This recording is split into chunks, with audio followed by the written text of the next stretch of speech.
Alrighty. Good morning, everybody. How are we all doing today? We do seem to be inconsistently consistent at the moment. It has been morning streams all the way down. And once again, we are here with another morning stream. A very, very rare case, this one, a Sunday morning stream. That never happens. But yeah, obviously, the only reason it can happen at the moment is because I'm not working, because of the whole nearly dying thing. But it means we're here now, and we get to play some more DQ3, which I'm really looking forward to, because I'm having a great time with this game.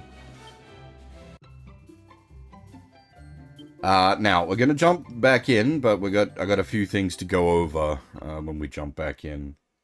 The very keen-eyed of you there will notice there's about an extra hour on the clock that wasn't there before. There is a reason for that.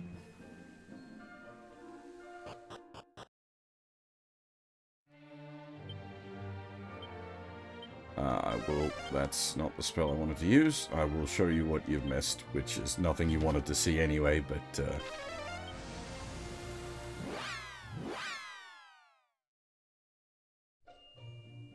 but yeah, hey Wiki, hey Huff, hey Kota, hey Deadtail. Hopefully everybody's doing well today. I'm feeling pretty alright in of myself, which is nice. Alright, so we've cooked 3 new characters to fill out our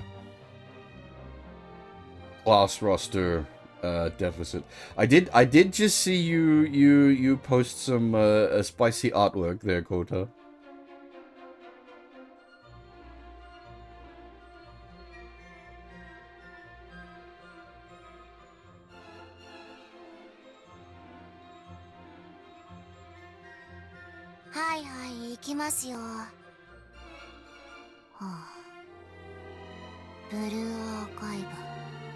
I knew I had some relevant noises.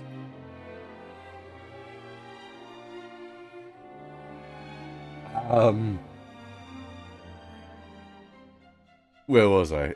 Yeah, so, filling in the gaps, class-wise. We need a merchant for story reasons. We don't need it yet, but that's the merchant cooked, so that's good. We've got a merchant ready to go. Thief to like fill out the fact that we're missing a thief as well. Sort of useful. They're not entirely cooked. It's not until like level 17, I think, on the thief that they get like the enemy go bye-bye ability, which is kind of the big one. And then a monster wrangler, which is a completely new class. So what I was doing with the thief was I wanted to get the Padfoot ability so that we could like sneak up on the friendly monsters that we haven't been able to get and get them that way.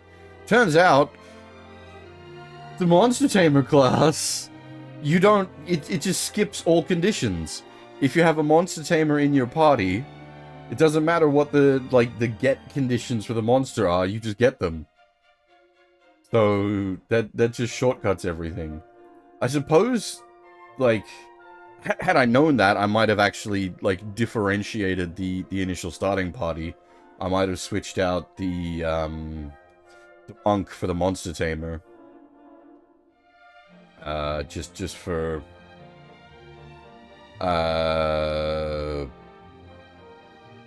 words, like convenience sake, basically, so we're gonna have to backtrack. With the way we're currently set up, like, yeah, monsters that are needing of specific things, we'll well, if we can do the specific thing, we'll do that, but otherwise we just have to go fetch the monster tamer out of the box. Well, so the thing is, against the original Famicom release, there's the Super Famicom release, which already changed things by adding the thief, which was new for the Super Famicom version, and now We have the Monster Wrangler, which is new for the HD edition. So each, like, major update to the game has brought a new class with it as well. But, like, this is...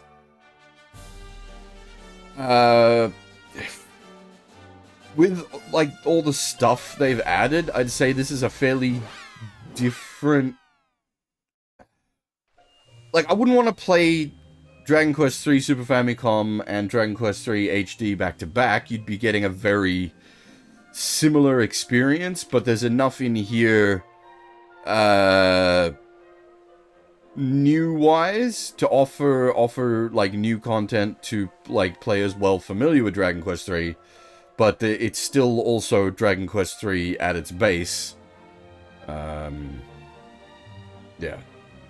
Alright, so, we got up to, Portoga. At the end of last stream, we did a big explore around of this town at the nighttime, but we have not taken an explore around of this town at the daytime, so we're gonna take a big ol' walk around and check everything out, now that it's the daytime. We'll start by going out the back to the tower first. The Dragon Quest games are actually pretty good if you're sort of at, like, learner level Japanese. You can't... Going in completely raw will be a bit rough, but if you've got, like, a very sort of early fundamentals, you can probably get through most of the Dragon Quest games. They don't use a lot of complex language. They're very heavy on the, like, hiragana katakana rather than kanji. To the point that, like, some games even have options to go full kana, which is sort of interesting. Like, it's like baby mode, basically. But the thing with that is, like, it's actually extremely difficult to read, quote-unquote, baby mode if you know, like, full Japanese.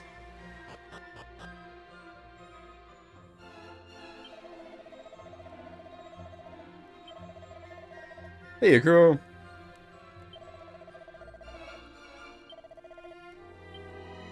Okay, well, that ain't saying anything different day or night. I would still highly recommend the Super Famicom version over the Famicom version. It's just a much more playable game. The graphics are much nicer on the Super Famicom version. Obviously you got the music, like the Super Famicom sound chip is just mwah. So the music's really nice on the Super Famicom version. And as I said, there's just more in the game. Yeah, I don't know if the weather reports are accurate, Kuro, but I'm sure it's going to get up to like 33, 34 today, which, oh boy, if that happens, I'm going to have to like close the windows up and put the aircon on.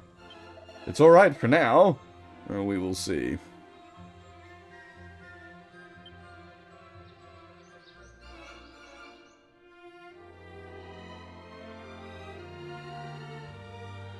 Oh, if you literally have it right there, that's fair enough then. I own the... Well, actually, I own the Famicom version and the Super Famicom version, so...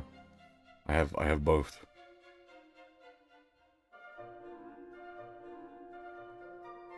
And now I own the HD edition as well, so I have all three versions.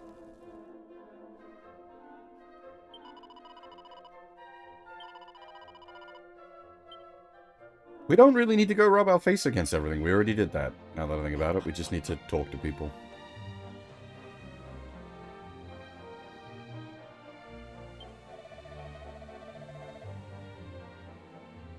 Yes, I remember where this side quest leads.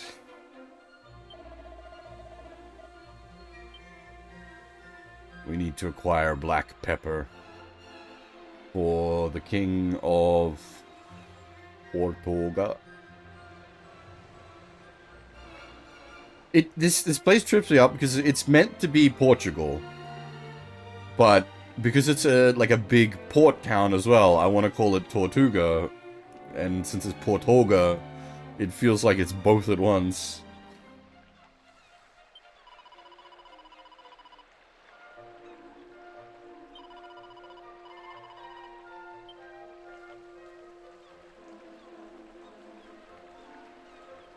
Yes. So the original releases, like the 1, 2, and 3 on the Famicom, have all the like, how would I describe it? Like kid style art, the Kid Goku art, whereas the Super Famicom versions have the more like grown up character art. Both are great. Now, another thing you'll notice if you're very keen-eyed is our money's all gone. That's because I geared up the sub party members. So we're gonna need to acquire more currency before I can like continue gearing our main party. But for the most part, it's still fine for now. Like, I kind of want to keep the boomerang again on the main character still. The whip, the spike steel whip is tempting. Because it is a decent power increase, and it is a group weapon rather than an all weapon, but like the all weapon on the main character in the form of the boomerang is just so good.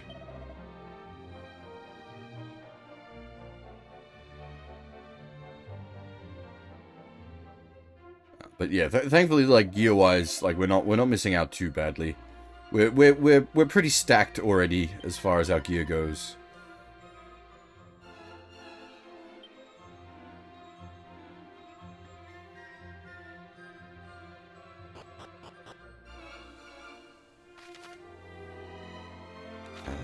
I think what... Do we actually have an equipped witch's hat? I don't think we do currently. No.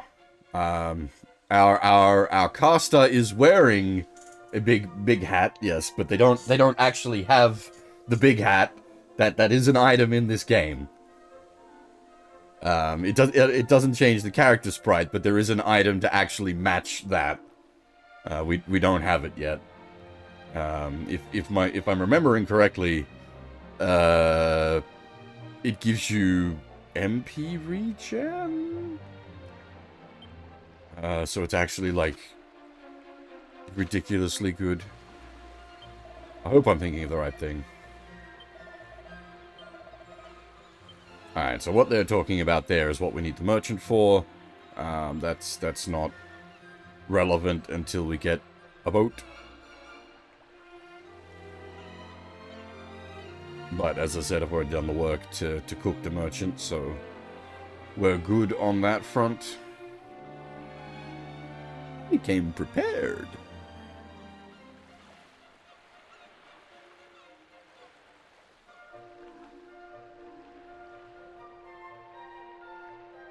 Alright, well, it doesn't seem like much has changed around the town during the daytime versus the nighttime, except that we couldn't get into the castle during the nighttime, so we have not explored the castle at all.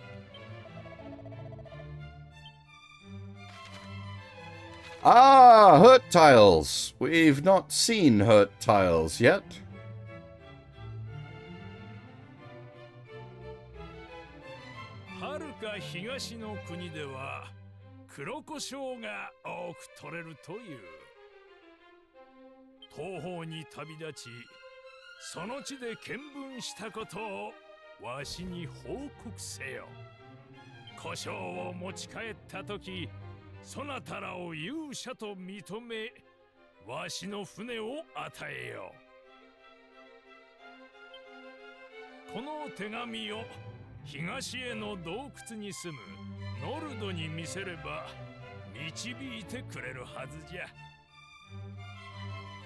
Once again, Mr. Dwarf, but we've met him.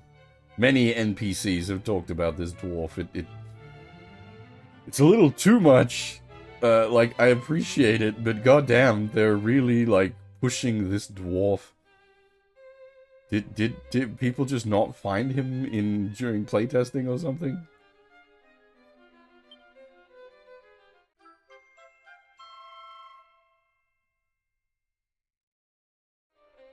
このような手紙を書いたのはそなたで2度目じゃ。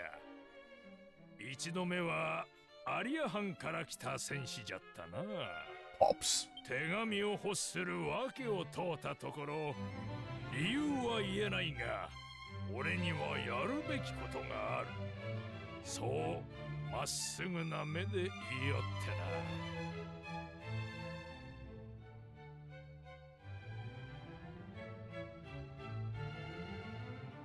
な。いつもならそのまま追い返すところじゃが、あやつの曇り一つない真剣な眼差しにわしは心を打たれたのじゃ。間違いない。あれは何か重大な使命を帯びた本物の戦士の目であった。やった昔話はこのぐらいにしておこう。では行け。その手紙をノルドに見せるのじゃ。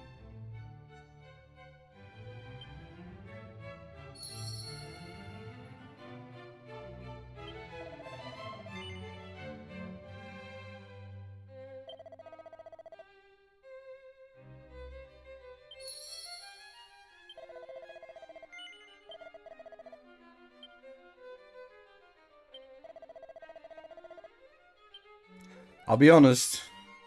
Normally, I'm pretty good with like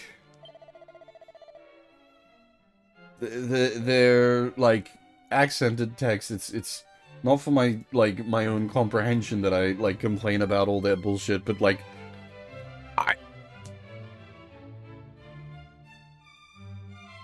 what?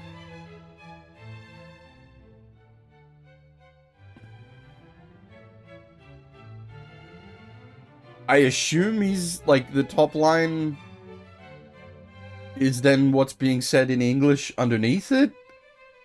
But, what?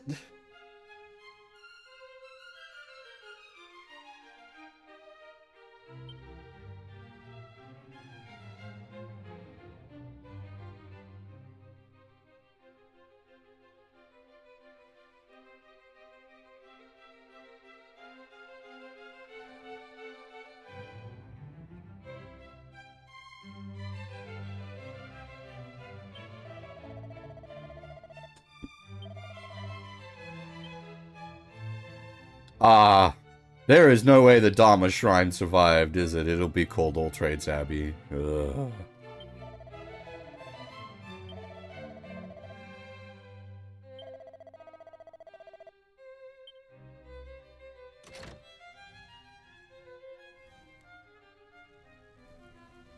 So, we have a hurt floor, but we very recently, I can't remember who learnt it, but someone learnt Safe Passage. So we can walk on the hurt floors without getting hurt. Is that a boomerang upgrade? Oh, please tell me. I have a bad feeling Edge Boomerang is what we already have.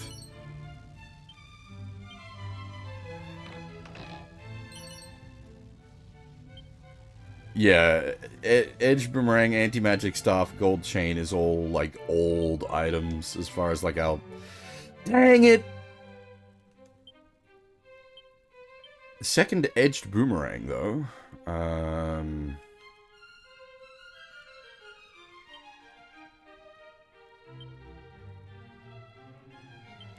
But I think it's gonna reduce Wiki's strength to the point where he'd only be hitting for like 1 anyway, so probably better to stick with the rune staff. All attack is great, but 1 damage to all does not contribute to a fight in any way of value.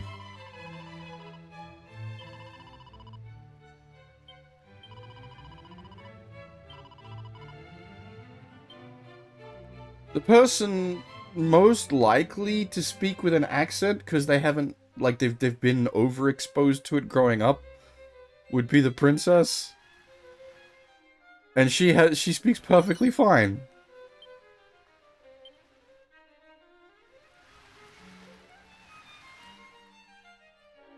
Though I suppose you could make an argument that Princess would also potentially be having like elocution lessons and learn to speak proper good like what.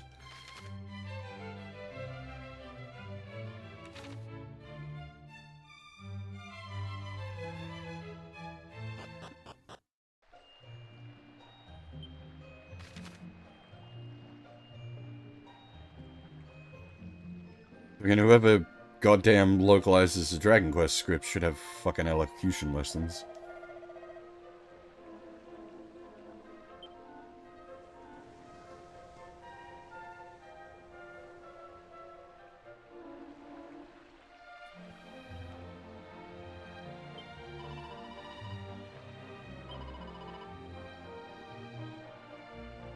I gotta keep saying this every time.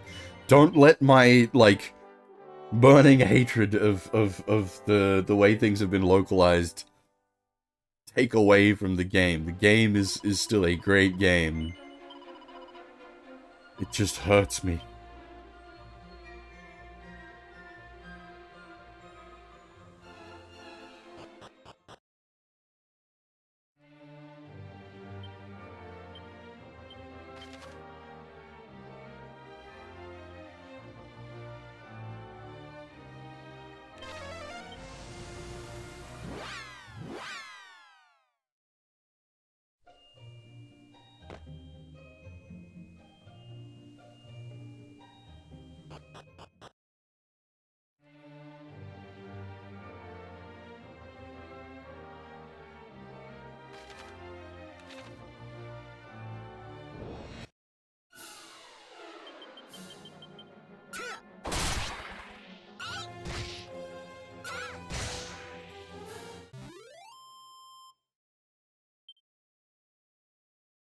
Like just an OG NES controller, those should be reasonably cheap. They're everywhere. There's tons of them. If you're looking for like more modern remakes of them, it'd be a bit more expensive, but there's some quite nice ones out there.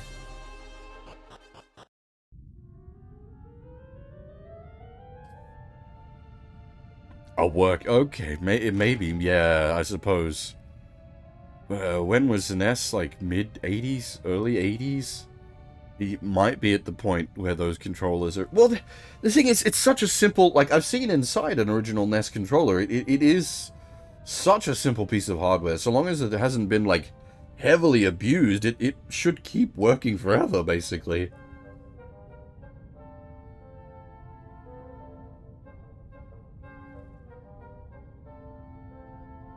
Oh, yeah. Well, that's... Yeah, okay. That'll do it. わしはドワーフのノルド。旦那方は何だね。さあ、出て行きなされ。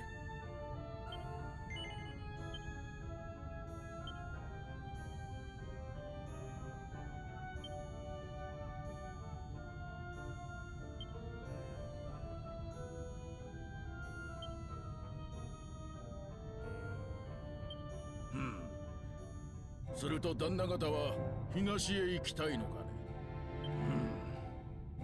他ならぬポルトガの王様の頼みとあら。さあ、ついてきなされ。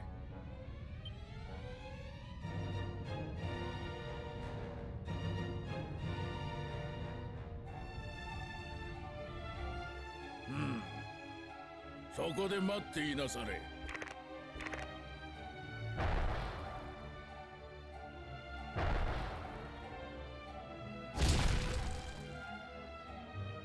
God, he just fucking punched the wall out.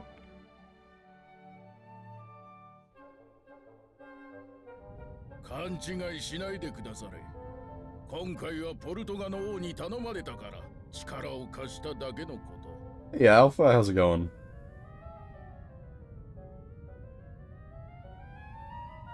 本来わしらドワーフは人間嫌い。次も手助けするとは限りませぬぞ。まあ中には人間と共に旅をするような物好きなドワーフもいたようじゃが。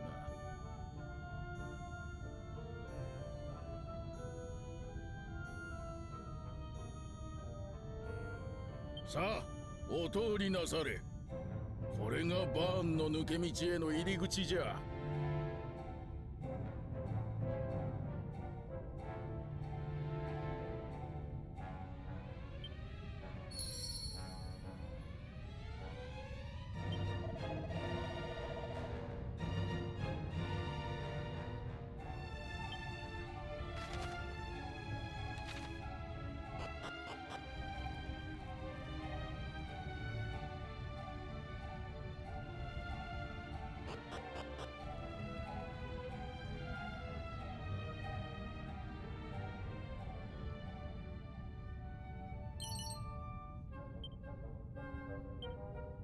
I don't remember what our next medal count goal was. I know 30 had something really good, but I think there was rewards before the 30 mark.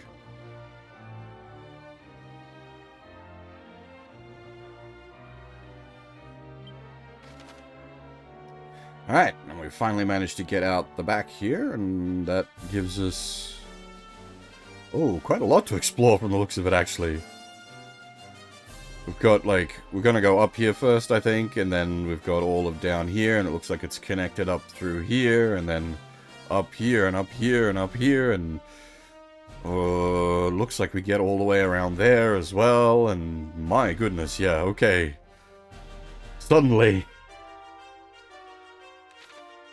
that cave just opened up a lot.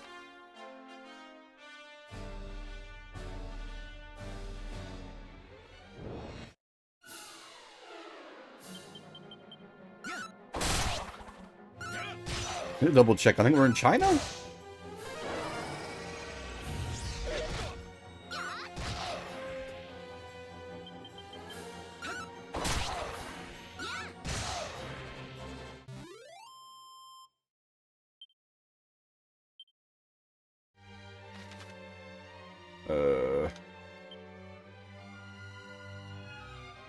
Yeah, well, I'm just trying to think.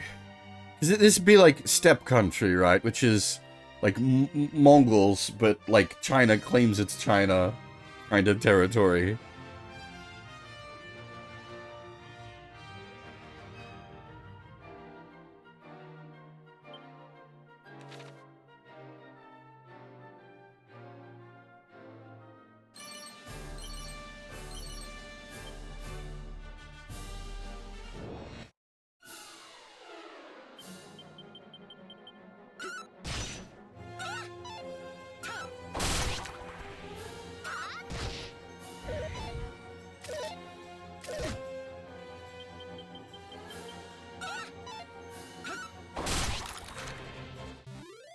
It's like, it's not, you know, it's not a one-to-one map of the real world. It's just a sort of approximation, like... what was this? So, like, we started down here in like, Starterland, which is a completely, like, fictional bit of land, but then we moved up to, like, not Russia. Or, well, sort of Eurozone and then into, like, not Russia. And then we went down into, oh,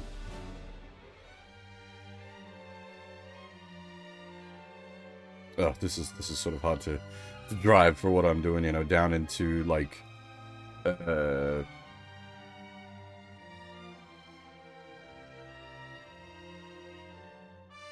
brain. Africa. Words. Ah.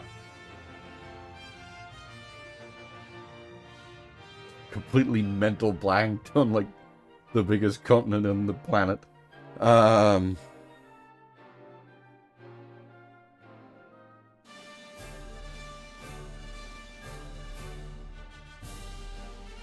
Yeah, it's sort of, like, it blobs up,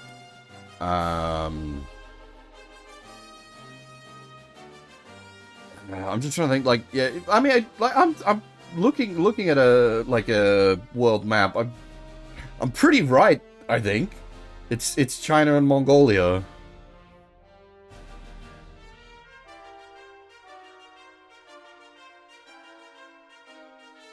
Like, the blob here, yeah, well, like, China, India, Mongolia, but, like, blobbed.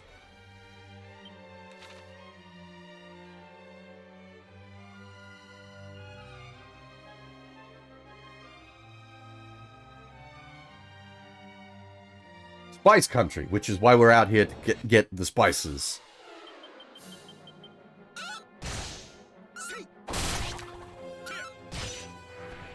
Hey, Fab, how's it going?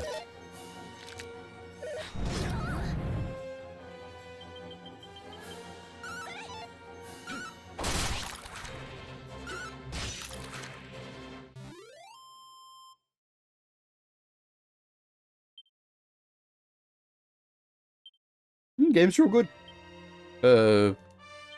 Localization makes me a bit angry, but, you know, what are you gonna do? But apart from that, like, great. I'm having a great time.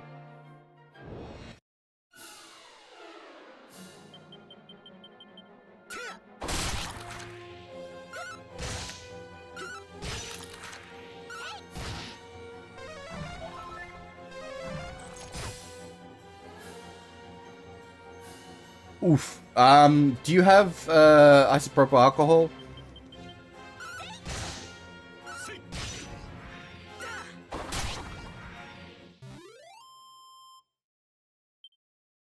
Because if you get, like, a Q-tip and isopropyl alcohol, really good for, cleaning the pins on a cart, or the, like, pin readers on the Famicom.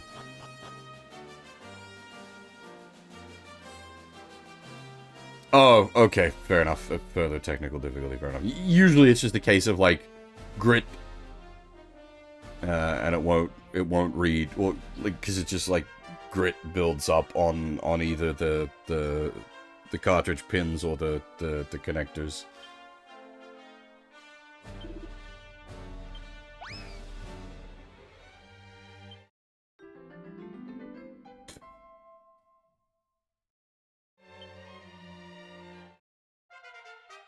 Now, if that actually decently steps the cloud up, 163, that might be viable now. Because I may need, like, I wanted to use the cloud because they got good magic. But the stage we were at with the monster fights, the cloud was just too squishy. It was just getting dead. But that's basically doubled its HP and given it some more defense, which... Survivability!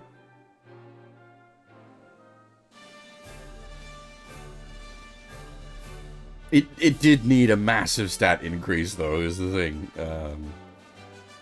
Like, it seems huge, but it's more like bringing it up to the current tier standard. Is there no items in here? Is it just a monster? Huh. I suppose now this would be like Kazakhstan? Or Borat?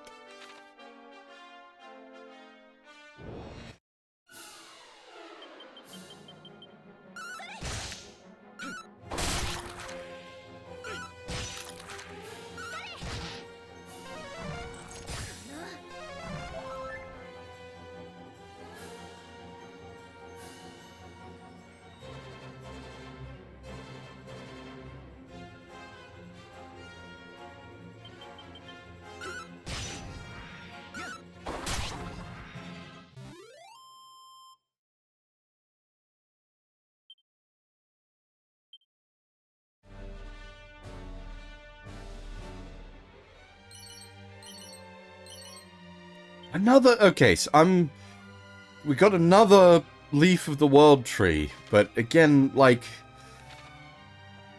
I object to them giving out so many on these world map drops. It's supposed to be a very rare, precious item.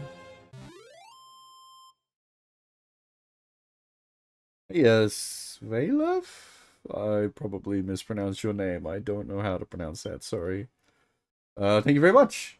It's, The combination of artistic talents turned out very good.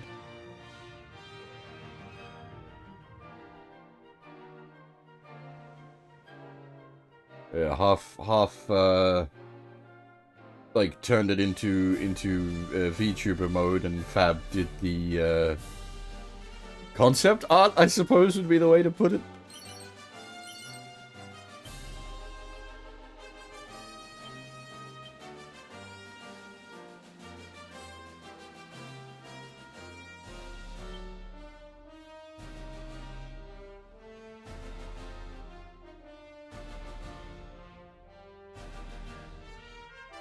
Yeah, unfortunately, like, Famicom cartridges are, you know, 30, 40 years old at this point.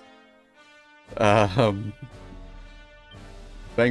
suppose it's more thankful, though, when just cleaning the contacts make everything work, because it's like, well, okay. Easy solution.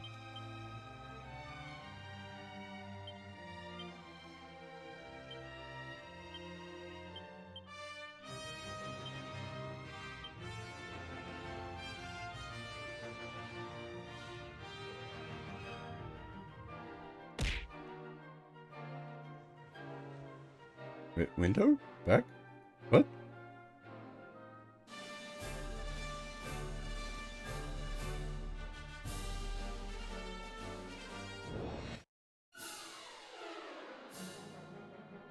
Also, hey, DK, how's it going?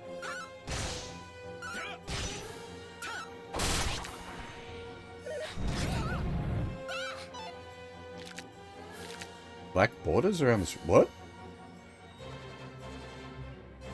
What? Nani?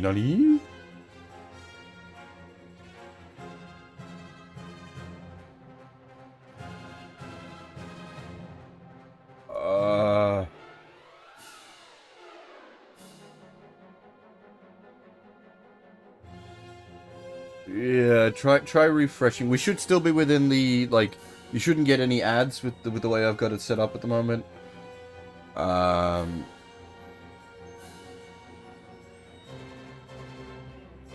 It should just bring you straight back in.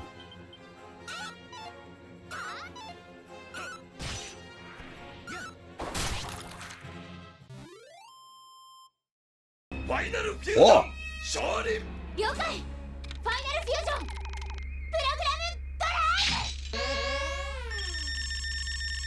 It's most appropriate since Guy voices the main character. Thank you very much for the sub, DK. Well, it's, if I'm reading that correctly, that's three months of sub. God damn! Thank you very much indeed. Holy shit!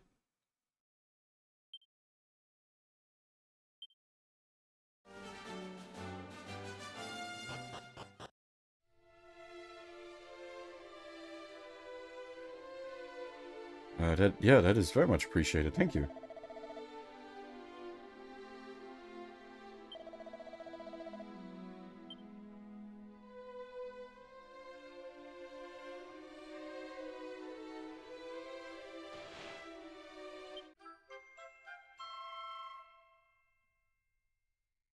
I don't remember if the original DQ3 was so generous with prayer rings, but we had a whole friggin' stash of them at this point.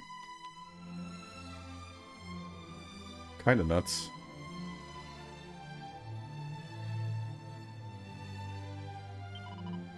Is this kitty sleeping in the way of goddamn teleporter access? Goddamn it, kitty! You can't move the kitty because the kitty's sleeping!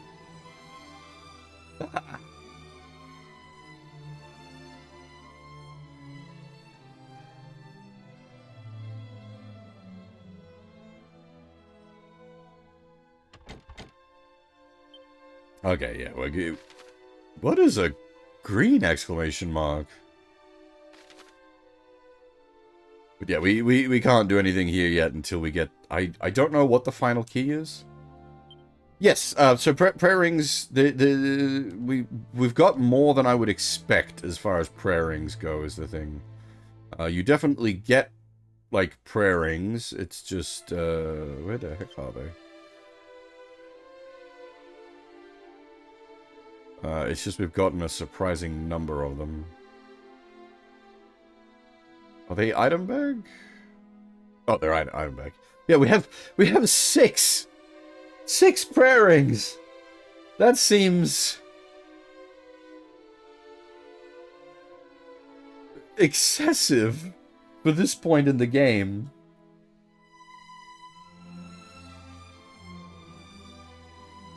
Look no pants, I think is, yeah. Gives you the clown personality.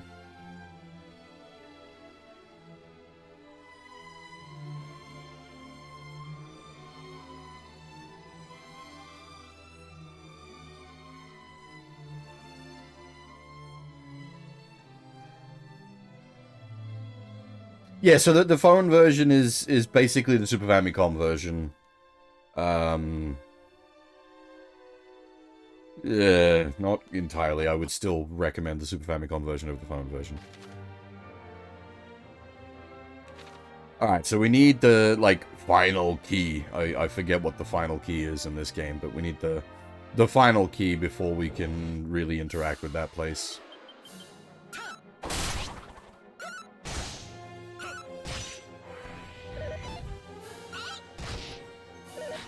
Well, so I'm sure you do get, like, prayer rings throughout the course of DQ3. It's just not 6 of the fuckers.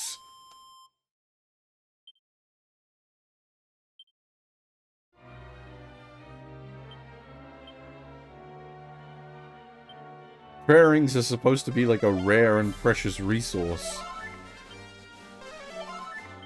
Again, it's like my issue with the, like, giving us too many World Tree Leafs. It's too much. Like, you've messed with the balance of the game.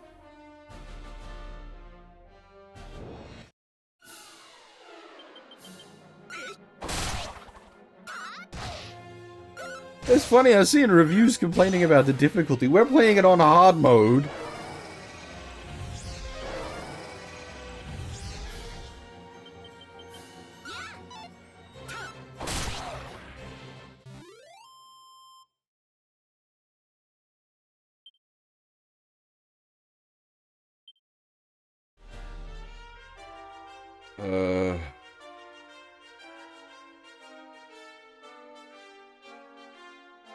Which way round? Sorry, is there unique sprites for all characters wearing the Abunai Mizugi in the phone version? I haven't done the research on everything. Does the phone version have the animated enemy graphics? Because that was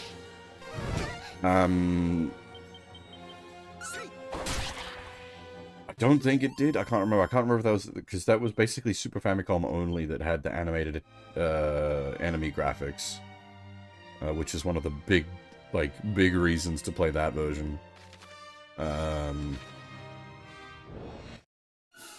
It's like a lot of people say the Game Boy Color version. I was like, yeah, the Game Boy Color version is actually quite good, and it adds the extra the monster medals if you want to like get in that kind of side questing. But the Game Boy Color version doesn't have the animated enemy graphics, whereas the Super Famicom version does. And, like, when you consider how much of the game is spent, like, fighting monsters,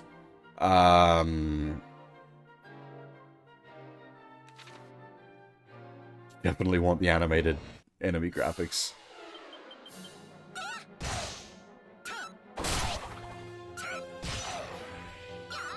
Right, okay.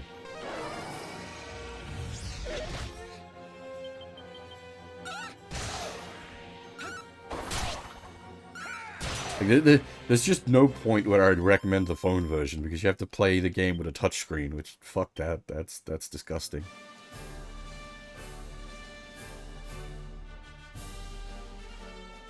But it is also just inferior to the Super Famicom version.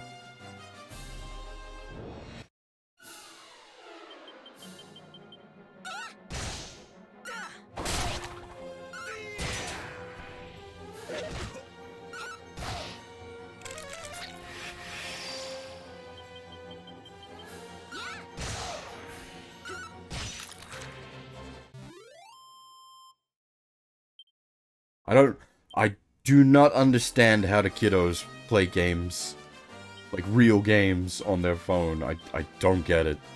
It is awful. Like, when I was in the hospital, I was playing Wizardry 1 on like a PlayStation emulator. And even that, which is like no fast reactions needed or anything, was just unpleasant to play with the touchscreen controls.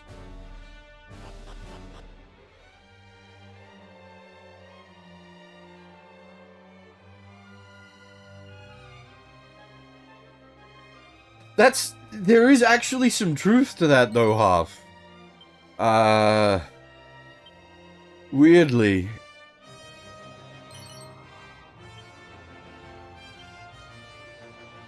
Well, it's not a struggle, that's the thing. The controller's good. You've got all these nice tactile buttons with immediate feedback to what you're doing. But there is some truth to that in a case of they've literally never known the touch of a controller. Faulty chip? Really? That is most unfortunate, because it is a very simple piece of hardware. But, I mean, as you said, if you've been, like, battletoadsing it up, you've been abusing the fuck out of it, it may have perished.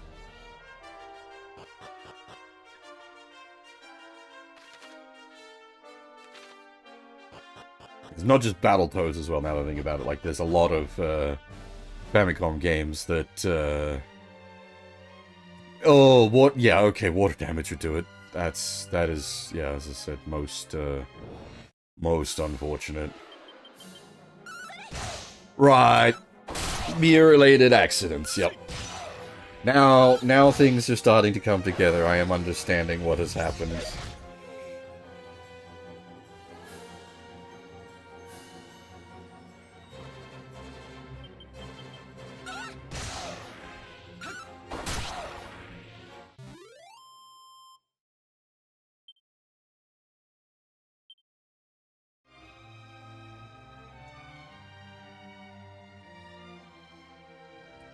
Yes, do not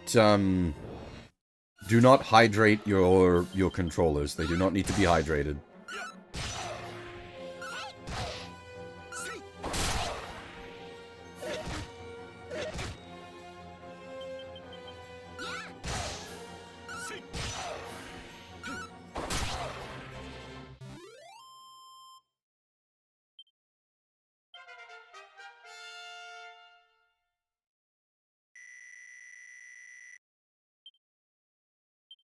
The fuck is that? I don't know that one.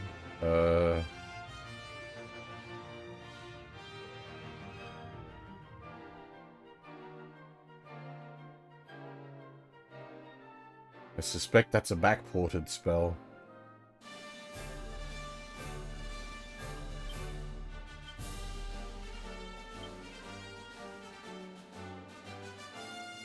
Sends a single enemy flying off into the distance. Okay, I don't know this spell.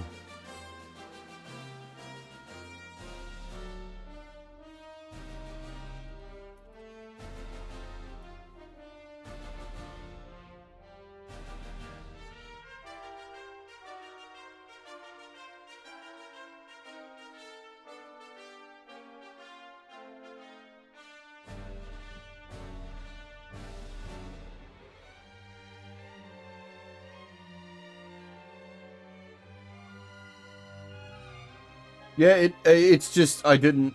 Okay, so... it used to be called Bazoom in English, and its Japanese is, hang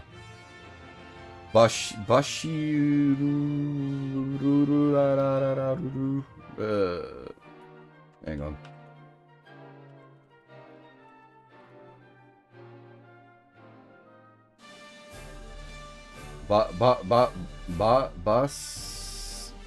Bashirura. There we go.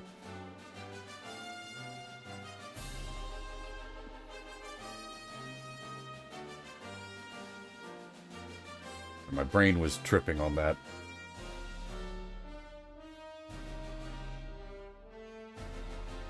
But yeah, I hadn't seen it called Blasto before. Oh, I can just link you the thing here. Boop.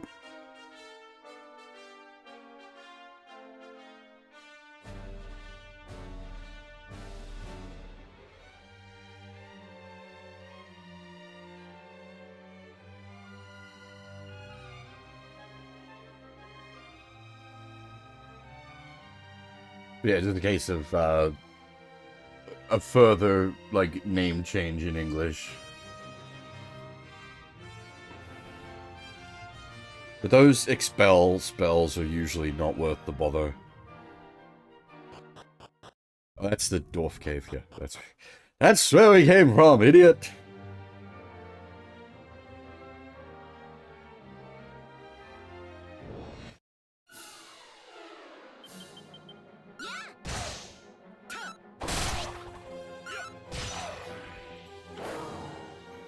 Yeah, it's kind of surprising. I don't know, kind of surprising, maybe not. But it's cool that people are still making like Famicom games, or you know, occasionally games for older consoles that like actually work on actual hardware. It's not just like inspired by the style of, it's like actually running on those old hardware.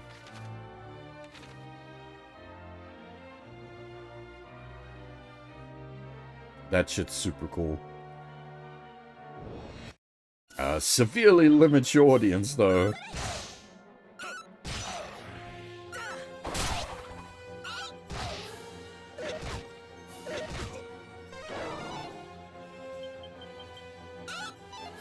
Poor Fab is getting mauled by the doggos.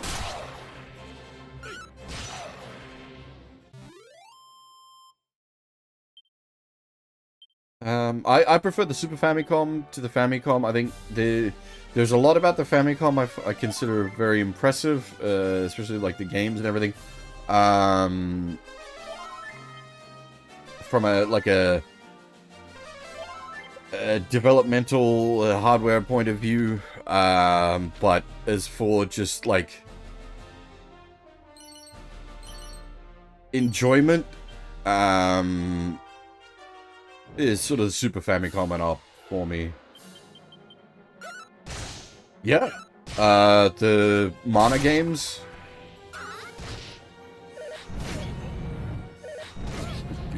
Co-op JRPGs.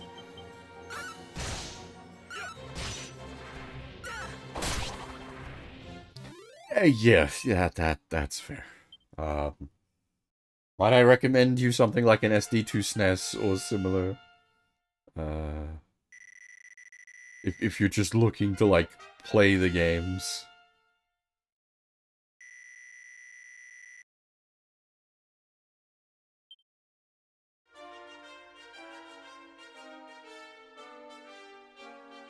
Obviously, if you're wanting them for your collection, then yeah, that's a completely different story, but that's where you're gonna have to just cop the cost.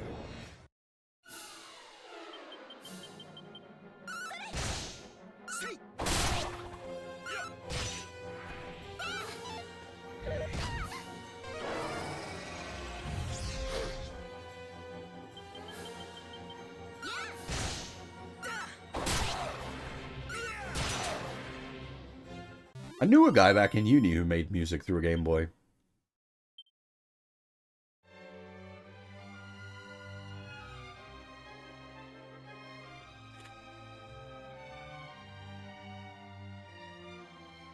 Nah. Well, that's if you're just after a legit, but like if you're just after a legit cart, not for like collection reasons, just yeah, a damaged loose cart could definitely be a way to go to save a bunch of money.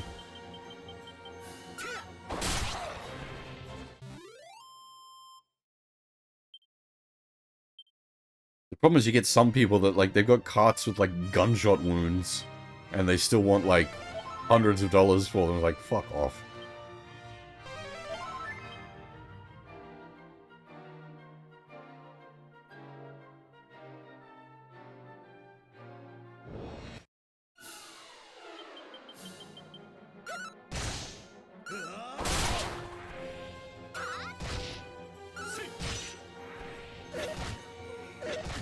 Like, I know what I got. $200, and the PCB is basically falling out of a broken case.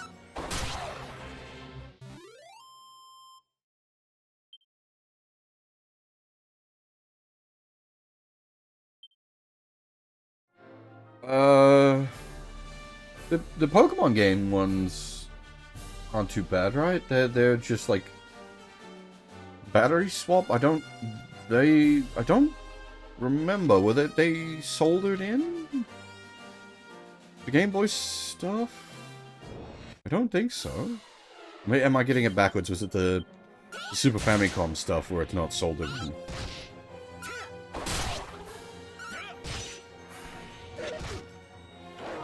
It's just a button battery.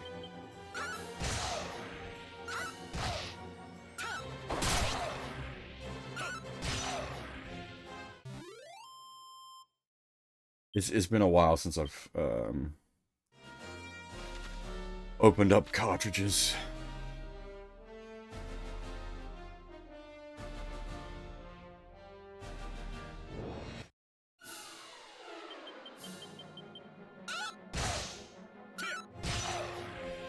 Hola, hola, get $20?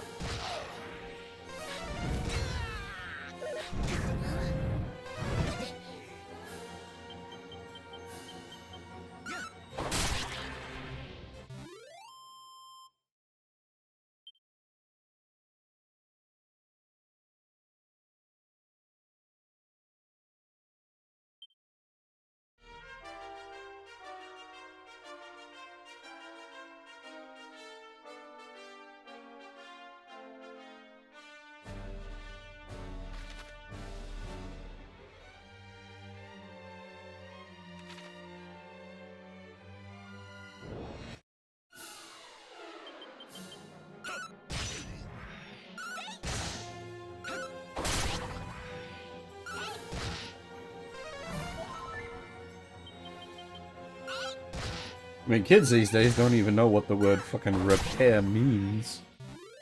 Just throw everything out.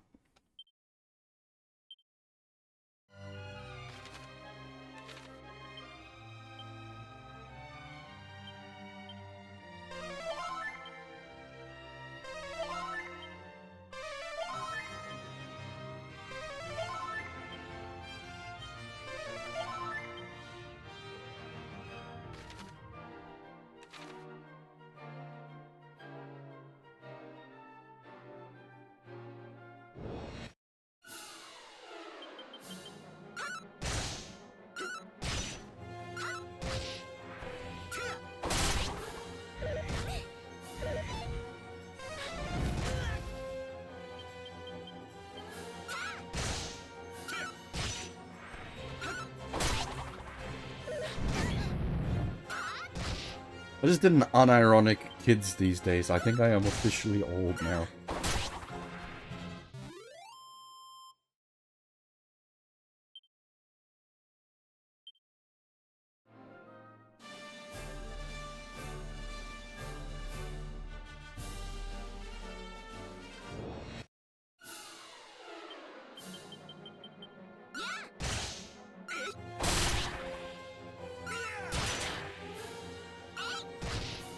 I have a shotgun and some whiskey, sit in a comfy chair telling kids to get off my lawn even though I don't have a lawn.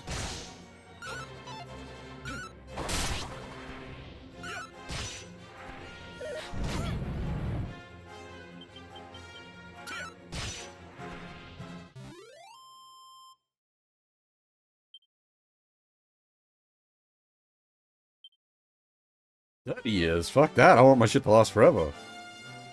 Like the old school stuff where you gotta, like, fucking, you know, fridges from the 50s that'll outlive your family line.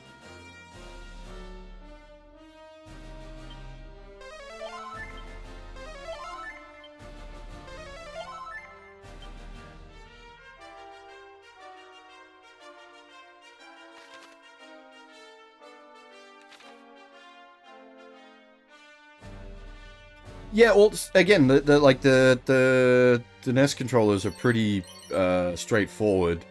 There's shitloads of them out there. It should be pretty easy to get a hold of, like, replacement parts. Um,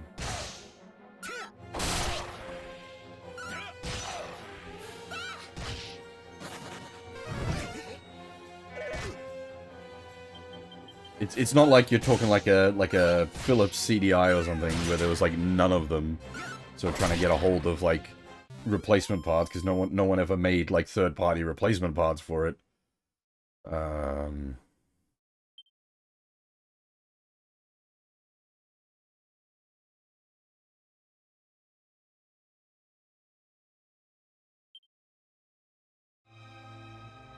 PS2 is a little more tricky, I suppose. It depends on what you sort of have access to locally.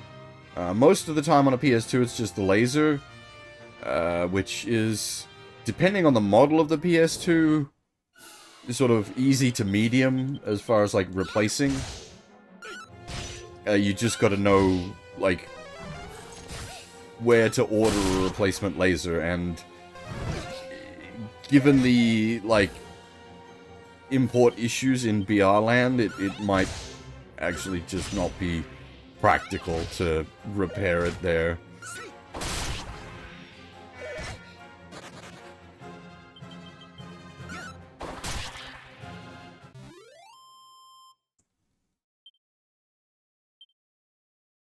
Like, I've done several PS2 laser replacements. I'm working on it. It's better to, like, kill the enemies than heal mid-fight, unless the fight is really gonna go long. Yeah, I mean, that's not wrong. Like, if you live, you know, near the sea, near the beach, that sort of thing, I mean, especially, like, your vehicles will suffer, from exposure to, like, salt air. Saltwater air, basically. Causes corrosion much faster.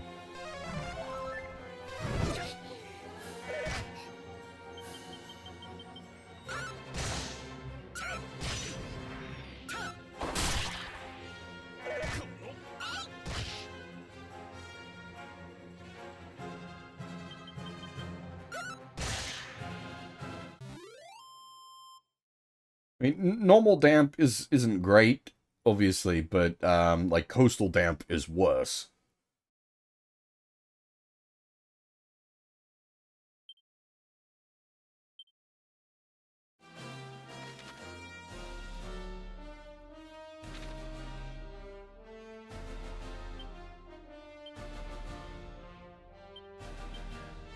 And, like, you could definitely construct your places to be resistant to that kind of thing, but, well, VR.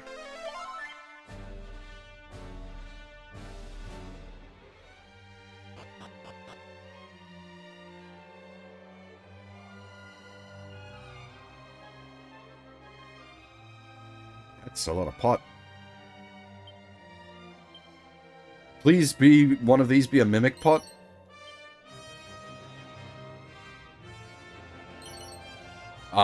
It won't be, because these areas were designated, like, safe areas, aren't they?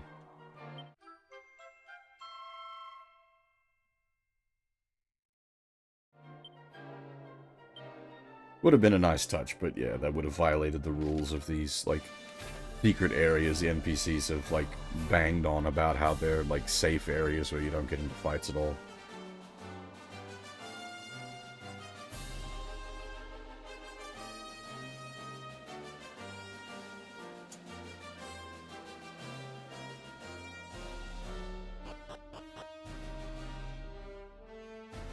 Well, the cold, as such, keeps the humidity down. Like, the damp tends to be more warm.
I'm not, like, intentionally grinding out here, by the way. I'm just exploring.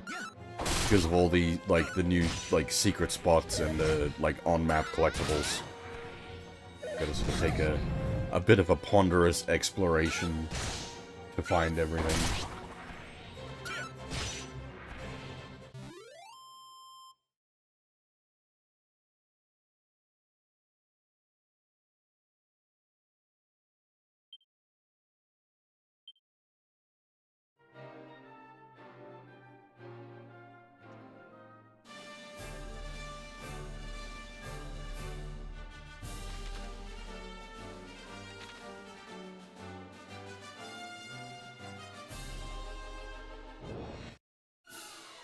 It's a real good game. I highly recommend Dragon Quest III.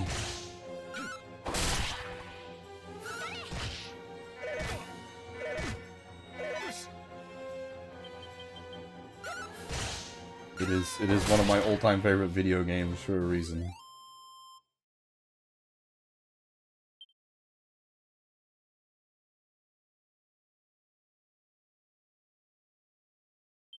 Huh?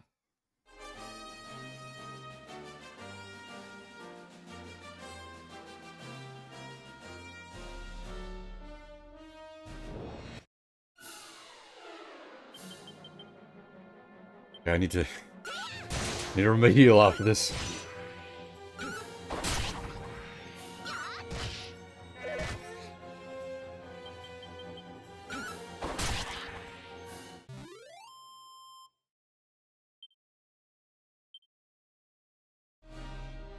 Again, at least we are taking damage now. For like the first, like, 10 hours, we basically didn't cast a heal spell.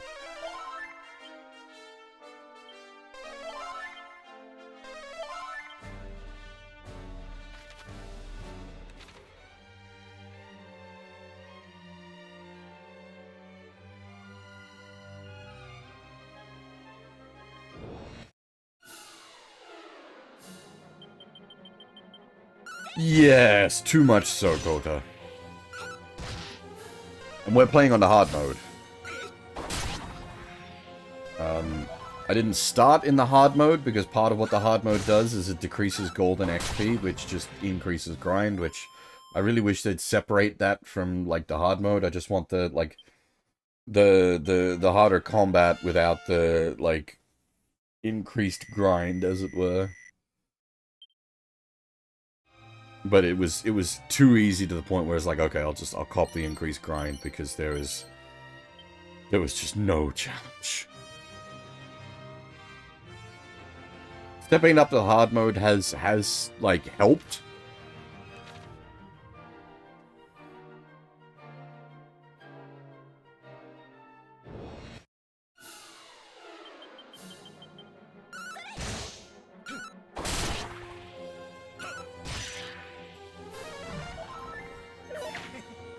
See, I'm of like British Scottish bloodline, so I'm like bred for cold temperatures, and here I am in Australia. Cold temperature it is not.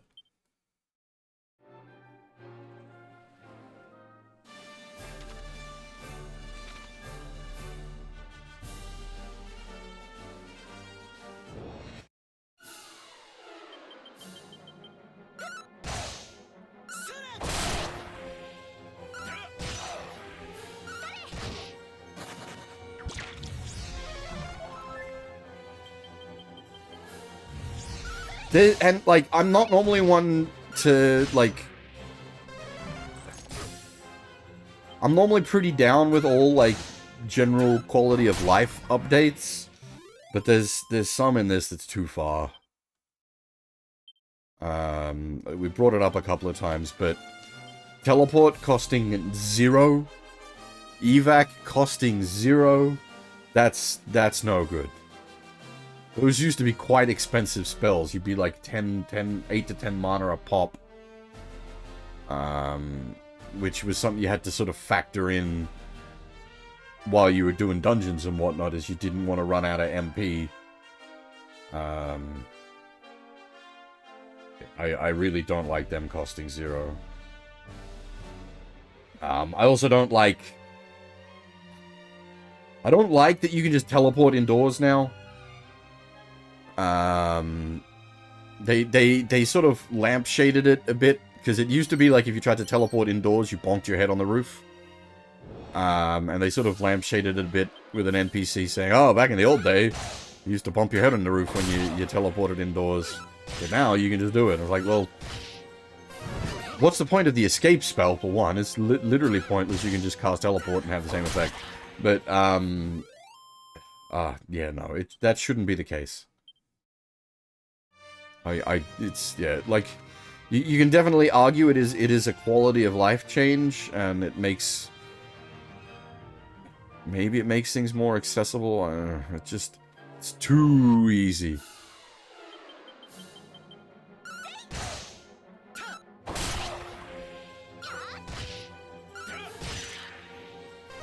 That's one way to keep warm, is buy a big chunky graphics card and, like, play Total Warhammer.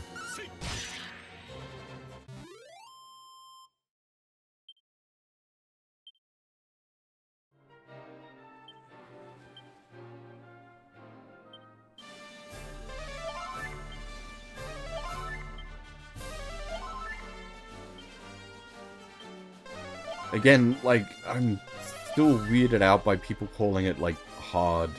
This is too easy, even on the hard mode.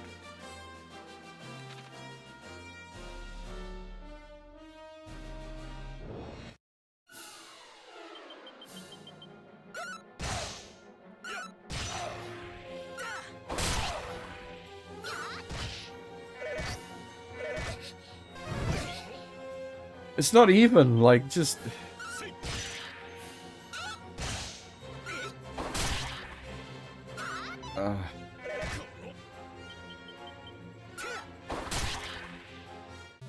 You need some level of tension there if you're just, like, rolling through everything.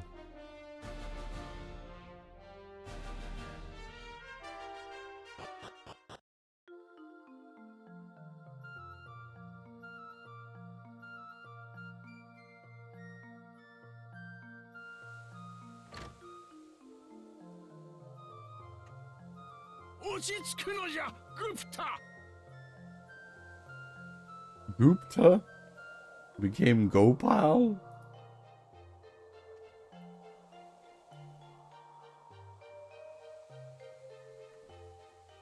As for this place, I think the name is pretty much bang on. Bharata.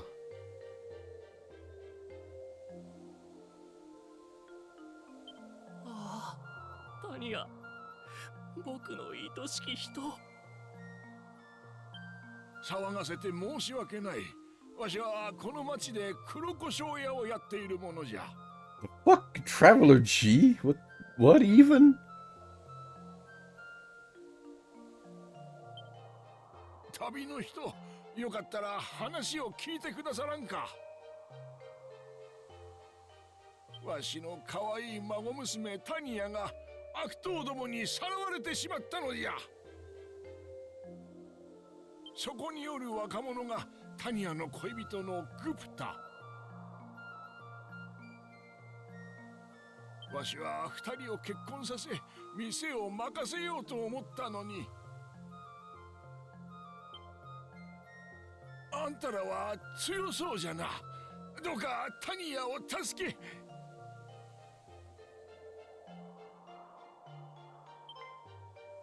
僕が行きます。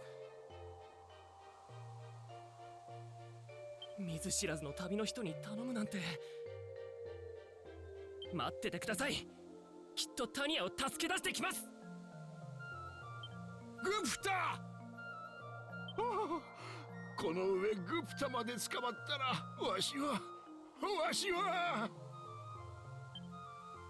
But yeah, he's not speaking funny in Japanese, as is always the case. They're just speaking normally.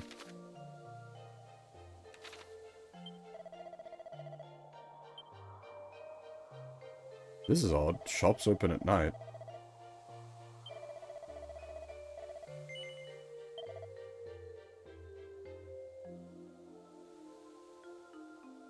Huh. Don't don't really want that, but that's interesting.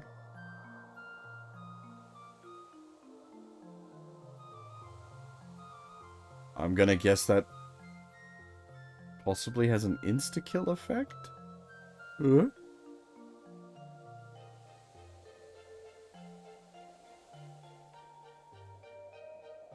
Oh!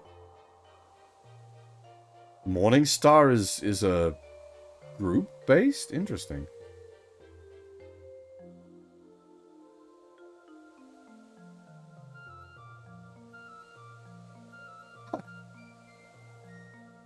How is a fur vest got more defense than full plate? Not only that, like, the full plate doesn't have an effect. The fur vest reduces fire and ice damage. It just poops all over the full plate.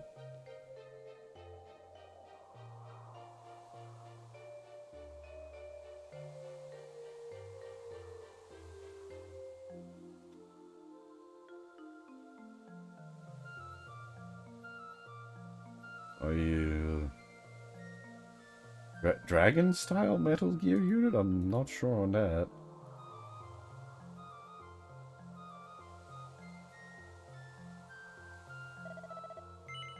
Alright, we'll take a look further around the town first before we start spending some money, but, like, the furs I definitely want. Because that's legit really good. Good defense and resist ice and fire.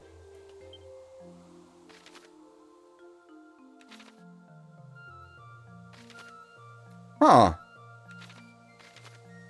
The shop's icons aren't on the world map, on the big map, but they are on the mini map. Strange.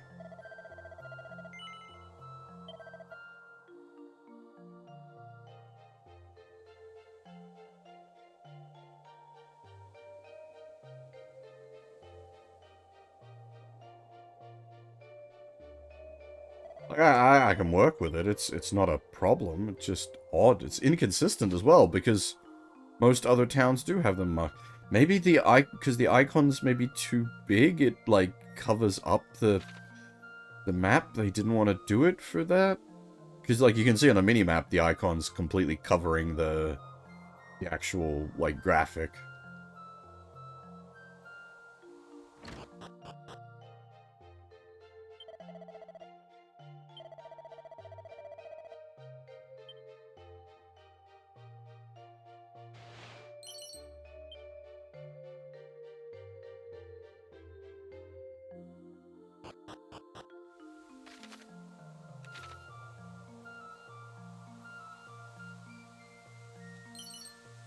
DQ around these parts means Dragon Quest. Now, AC. That's a issue. What the fuck does AC stand for? Armored Core, Ace Combat, another Century.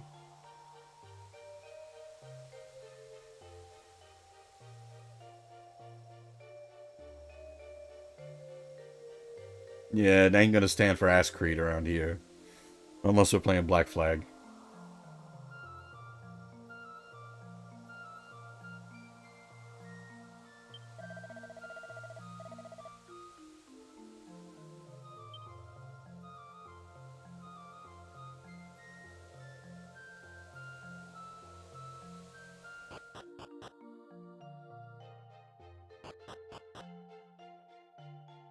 Air conditioner? Actually, yeah, probably relevant to today. It's meant to be like 33 or 34 today. Yeah,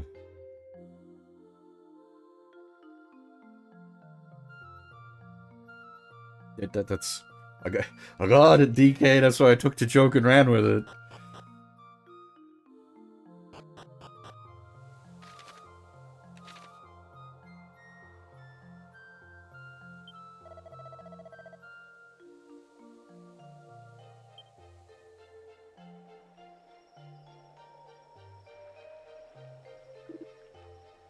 Gero?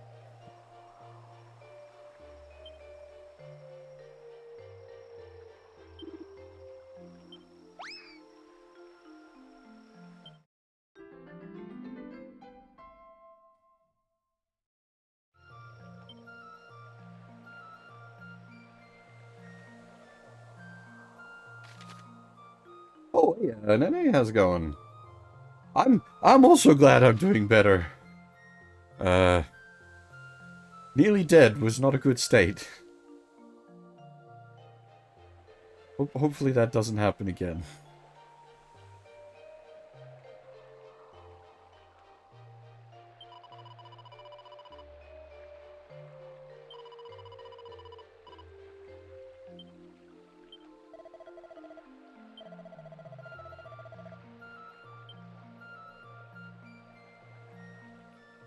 Well, that's the point of the blood thinners, is to hopefully prevent that from occurring again. Yeah, it's, we're being strict about taking a break every 2 hours, and then when I take said breaks, I get up, do some stretches, and then just, like, literally walk laps of my apartment for, like, 5 to 7 minutes.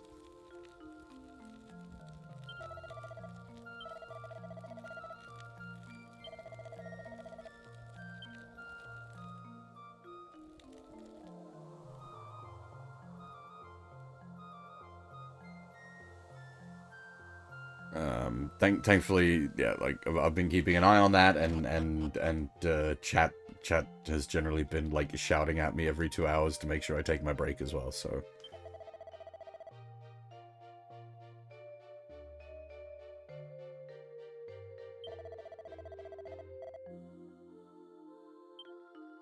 If anything, while streaming, my shit is more regimented, which is better. Because it is strictly every 2 hours, stretch, break, like, break, stretch, walk. And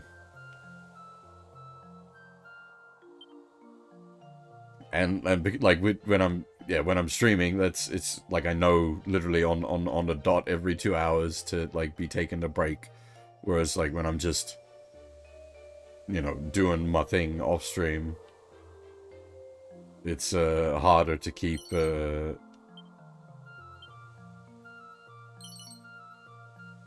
direct eye on the time.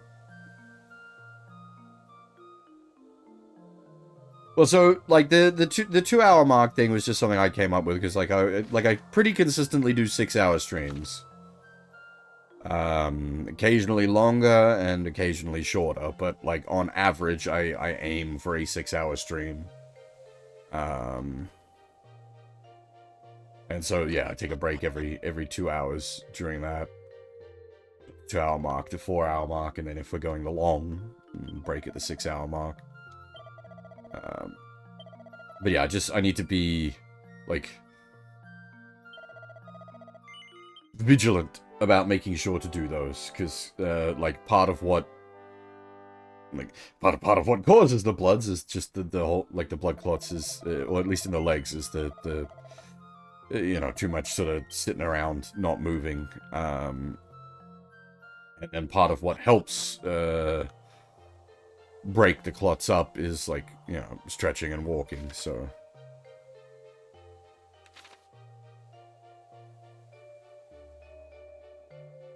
Yeah, we haven't got to the point of being able to make, complete replacement bodies yet.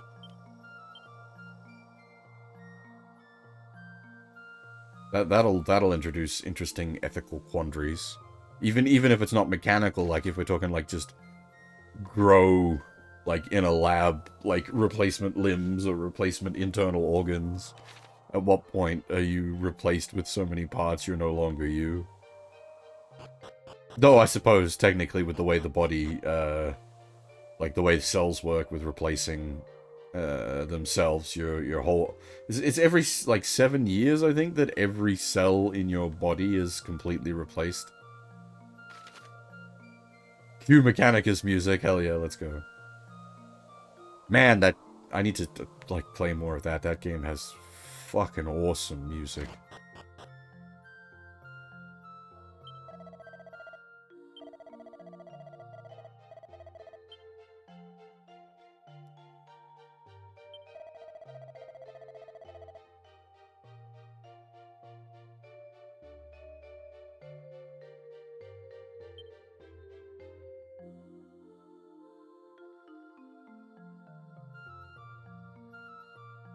Actually, I hadn't thought about that. How does, like, neuron replacement work? Hmm.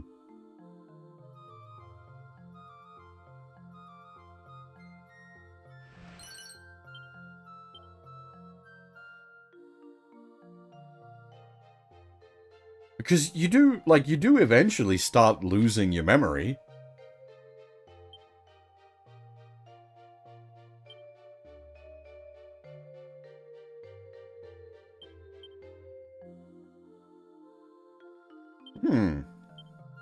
I had not contemplated on that before.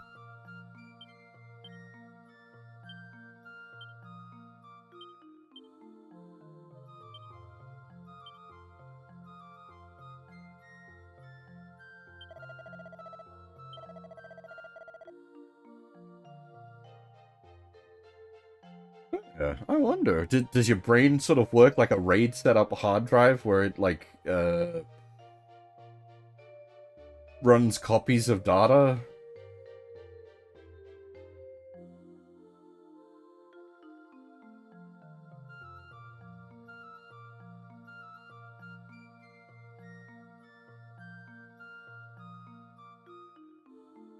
I don't know.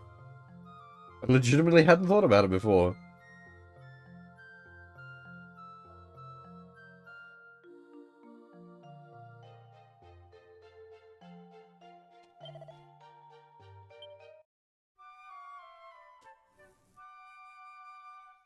So I suppose if in that case, I guess the memories are still there. Like it's still like written in the neurons, as it were. It's just as your body degrades, the pathways to access those memories are lost. But the memories themselves are technically still encoded there. And now the icons appear. Muy curious. Saves the game, I can do that. I think we did just save recently, but there's no harm in being pedantic about saving.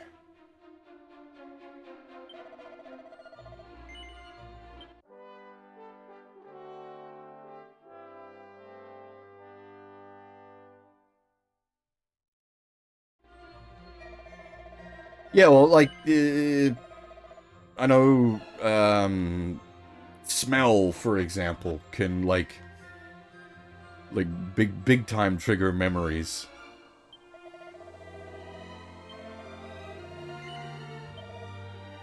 What did I want? I wanted the fur vest.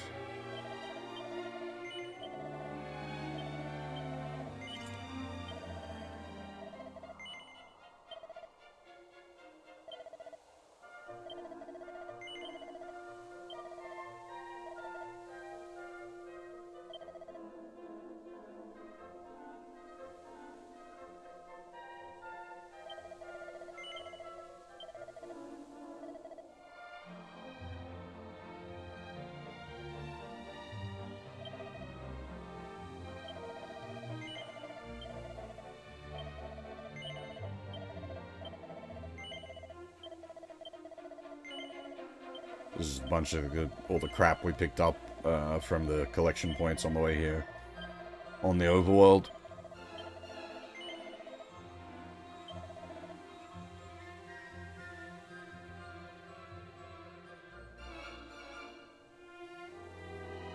Well, yes. It's just I happen to be a big old computer nerd, so I tend to link things back to computery stuff as a way for me to more easily mentally process.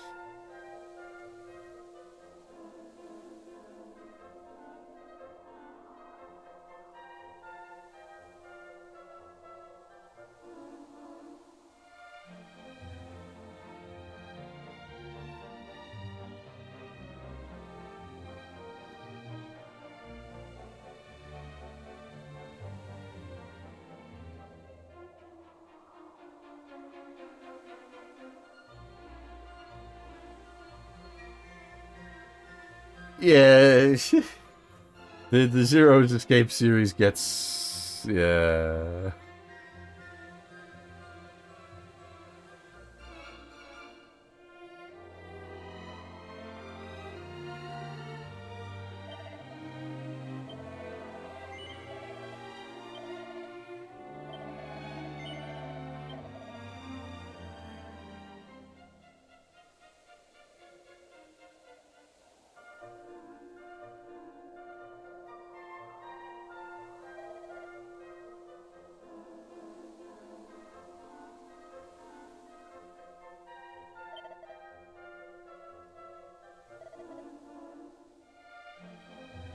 Just play 999 and pretend they never finished the series.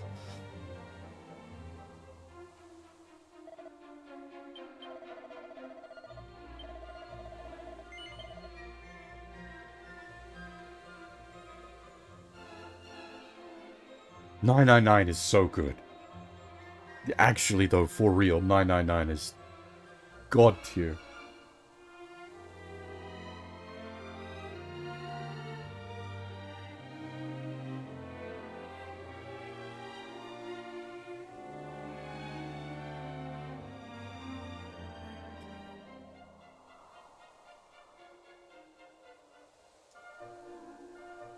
Okay, we want a bunch of light shields, so casters can get first pick since their defensive options are otherwise quite limited. I'm surprised, actually, that the casters can equip the light shields, given that the main character can as well.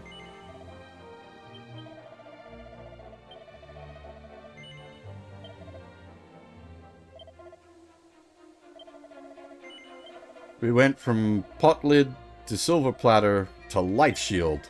The casters now have, like, actual real shields.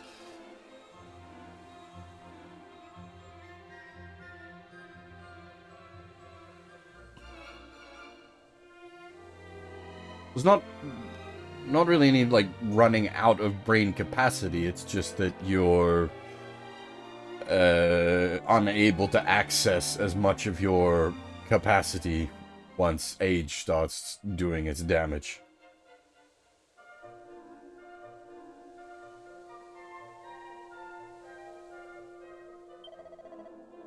I really, really, really, really wish the port of 999 wasn't Poopy Butts, because I'd love to play through that with voice acting. I think that would be great. But no, do not play the port of 999. Your option is emulate the DS version, and that's it. That is the only acceptable way to play that game.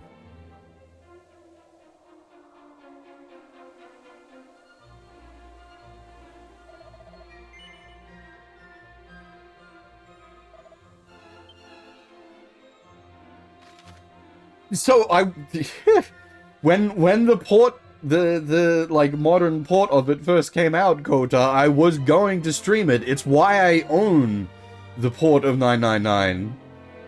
And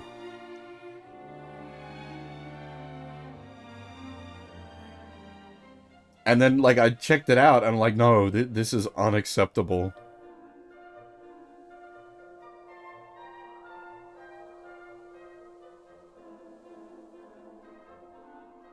But not just the final boss. Like, that obviously, yes, that is a critical issue. But also the way the game... The way the game presents itself and tells its story is... The presentation is uniquely important, and they fucked that up.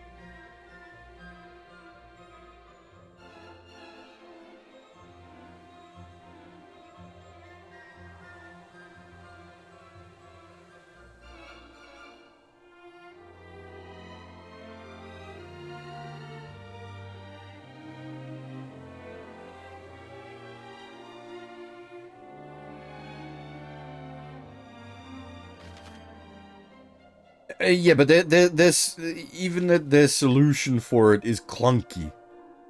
There would have been, like, they should have just done like a lot of the, like, DS games that got, like, ported elsewhere, where they literally just have the two screens. It's clunky, but it properly presents things.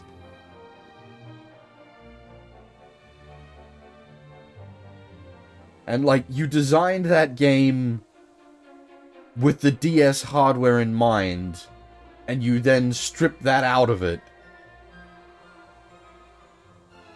What?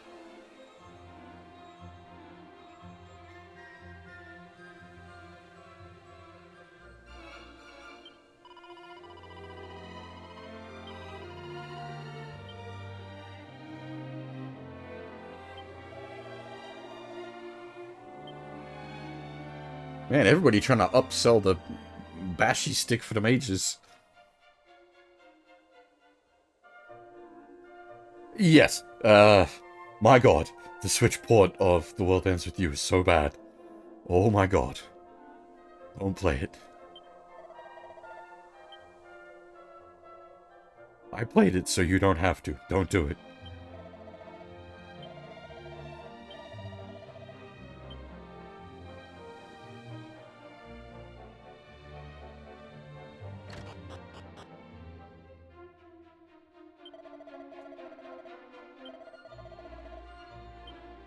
No, I didn't end up finishing it off. It was actually painful to play. Literally, physically painful to play.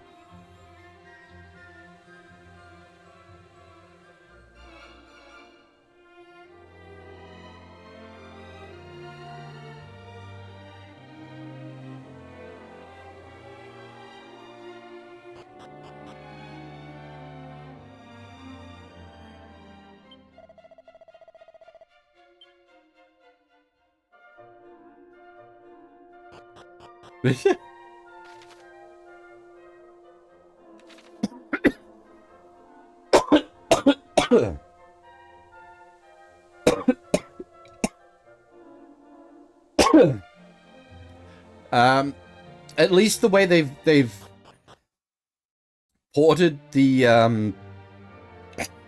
Etrian games, the Yggdrasil's Labyrinth games, like the ports for those are decent. Like they decently implement the map system.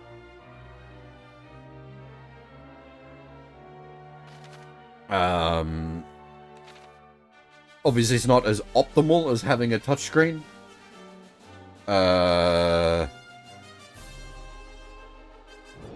But like it is a fine solution. I mean, the other thing is like I've played plenty of those games like via emulators, so I am just drawing with a mouse anyway, and it is quite fine. I've played them a chunk on original hardware as well, and as I said, the touchscreen is definitely the best way to do it, but like you're still getting a very good experience with the like having to draw the maps with the mouse.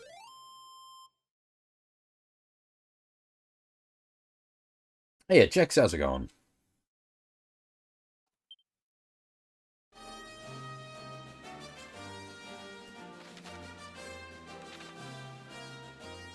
It's not like, yeah, it's not like 999 or The World Ends With You where it just becomes unacceptable in another format. I think the way they've handled porting those games is acceptable. It is an entirely acceptable way to play those games. You do get into the issue of like which versions do you play, because there's the Shin Yggdrasil's Labyrinth or the Etrian Untold versions of 1 and 2, and it gets into a question of do you want to play the Untold versions versus the ports are the original DS versions, not the updated like 3DS versions, and I'd probably make a pretty solid argument for like playing the 3DS versions if you're like not afraid of using an emulator rather than the ports. 3, the port is the best version.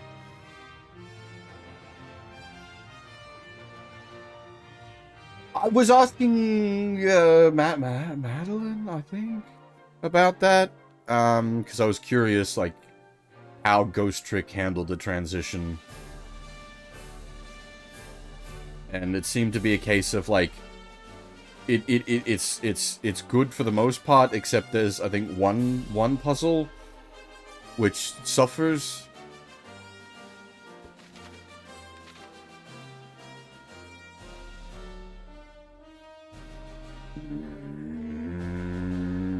Is there nothing here?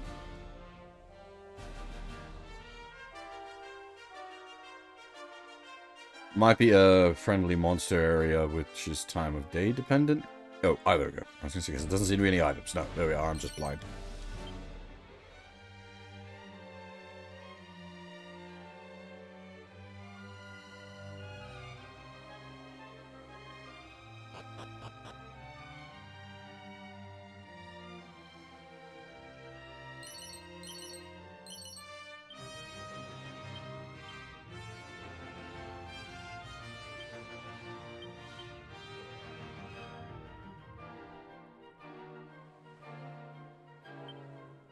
I'm very curious to see how this like Switch 2 is, whatever their next like console is called. The fact that they've announced like it's backwards compatible is great. That gives me a lot of hope. What I'm really hoping is that it turns out that it's not just backwards compatible, but like back compatible upscaling is the big thing I want. So like the way I always put it is like how the PS5 plays PS4 games. You can play PS4 games in higher resolution and higher frame rate. Or just, like, in the existing resolution, but with, like, stable frame rate. I've said, if the, like, Switch 2 is, like, enhanced backwards compatibility, I will buy it day one.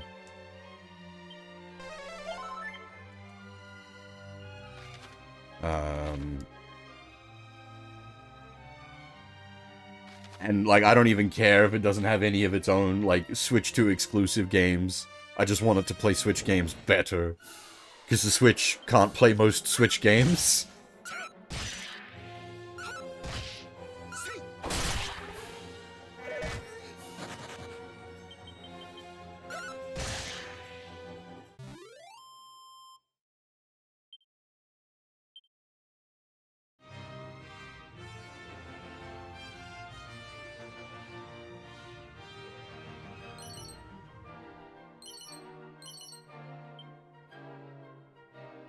These are, like, two Divine Daggers. Divine Daggers are way out of date by this point. The Magical Skirt is a little out of date, but at least sort of on tier. I don't understand how they do these world map drops, because sometimes they've got things like freaking leaves, Leaf of the World trees. And then other times they've got, like, gear that's, like, you know, 2 sections back.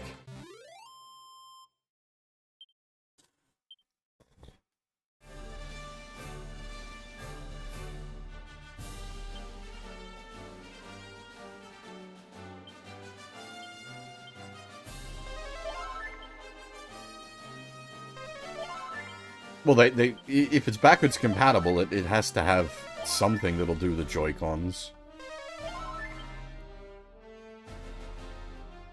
Those little, like, pudgy mages are actually kind of annoying, because they do status debuffs, you know, put you to sleep and that sort of thing.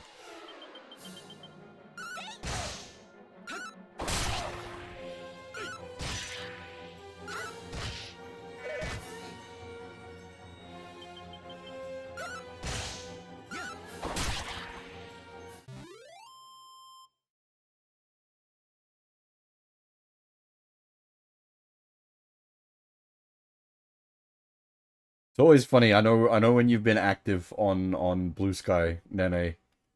Actually, you might not still be here, but if you are still here, because my Blue Sky is just like filled with Poyo for a bit.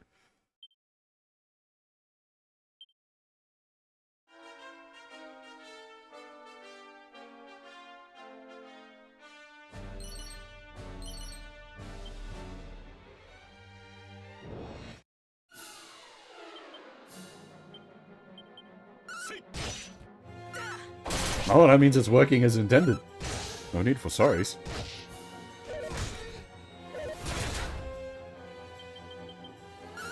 DQ3 HD? Very good so far. I have considerable issues with the localization, but that's just Dragon Quest, unfortunately. We're never going to escape that. Yeah. Ugh. But the game itself is great. I'm having a great time playing it. The HD stuff is really quite solid. No, my issues are that not just like that. It's the ridiculously over-accented dialogue. The, like, speaking, like, dropping a whole bunch of, like, non-English words in sentences. Often resulting in sentences that are just like, what the fuck is this even saying? And, like, again, they're speaking plain Japanese. Because a bunch of this is voiced, so we've got actual, like, straight one-to-one comparison. They aren't speaking with an accent. They aren't speaking anything funny in the Japanese.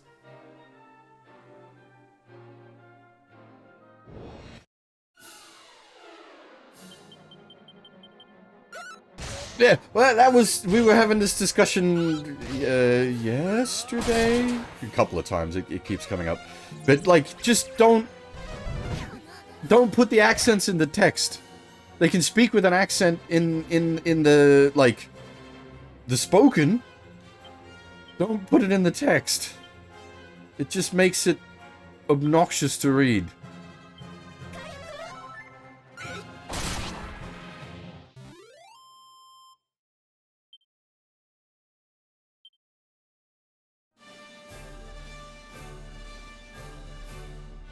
There was a couple of bandits that were speaking in fucking Cockney rhyming slang.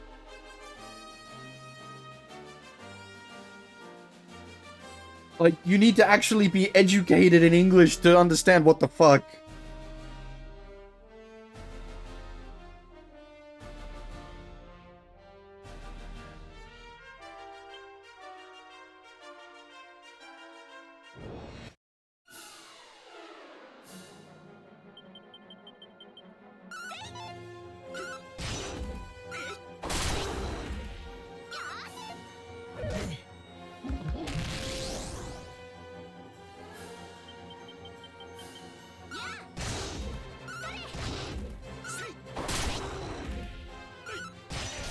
Hang on. I think I can do this. Hang on. Can I just... Yeah, there it is. Okay. Would you Adam and Eve it? We're free, boss. It's fucking Cockney rhyming slang. Would you believe it? If you're unfamiliar with how Cockney rhyming slang works. But, like... What the fuck? The accents are bad enough. Now you've got, like... Ugh.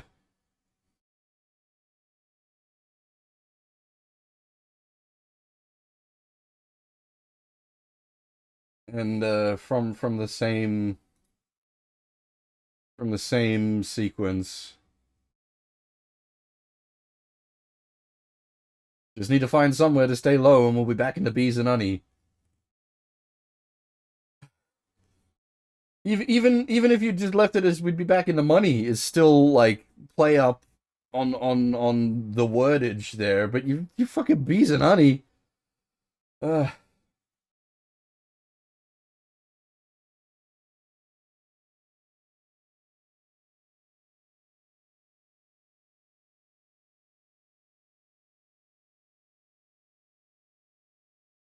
See, this is the thing with these checks. Like, I don't struggle to understand them.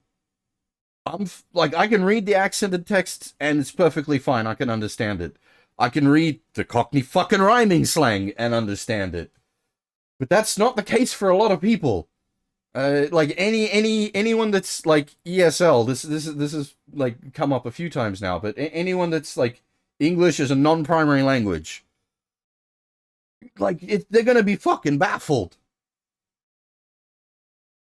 And like the counter argument I see to that is, well, it's not written for people of English second language. Fuck off. That's most of the world.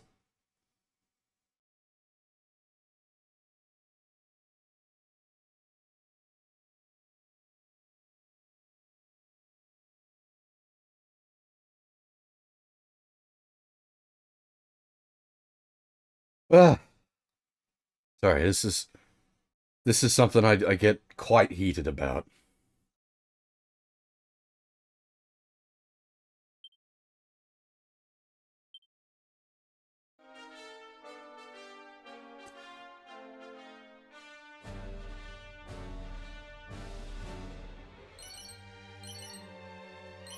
You are right, Fab. I did just notice that myself. I was just thinking if there's anything else that I want to, like, directly state before taking a break, because I'm kind of in the middle of a conversation flow here. Metaru!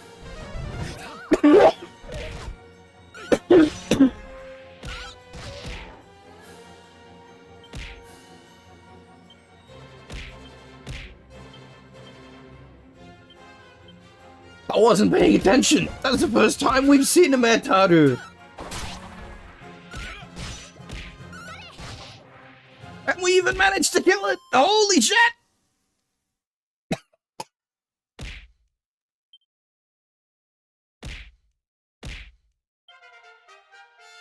Metaru!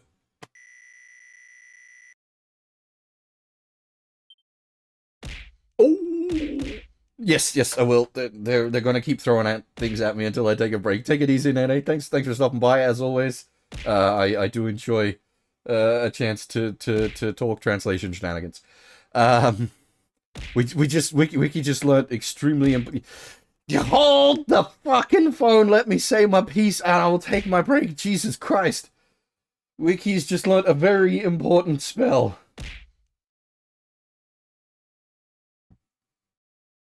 Damn. And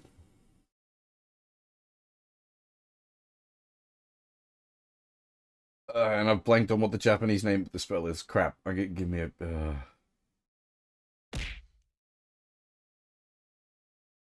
And I should know this as well, because this is one of the most important spells in the game.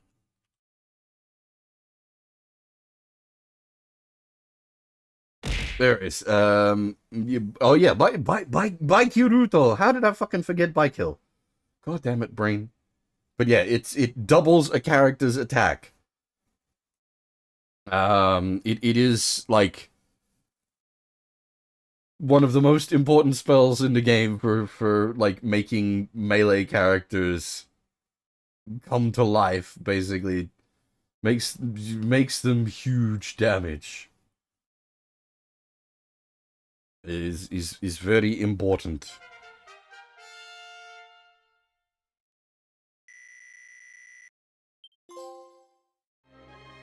Oh, there's a trophy for killing a metal.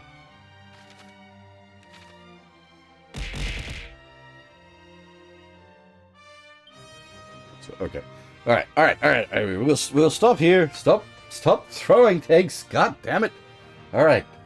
As I've said many times at this point, 2 hours. I'm gonna take my break. I'm gonna go stretch and walk around for a bit and yeah, probably make myself a fresh cup of coffee. Okay, stop! Jesus! You fucking give me brain damage. Fix my blood clots, lose my mind.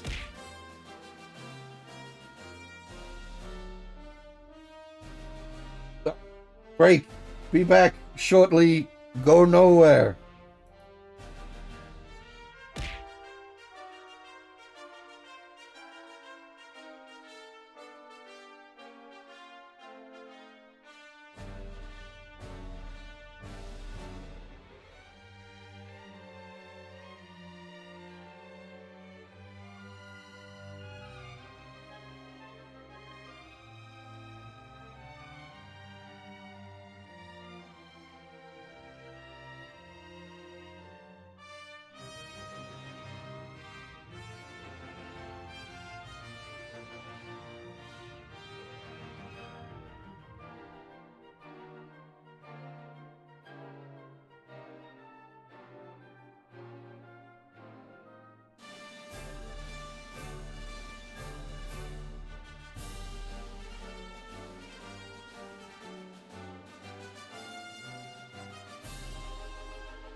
I have returned.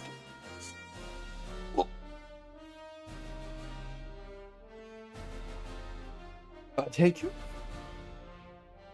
Alright, so we never set foot into this place, did we? I don't know. Yeah. Accidentally walked straight past it while... Yeah, there it is. The Dharma Shrine. I was gonna say we accidentally walked right past it while I was on the big rant.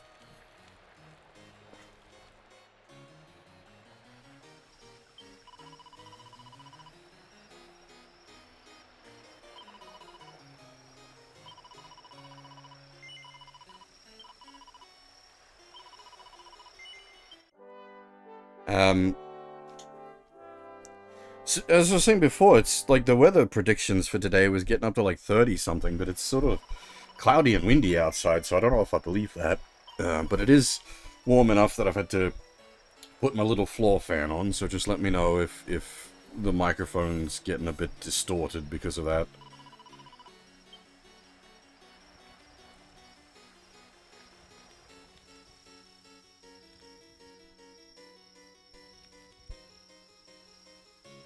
Well, hello there.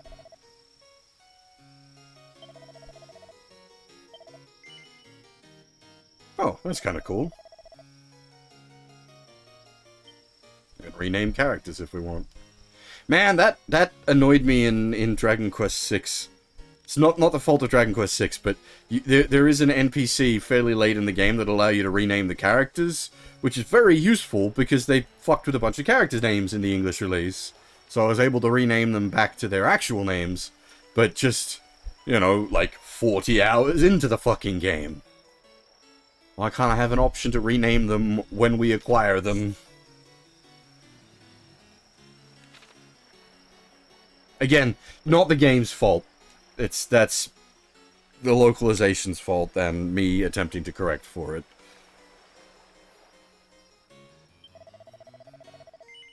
Hey, are you? How's it going?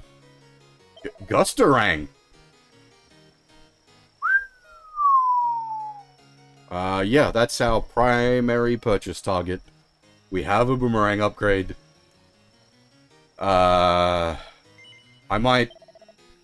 We could, like, sort of cheese that out right away, by selling off one of the, Sage Elixirs. Which normally I would never sell an item like this, but this game is throwing so much MP restoration at us compared to, like, how Dragon Quest normally does.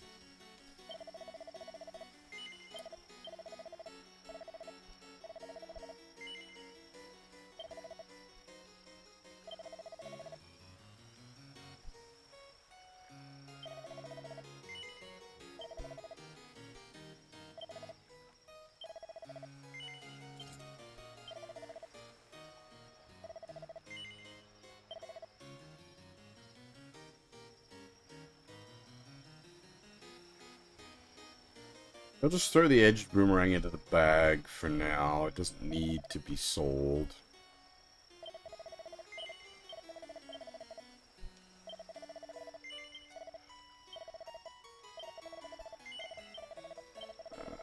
Just in case I get other uses for it later.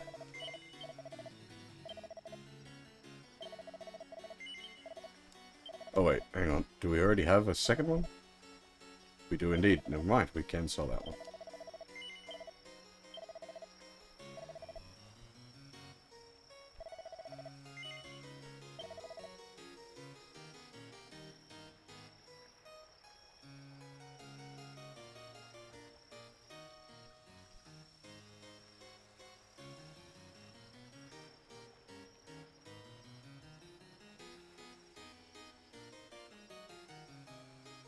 That's a 20 extra defense for the field. I will take that. He has limited armor options, unfortunately. I have a bad feeling that those golden claws might be, like, Bab's only weapon for a very long time because of just how powerful they are.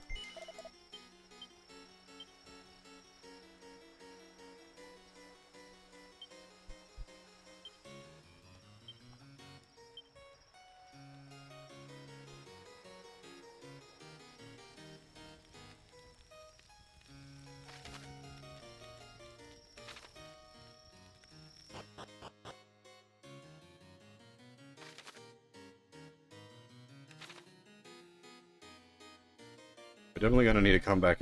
What's with people just, like, sleeping on the floor randomly?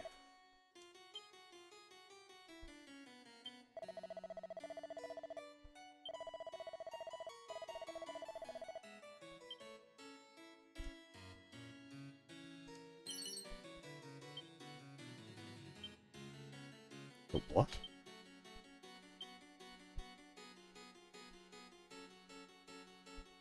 Okay.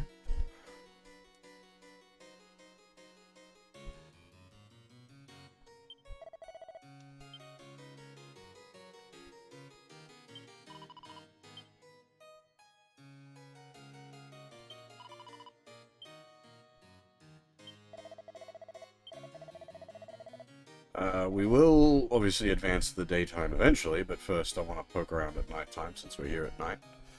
Might as well make use of it to see what's what.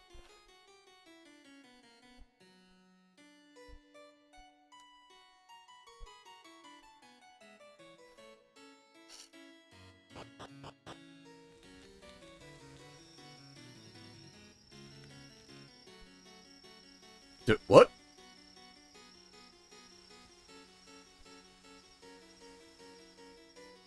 Does that heel slime have hair?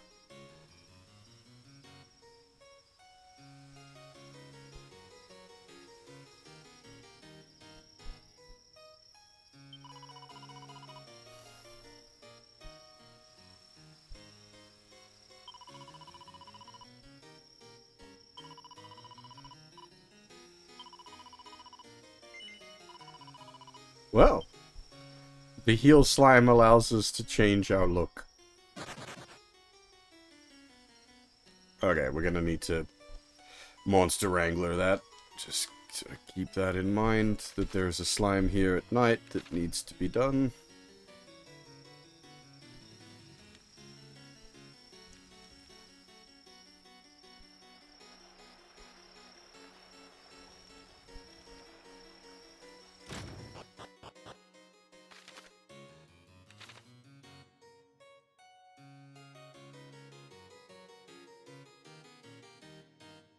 Cool statues.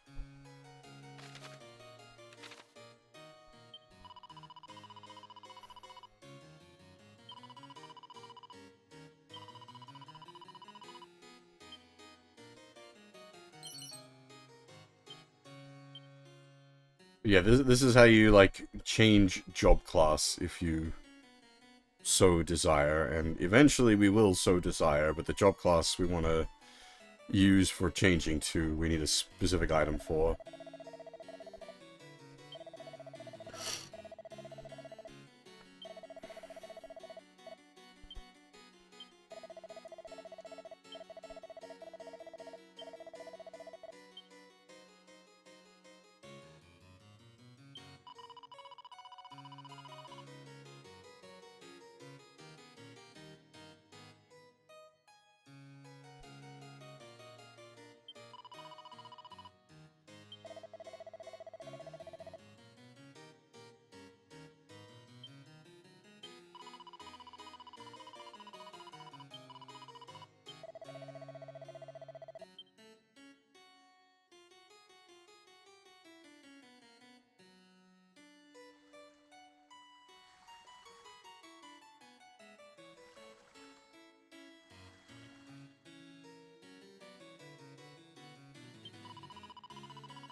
The Tower of Transcendence is where the item we need for our job class change.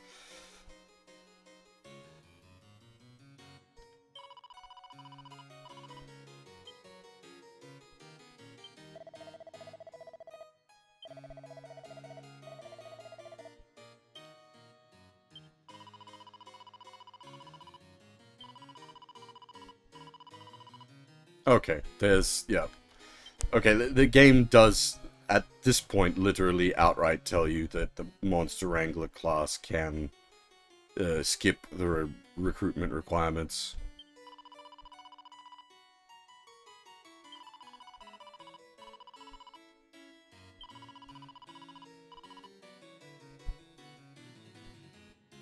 Is that a... Is that a, like, joke on the, like, traditional D&D munchkining of a warrior mage thief? The like, literally one character with everything?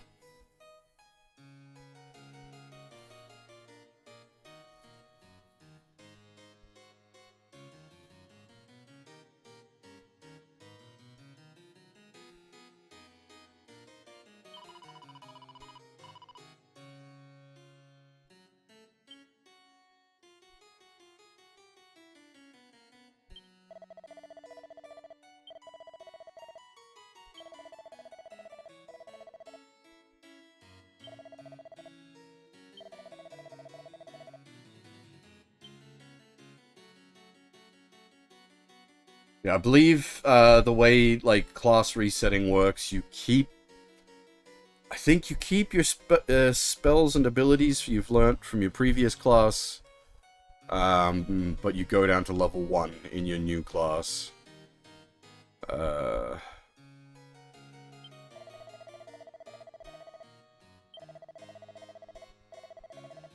Yep.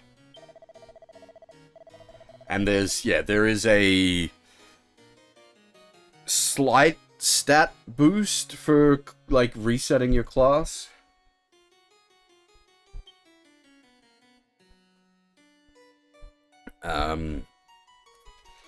It's probably not worth the grind if you're just doing it for the stats. It is absolutely worth the grind if you're doing it for, like, skills or spells.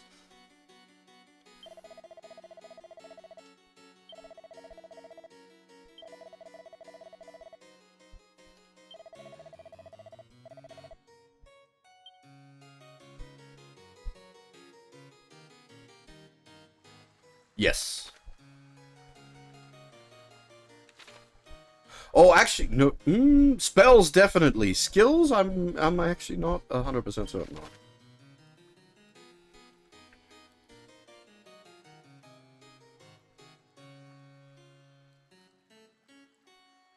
Yeah, abilities and spells. Yes.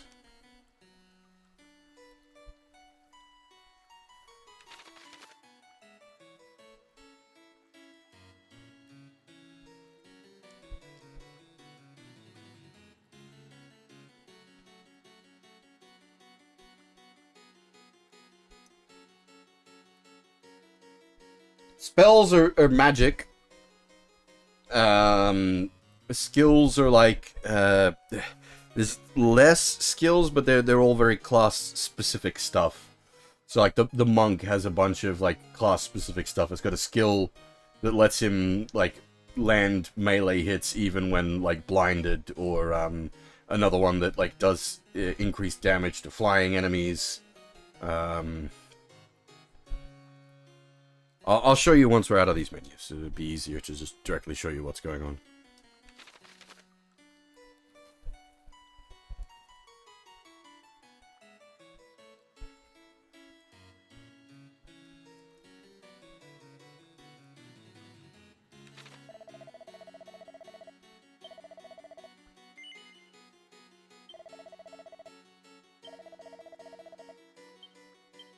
So, yeah, spells. Like, Fab has no spells. But abilities, Fab has abilities. Extra damage to flying. Attack hits through blind. A multi-attack. And, something that can, like, I think, stun? But yeah, the mages don't have any abilities either. Like, main character has some abilities. And spells. His main character. Which I do wonder, does the list for... Does it list the... Sage? Does not yet list the Sage. Because, yeah, the Sage is the, the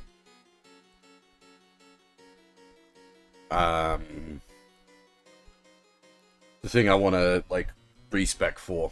Especially now that we've got, Baikyuruto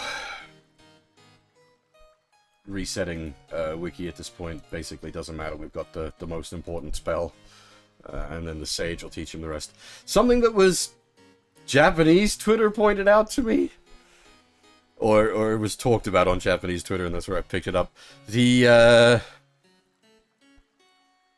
Because the lady doesn't have, like, the armored skirts anymore, because she's wearing the spats now.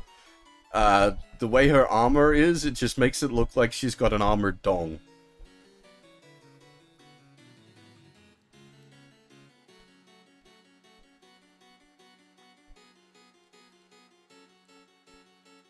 And now I can't unsee that, and now you can't unsee that.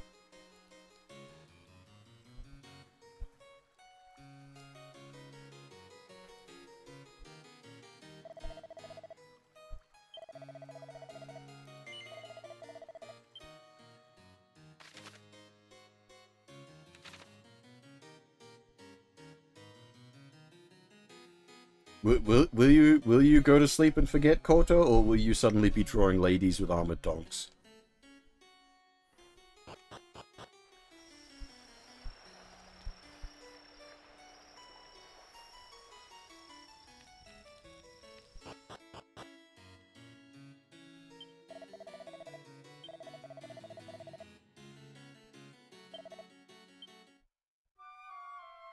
Speaking of sleep.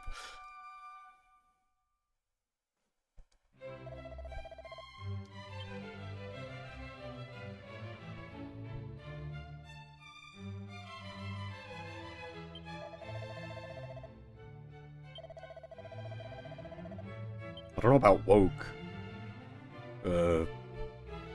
Buddha ladies has always been a big, fetish around the internet. That's nothing new.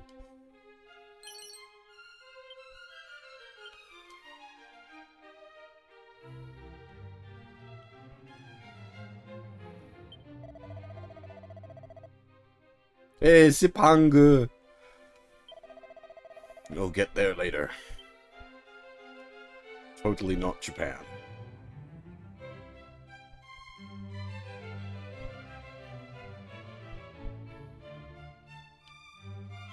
Oh, you meant you're literally going to sleep right now. Fair enough.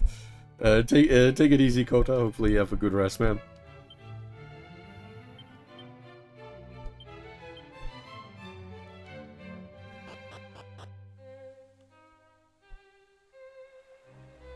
I thought you were talking about going to sleep to cleanse your mind of the armored dong, but I misunderstood.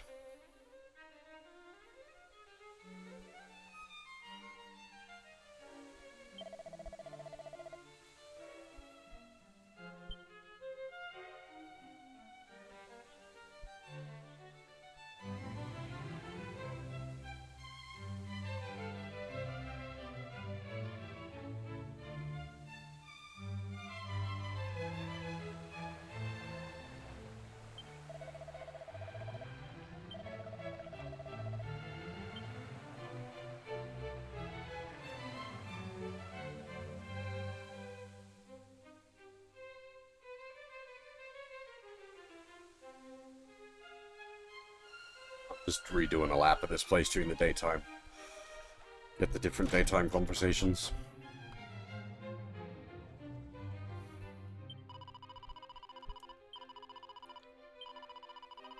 That's the same, and that's not surprising. That's, like, important information.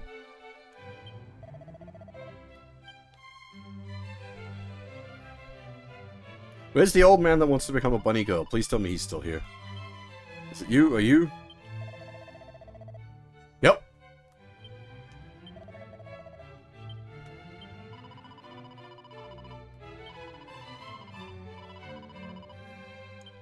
They've sort of toned him down a bit. He's pretty direct about wanting to become a bunny girl.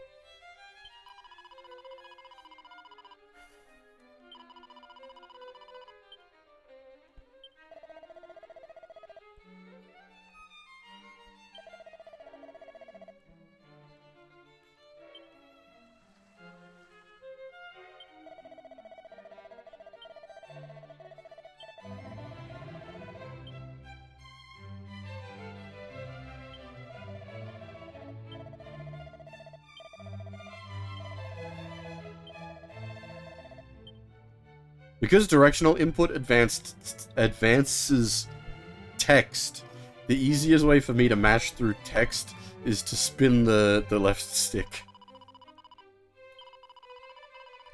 Okay, a bunch of the dialogue's all the same.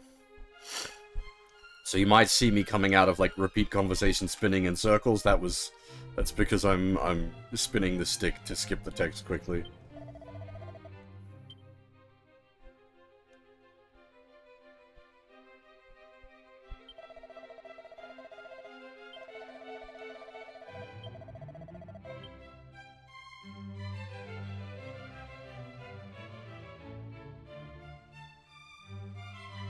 Supposedly they've improved or changed. I don't know, changed some of the Asobinin class with this version of the game. I haven't really looked into it.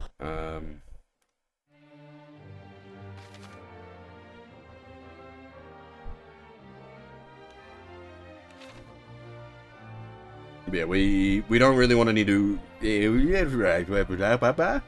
We don't really want to do any job changes at the moment.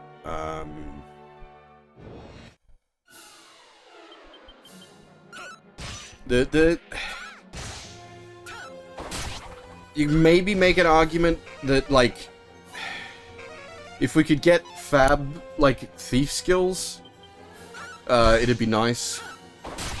Like, reset him, level him up to 20 as thief, and then reset him and level him back as monk again. But I don't know if I can be asked to do that kind of a grind. Because obviously he'll end with higher stats, which is quite nice. And if he had access to all the thief skills, that's handy. Guametaru!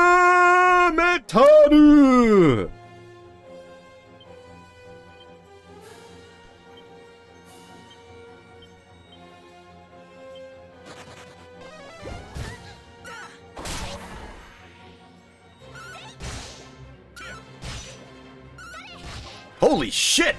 3 for 3!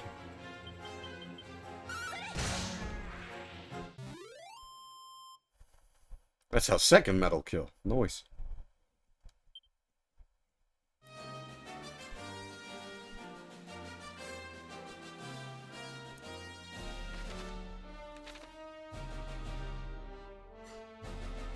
I think this is the Tower of Trial or whatever it is. I think if this is the right place, this is where we can get the manuscript, and the manuscript lets us transform a regular character into a sage. The only character class that can go into sage without the manuscript is the Asobinin.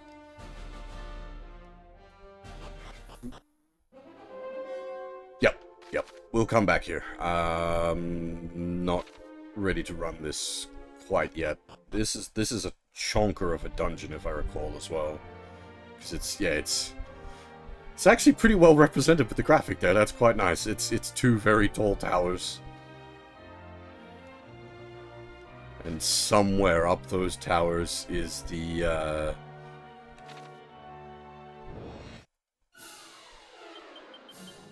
and like you can even see that if you're paying attention, you can even see the rope that you can use to cross between the towers up the top. That is really good.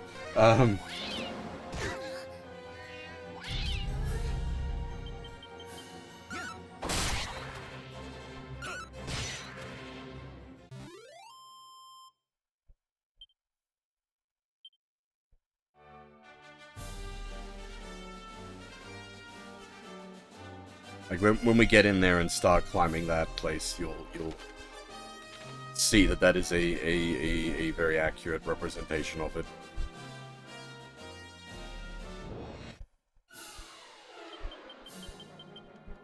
That's one of the places that has stuck in my mind, which means it is definitely a chonker of a dungeon.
small bear.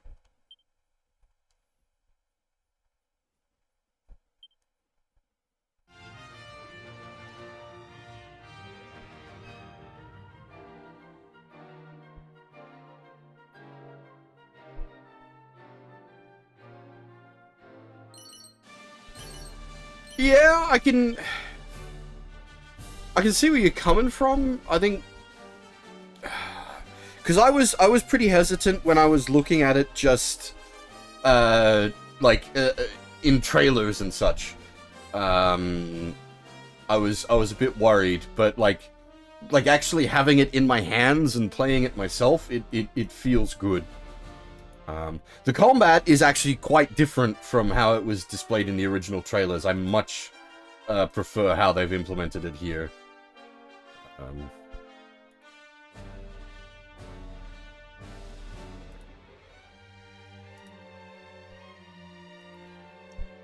The way it was presented in the original trailers, the combat was like a like Final Fantasy style, I guess, like line your guys up on the right, line their guys up on the left, and there was a sort of slight camera angle to it.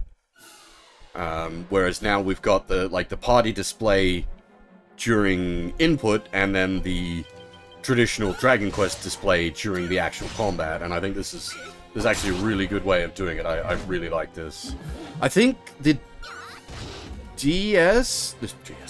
3DS port of Dragon Quest VII implemented combat like this as well, I think. It zoomed out while you're inputting commands and then zoomed in to actually do the action. So you keep the traditional Dragon Quest like first-person combat while also having party display. I actually don't remember how... because I think Octopath was very strictly their guys on the left, your guys on the right. Whereas the one they were showing off in the earliest trailers for Dragon Quest III, it was like there was a camera angle slant to it that really sort of changed the look on things. The mechanical effectiveness is your guys on the left, their guys on the right. Sorry, flip that. But the visual implementation felt quite different with the... give me a second.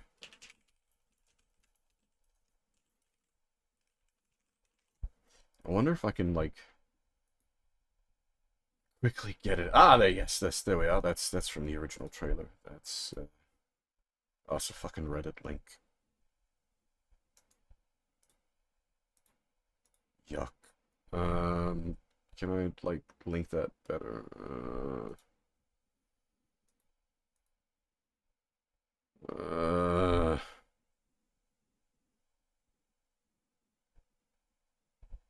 God damn it. This is a fucking, like, gobbled ass link. This yuck. It's a very shitty link, I apologize. I'd have to, like, rip it and re-upload it somewhere proper, but that'll show you. That's what it looked like in the original, like, the first HD-2D trailer.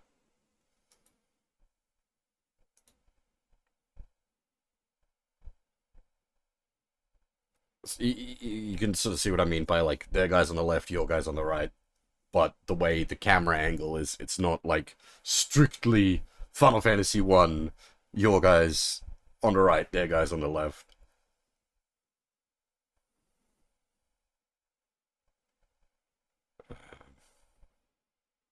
The other thing is, like, with the way the backgrounds for the combat is displayed, is that they're like pretty versions of the original backgrounds, with obviously a bunch of new ones thrown in as well. So I think this hits a really good like middle ground of doing like fancy new stuff while still maintaining the soul of the original.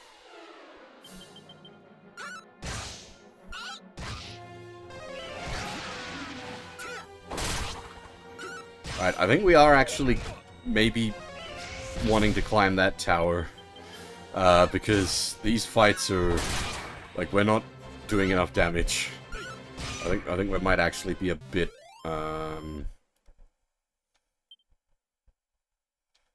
might be a bit far afield at this point.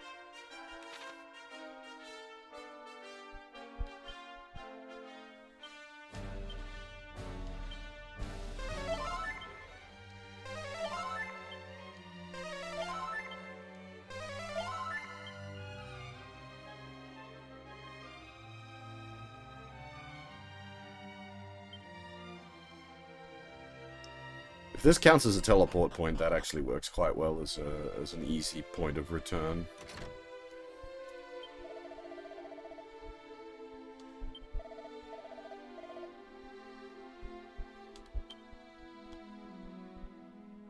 Mentioning of Orochi there. It's spoilers for something that'll be coming up later.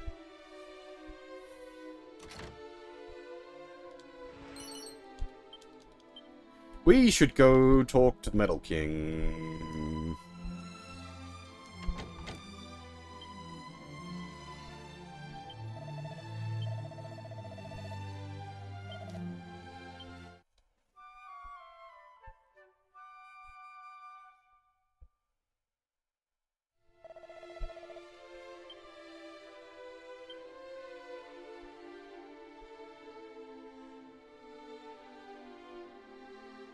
I suppose, yeah, we do want to run the tower at this point anyway, because more leveling doesn't really do much for us. Since we want to do the job class change once we've hit the point we want, which is getting by kill. We want to then get the job class change in as quick as possible, so we need to go fetch the item.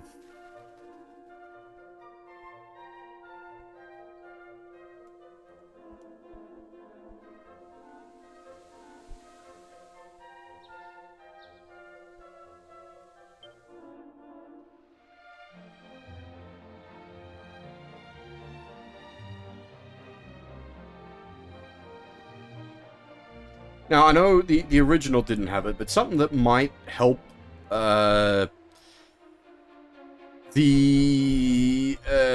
things feel sort of weird movement-wise is they should probably add footsteps.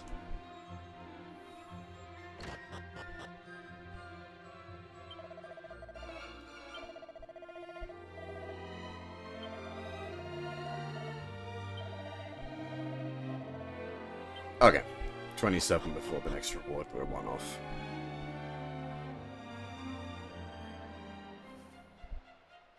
I couldn't remember when the next reward was, as I said. Oh, there's a good one at 30.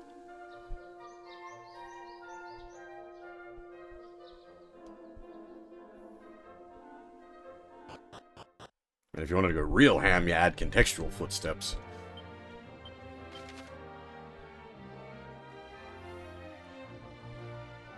That requires a heap of extra programming.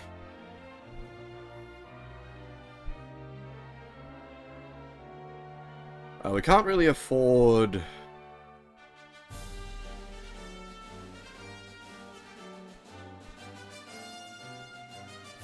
any gear from there at the moment. We're pretty broke, so I think we just hit the tower and go.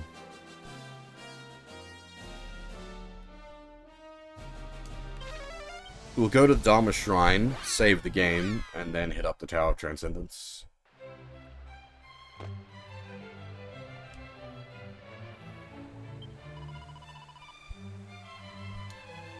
Yes, audio is in Japanese, and circle is confirmed.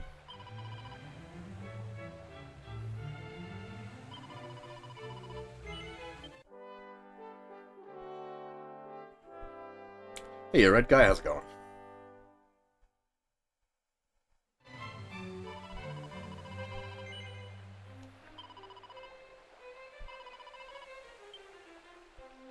That's why it's like circle to speak. And then some menus show it where it's like I didn't mean to do that. It's like press X to close menu.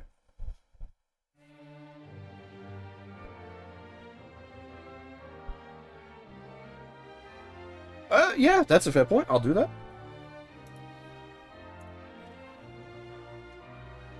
Oh, wait. Tomato, we don't need you today.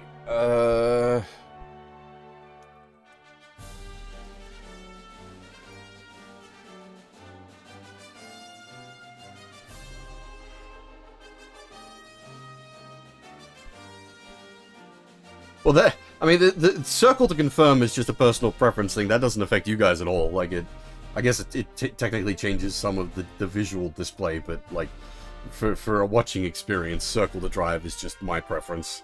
That's, it doesn't affect your guys' experience at all.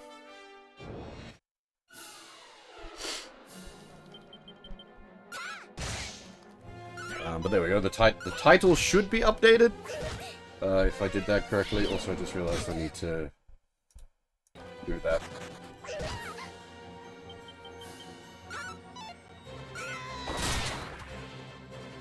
Probably don't need the English text bit. Maybe just have Japanese audio.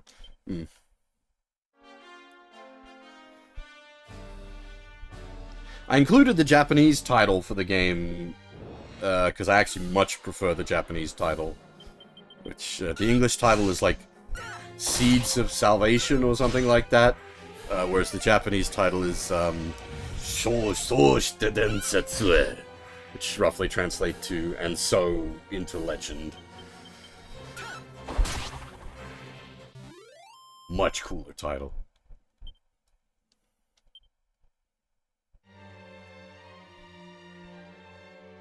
And like the title itself is just cool by default, and then when you understand the meaning of the title once you finish the game, it's even better.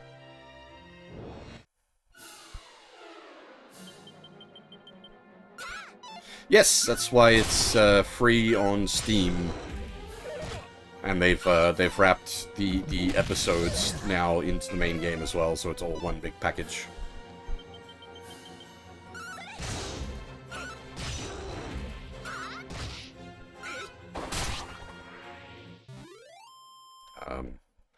I actually don't like Half-Life 2 that much. I love the original Half-Life. Brilliant game. Opposing Forces, also great. Blue Shift, fun little romp. Not fond of Half-Life 2.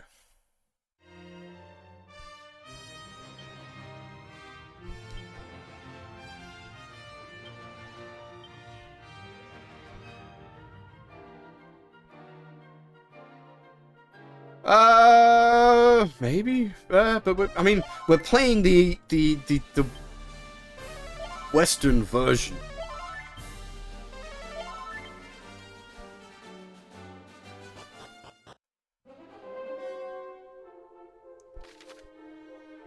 Alright, we'll shuffle a bit about outside first, have a look around, and then start heading up the tower. Oh! Sorry, I gotta take a phone call. I'll be back shortly.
Sorry about that. Just had to talk to me dad for a bit there, let him know that I wasn't dead. As for the, like, yeah, I'm well aware of, like, the changes between, like, the Japanese and the English version of Dragon Quest, believe me. I'm, very, very aware. I do not like any of the changes. It should be the Roto trilogy.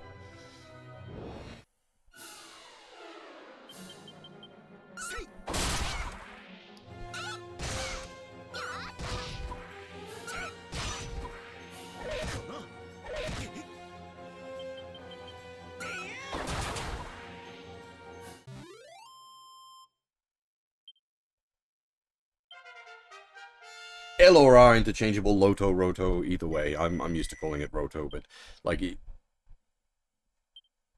hell is that?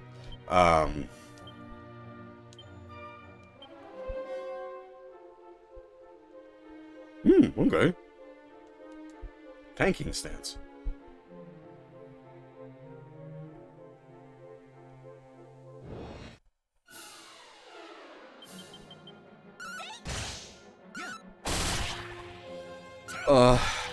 I am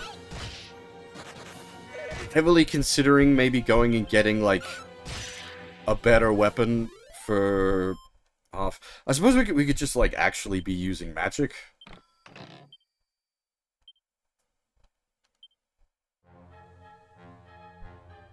But, like, getting the mace, for example, before we, like, really commit to the, yeah, we couldn't afford it, so maybe not. We're not even like halfway to being able to afford it.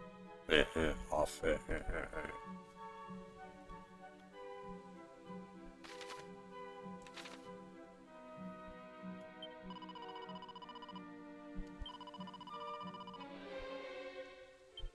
Yeah.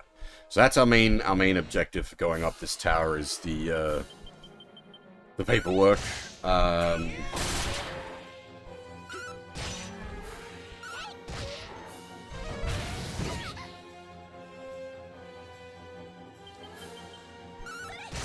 I forget what the Japanese name for the paperwork is. Let me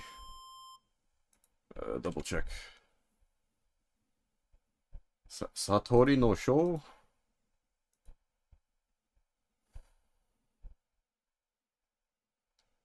Book of Awakening? I'm not quite sure. Hey, Grunkers, how's it going?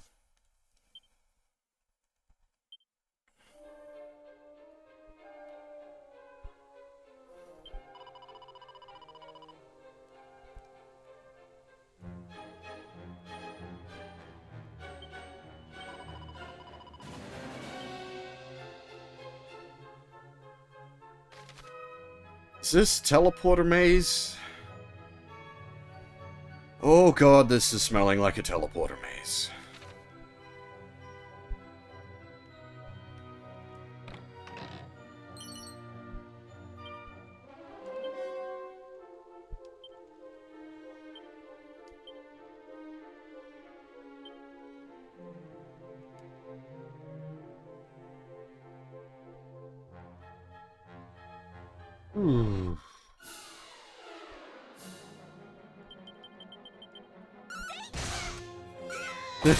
The chicken nugget on legs design is funny. Oh, where are you up to?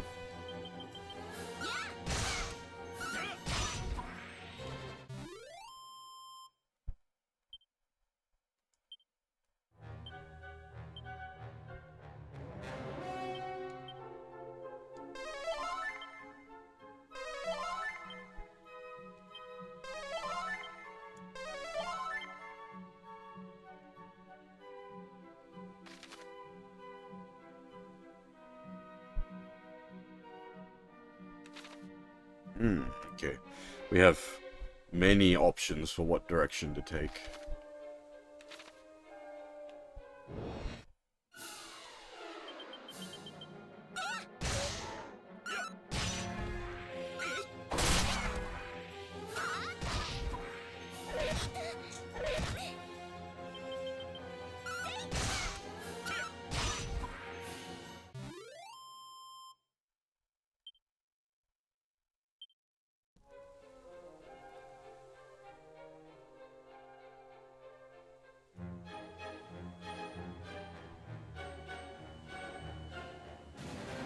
I think I'd probably just call the Book of Satori.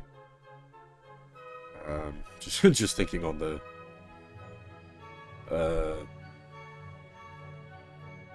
which I think was how it was originally translated in, like, the original Famicom version, or the NES version, I suppose is more appropriate there. How did a translation from the 80s translate this better?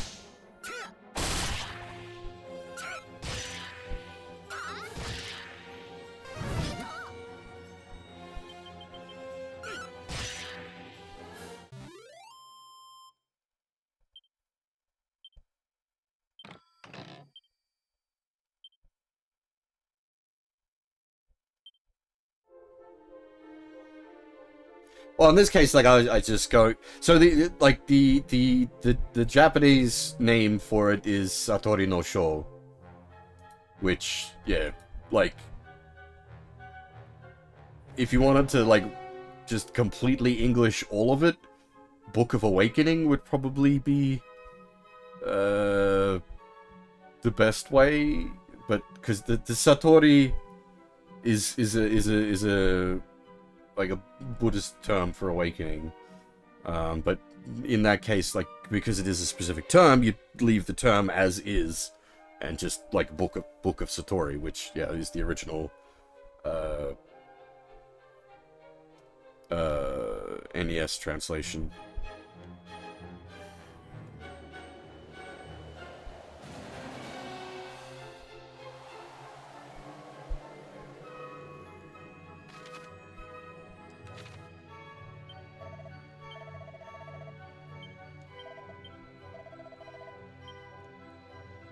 A Game Boy Color version of Dragon Quest III is a very good way to play through Dragon Quest III. I still stand by the Super Famicom as the best version. The Game Boy Color and the Super Famicom versions are very, very similar, though. But the Super Famicom version has the animated combat sprites for the enemies. Though the Game Boy Color version has the Monster Medals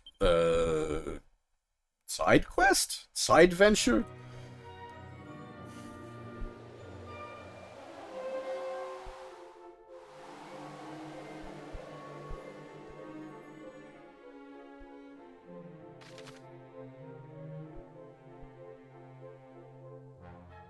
Yeah, okay, so a bunch of this is going to come down to, like, learning how all the teleporters are hooked up. Oh, it's a teleporter maze!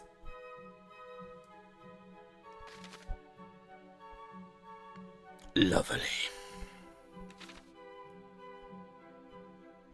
I don't remember the layout of this tower at all, just that it was quite the adventure. Oh, shit. I, need to heal the healer.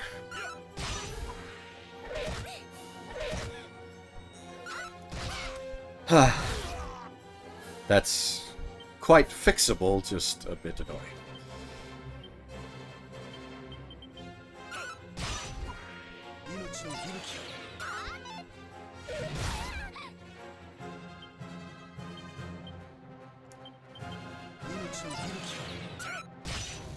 Trying to pick her up with a coin toss revive. Yeah, I think we just clear the fight first, because this thing actually hurts.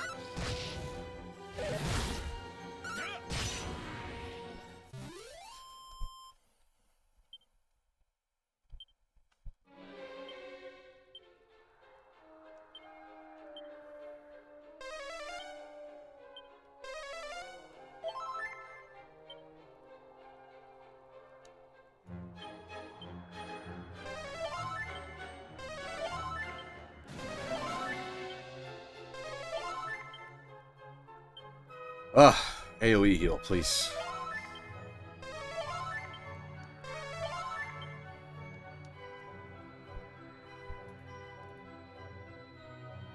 I don't remember when we get Behomara. Whoop! I mean, that wasn't quite what I meant to do, but that does at least. I was curious if that would drop us down over there, or...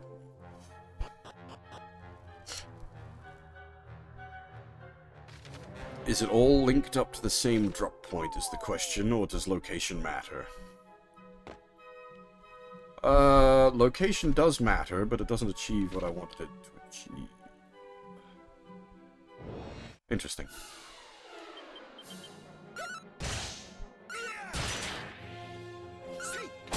I should probably start throwing out, like, AoE magic from Wiki. Like, that's the whole purpose of the mage, is to, like, use the offensive magics. We should...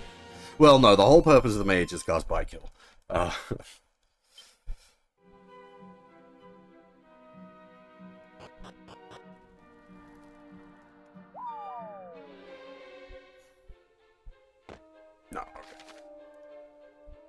okay. Okay, so...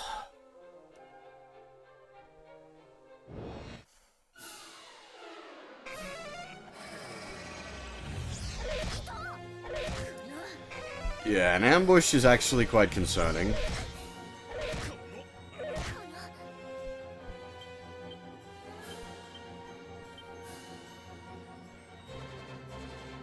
We haven't really, like, learnt all that much.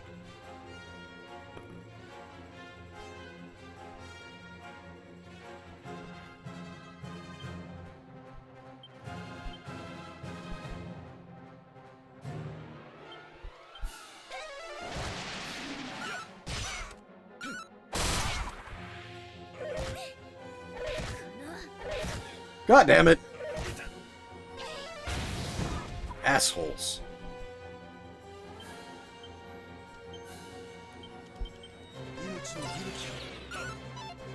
I'd like to pick half back up so it doesn't miss out on the XP.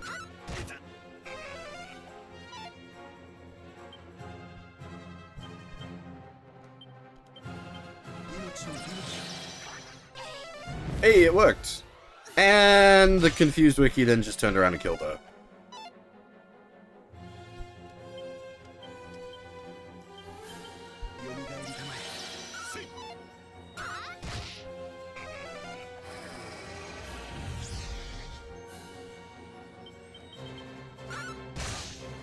Vengeance!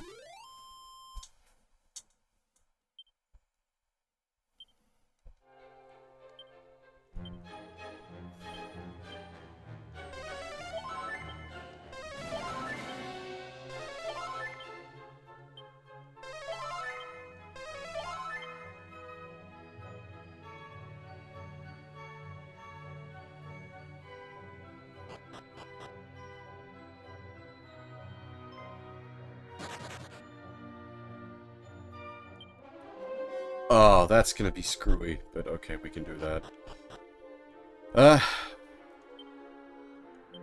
We need to use that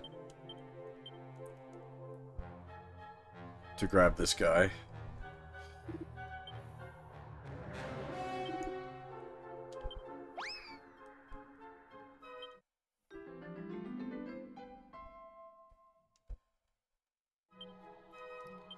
Problem is now the musk effect is active. Can we use holy water to counter that? Because the musk effect is increased encounter rate, which I'm good. We don't need increased encounter rate. I don't want to be avoiding encounters because we need to, like, you know, kill shit.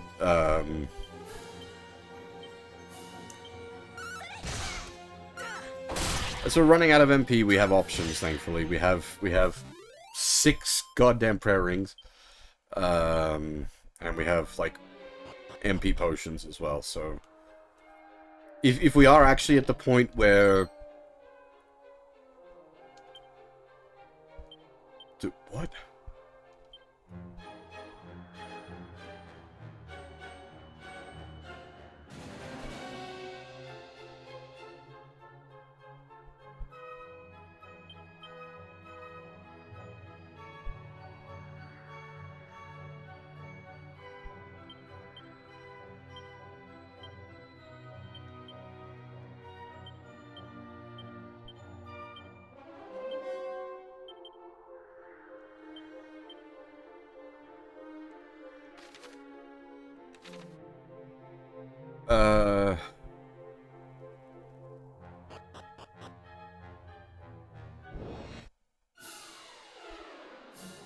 Forgot what I was going to say.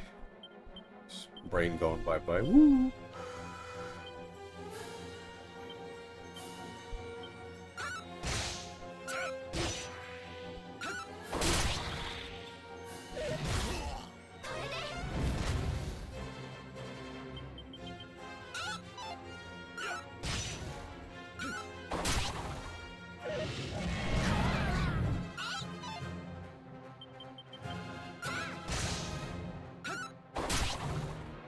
Well, yeah. Sorry, if it's got to, if the difficulty has gotten to the point where we're actually using our MP restoratives, that's good.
As I said, I do have memories of this tower being a hard climb. So I'm glad that it is still a hard climb.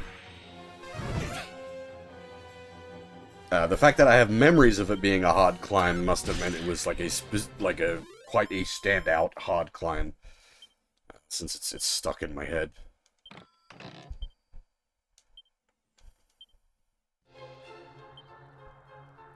Do we have much? Is it special meds? Yeah. Enough to give one to everybody just as an emergency would be nice.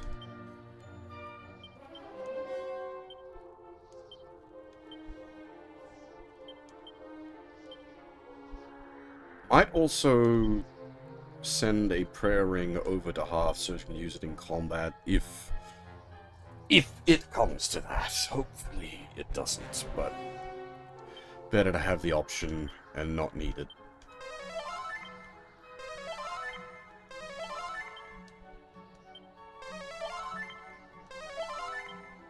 I think we have also still, like, where are they? The very basic bitch. The magic waters. Yeah, okay! We have 20 of them! We'll start out by using them.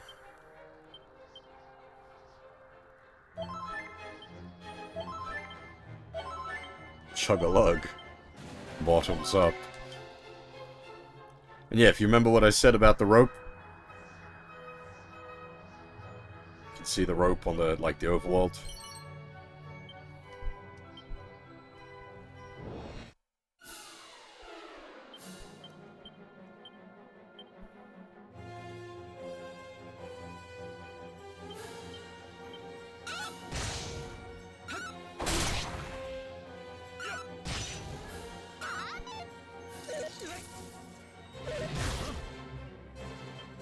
That's unfortunate, but not the end of the world. The important one here is the Fab. Fab's the one that's dealing, like, real damage to the dragon.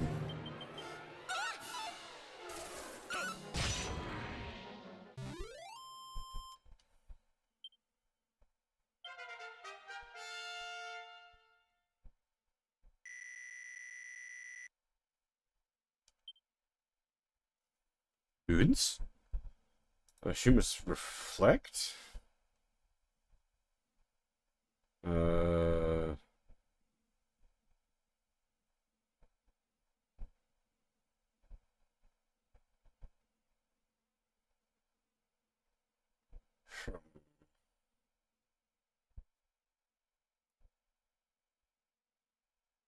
Yeah, give me a second, sorry.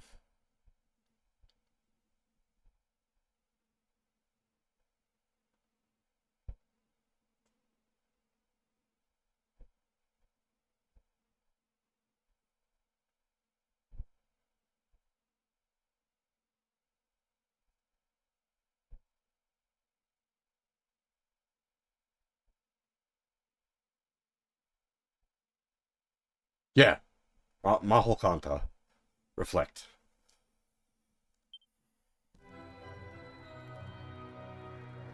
Ah, paralysis persists.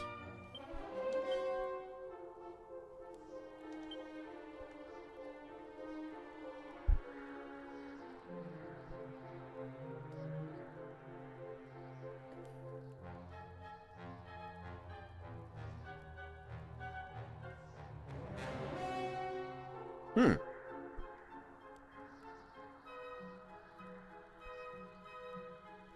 We don't have a paralysis cure.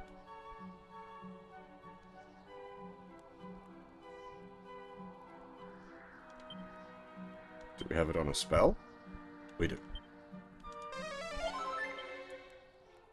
There we go. Healer doing their thing.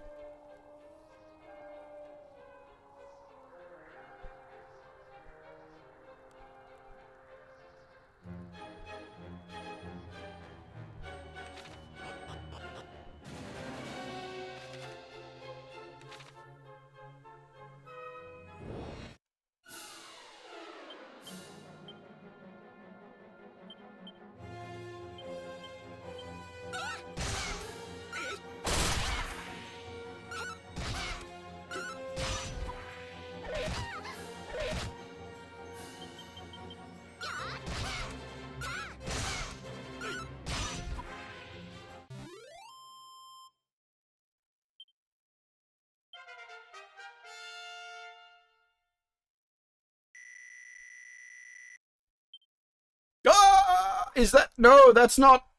I think that's just bigger heal. Wait, no, I don't... More heal. I don't... I don't know more heal as an English. No, yeah, it is. It is just mega heal.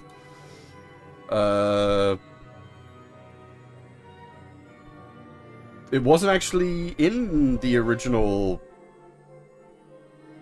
DQ3.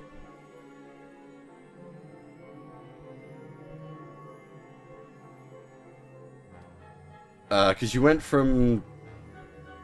Well, the next heal spell after... You had Hoimi, Behoimi, then Behomara. And Behomara is multi-heal.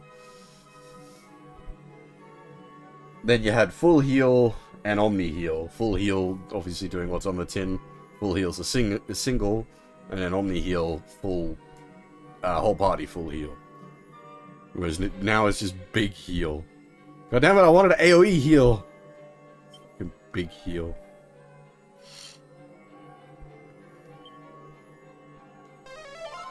$150 HP as well, like, the only character that's going to be useful for is the main character if he gets, like, absolutely brutalized.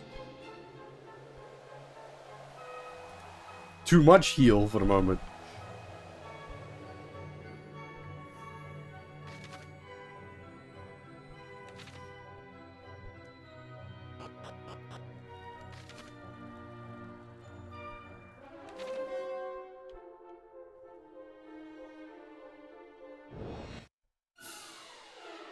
Ugh.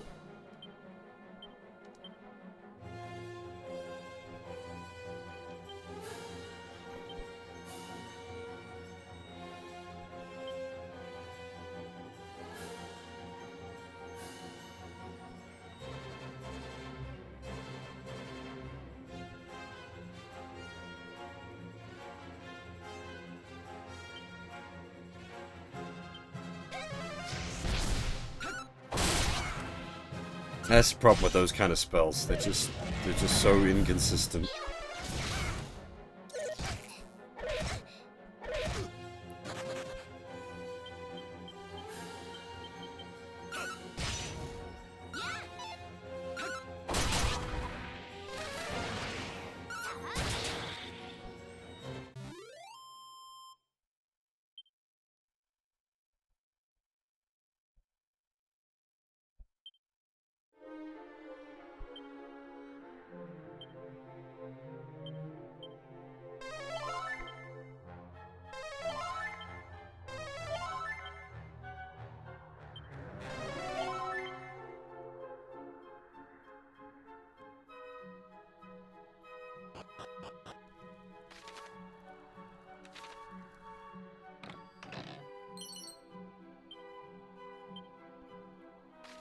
That does get us the next thing, which I think was an agility ring?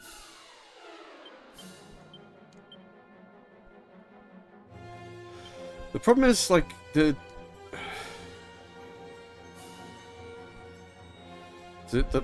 offensive options we've got just don't do much.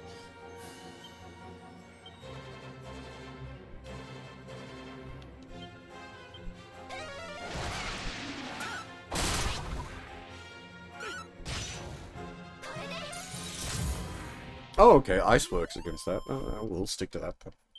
I'll take that.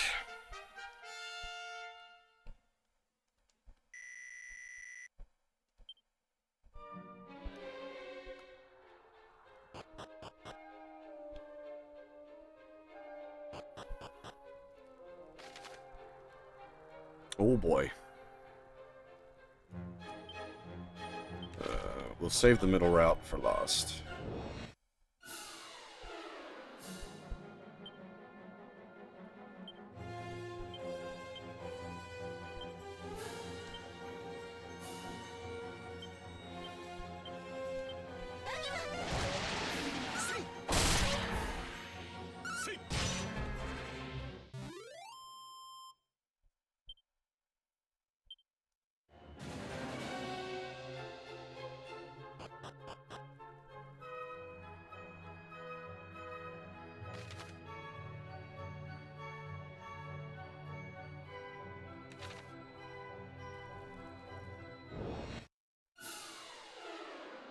Multi-dragon.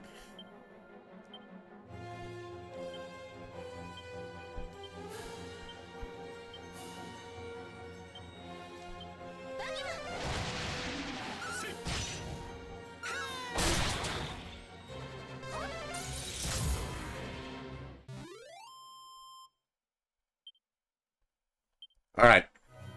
We've reached the point of having to use offensive spells in combat.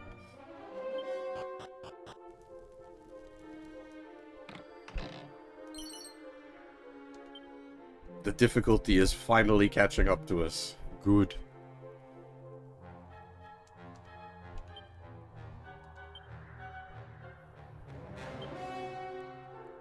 Now, the problem here is taking the Scholar's Cap off sucks. Because it's minus 20 wisdom. The Scholar Cap has plus 20 wisdom on it. I don't know, 10 defense. I think I might stick with the Scholar Caps, to be honest. Plus 10 defense at a cost of minus 20 wisdom. I'll keep the wisdom.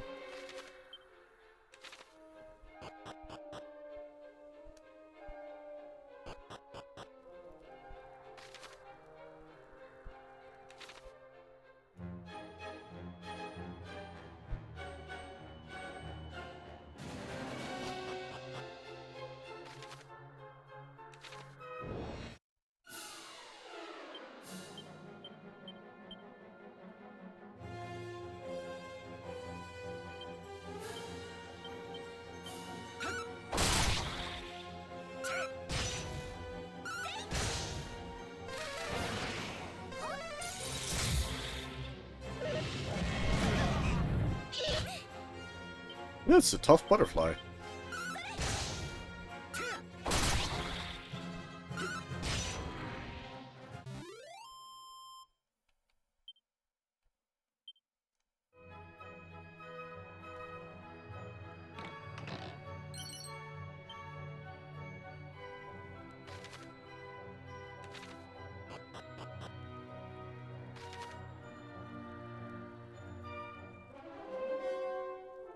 Hmm. Hmm.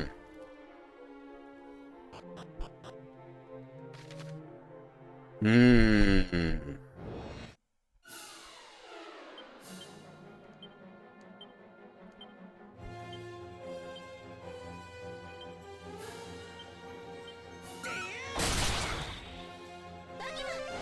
In contemplation.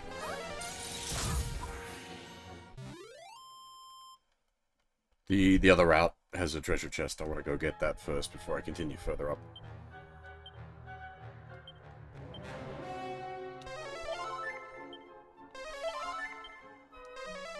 Behomi is doing all the work we need. We don't need, like, I don't even know what it's called in Japanese. Bigger heal.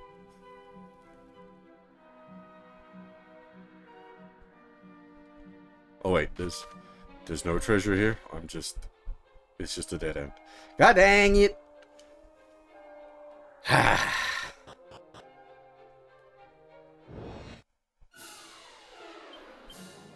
just assumed there was treasure there. I have been bamboozled.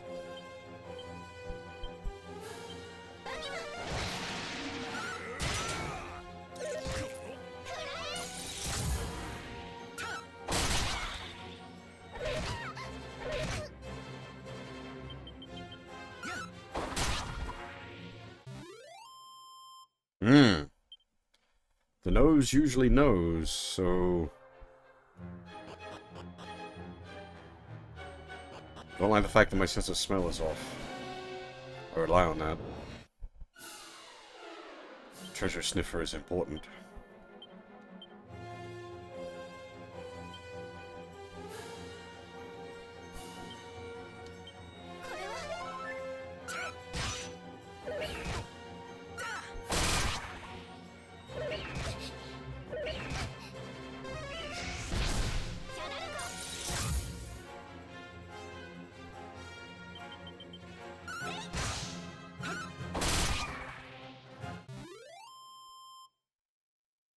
Might hit them with the Bagima. Might be more effective against the burbs. No worries, Kuro. Take it easy, man.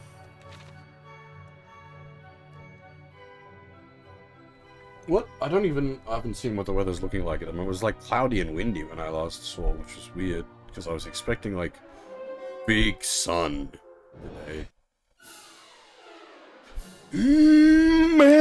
Metaru!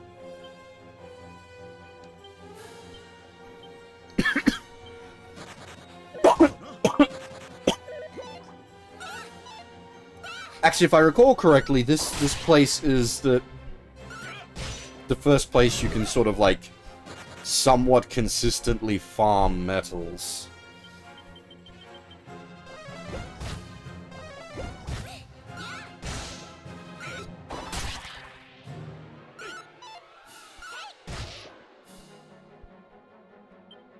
Okay, Metal A has 1 HP left.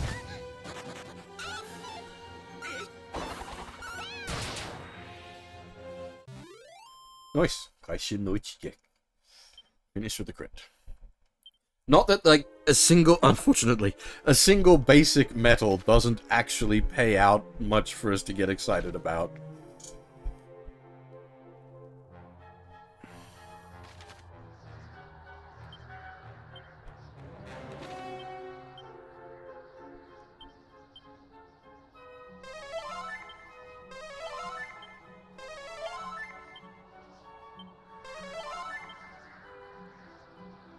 Whoops! I didn't mean to do that. Oh. Actually. Maybe I did mean to do that.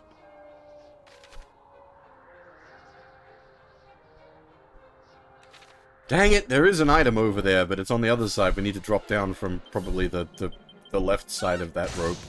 I shouldn't have mashed that out. That's actually a pretty scary stack of enemies.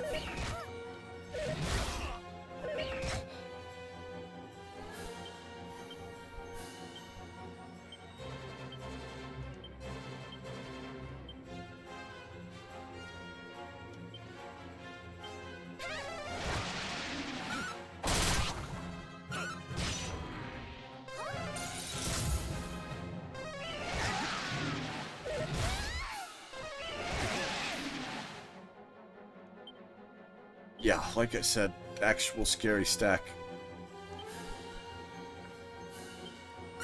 EO, unfortunately, not doing that much damage. We need like Iona or Iozun, Ionazun, the bigger versions of all damage magic.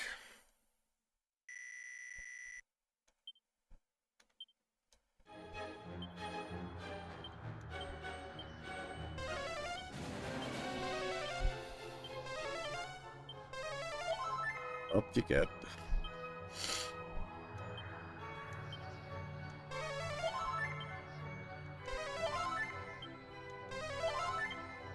Cases where I should have used the big heal.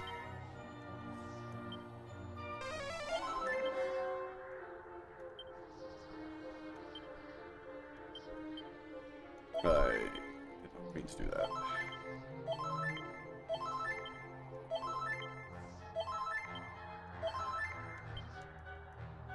Again, I am legitimately glad we have gotten to the point where, so we can jump off the side or we jump down here. I'm not sure how it's all linked up, is the thing.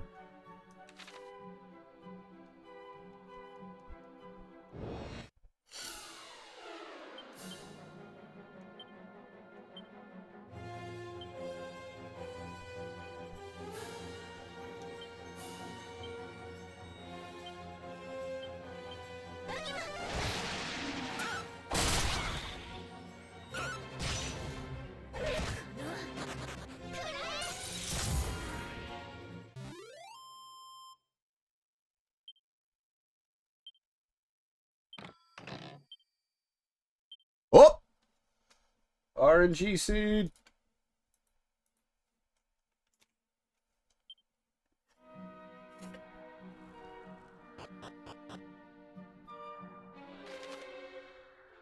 Yeah, we haven't been here.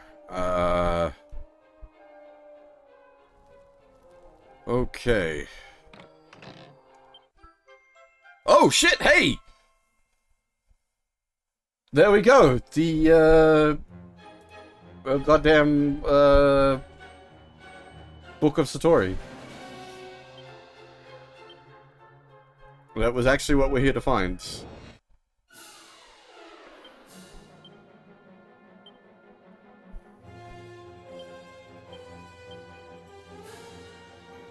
Aw, stacks kind of suck, actually. They allow us to transform a level 20 character into a sage. Your only other way to make a sage is very specifically the Asobinin or Gadabout class at level 20 can transform into a sage without the words.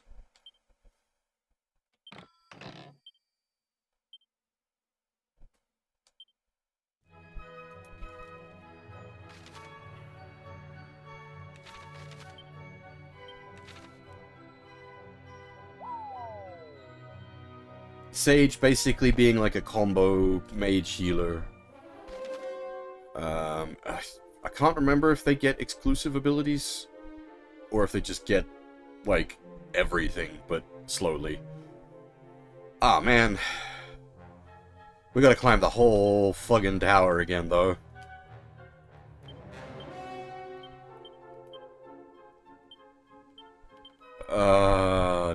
Dang.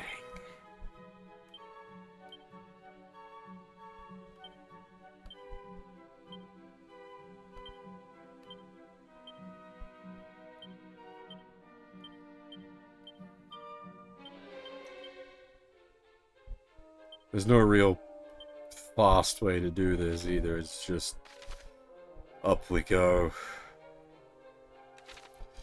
And the fights here to like holy water is not gonna help, is it? We'll put it on anyway, but oof.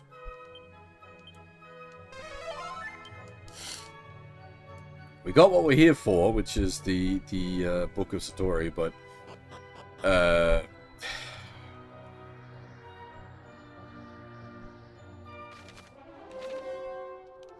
I wish to explore the full tower as well.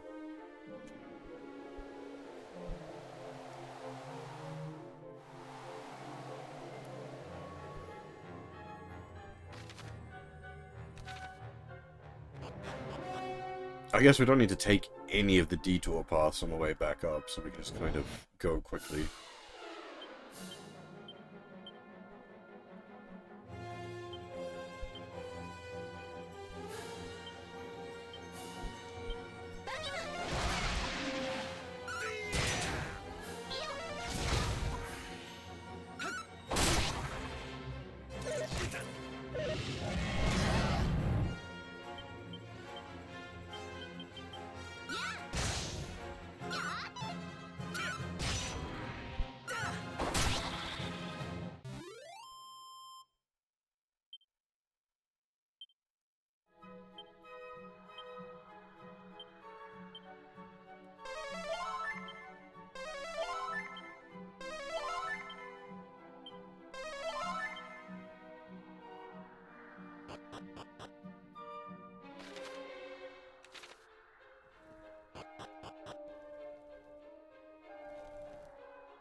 I'm going to use the D-pad for this rather than the stick so that I can't accidentally input an up or down.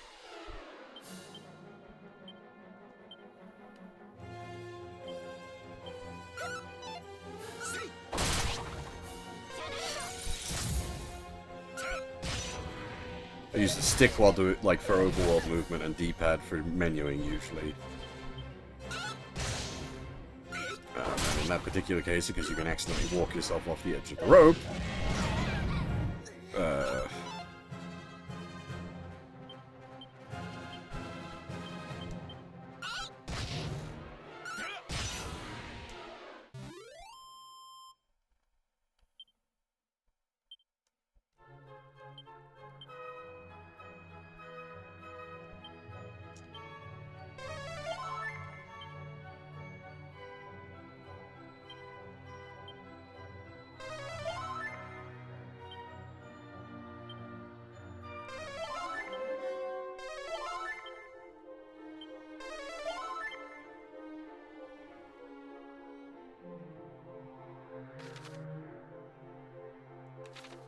That's right, we haven't explored this bit yet. This is what I wanted to explore.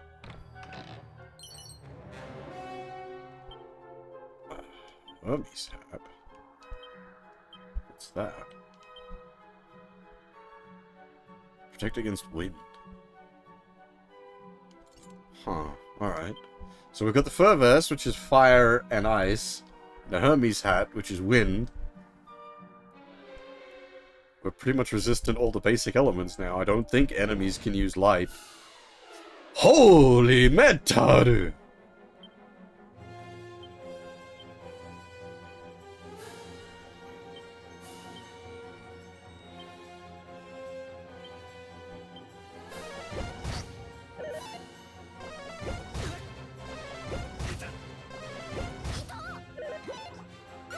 Well, that, yeah, like, a huge crit from the main character would be, like, amazing.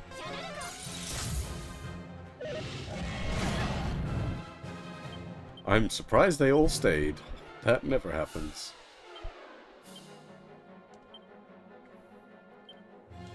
Metals are completely immune to magic, so trying to hit them with AoE magic is pointless. There they go. Oh, nice!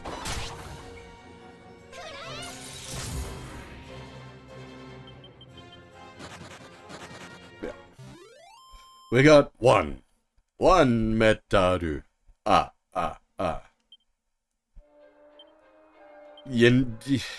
You're almost never gonna get a double.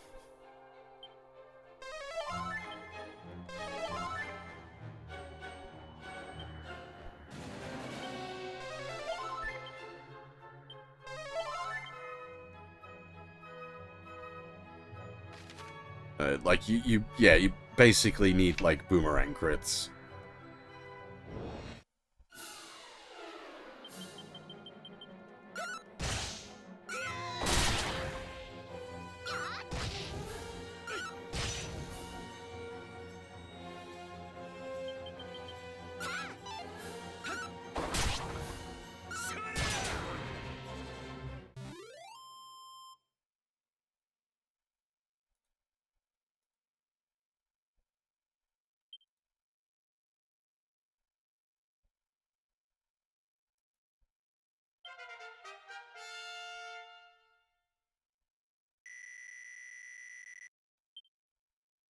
Hey! Nice! That was exactly what I was after.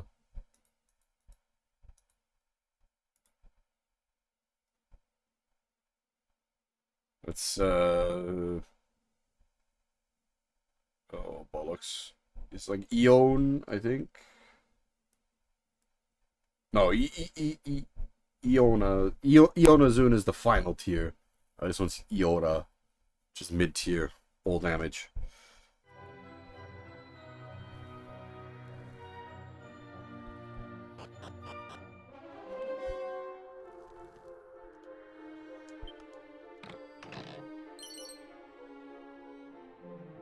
A battle fork. We're fucking big boss. This goddamn trident.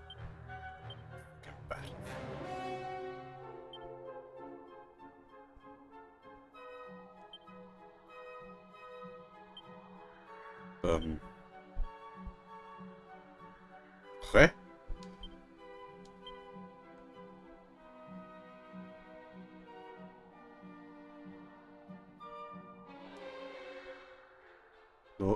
No one can use?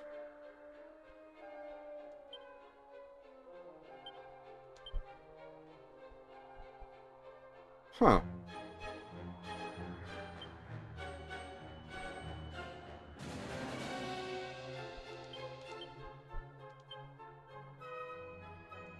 Not even the priest?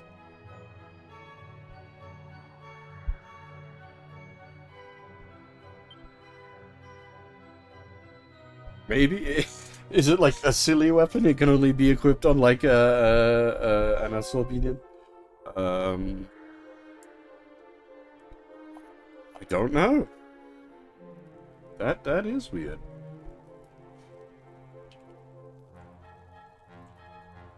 Battle.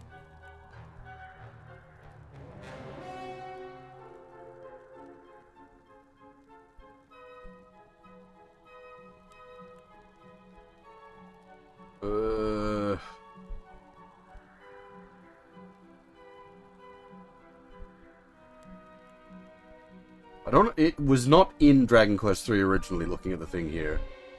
So there's no, like, information update for it. It was in Dragon Quest VII? No, that's 8. That doesn't have classes. 9. 9 has classes. What classes was it on 9? Warrior, priest. Yeah, that's what I would have expected, but it's not here.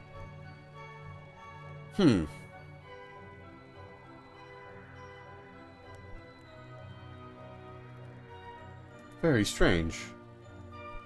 Maybe it's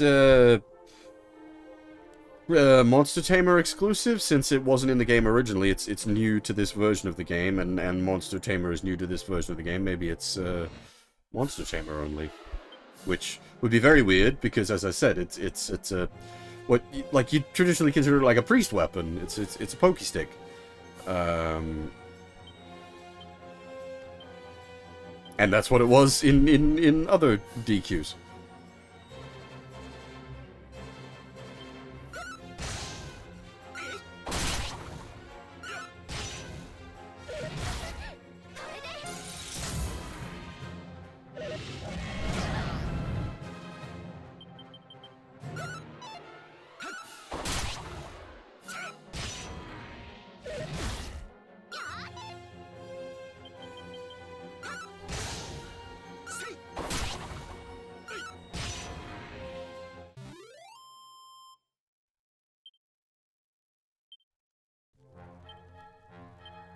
Yes, as you can sort of see there, like from those fights, the gold serpent dragons are basically worth more than like basic metal slimes XP wise.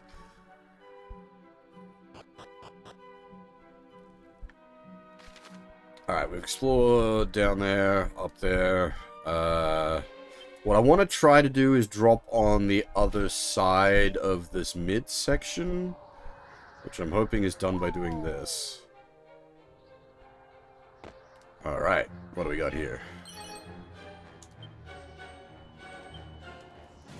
Well, okay. A stamina seed. It's not, I was thinking maybe like a mini medal, but I'll take a stamina seed.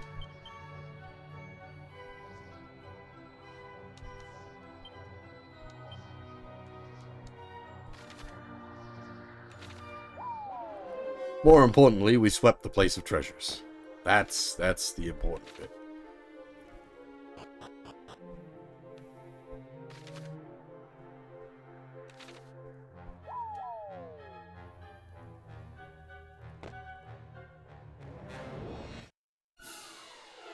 And now Wiki gets to change costume. Which is a shame, because that does mean, I've just realized, it means we're gonna lose the big hat. Disappointed!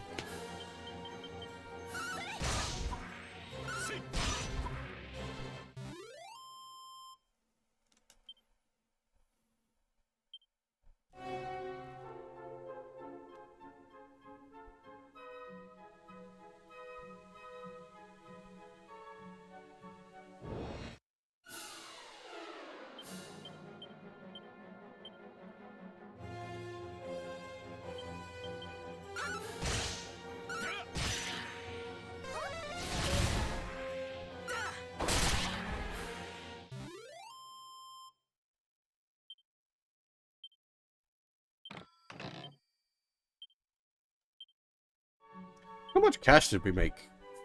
Fuck all! Oof.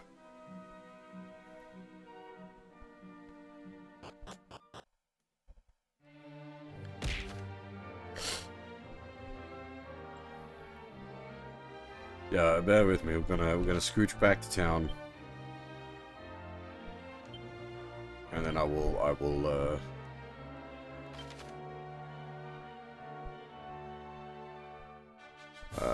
take another break.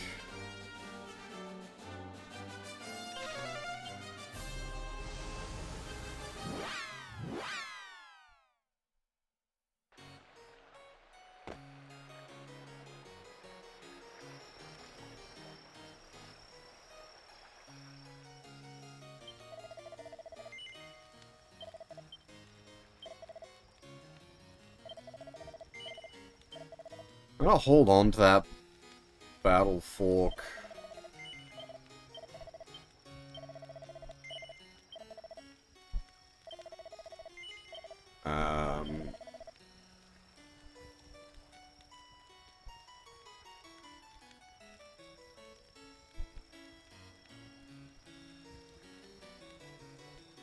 Man, yeah, we did not make shit for money despite making like quite a lot of XP.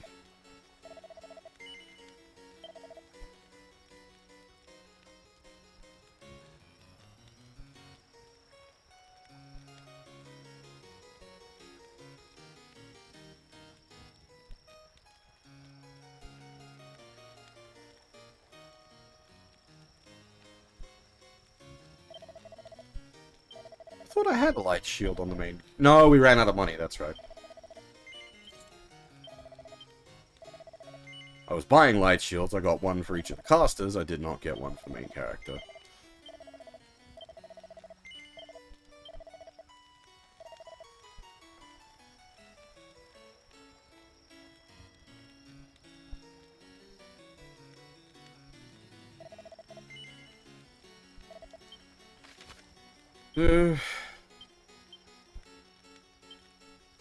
Is there another... I guess that maybe that town down there might have had gear. I don't remember. Anyway, let's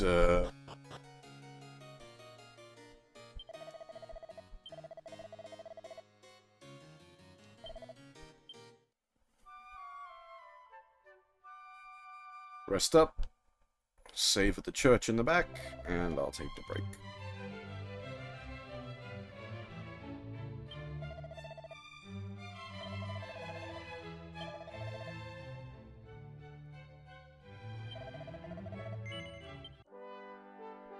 I've left you with the world map music a bunch of times, so I'll leave you with the town music this time. Something a bit different.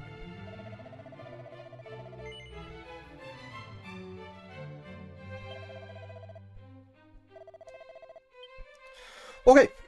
Yeah, once again, need to, as I said, be vigilant about taking my breaks. You guys know the drill by this point. I'll be back in a little bit. I should stop saying, like, don't go anywhere, because, like, really, at this point, take a break. Also, you know, get up, stretch yourselves out a bit.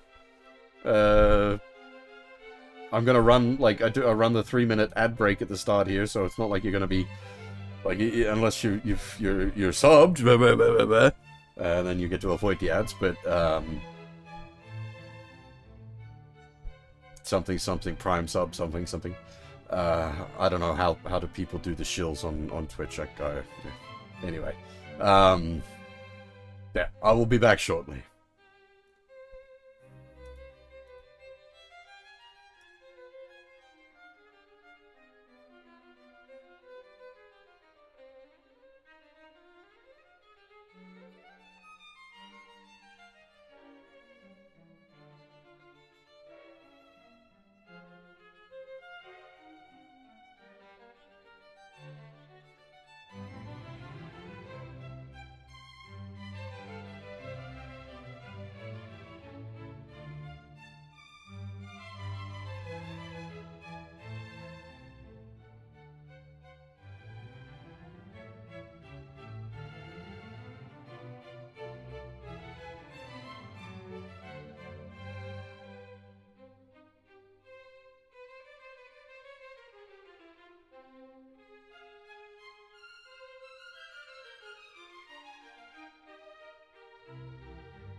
Alrighty.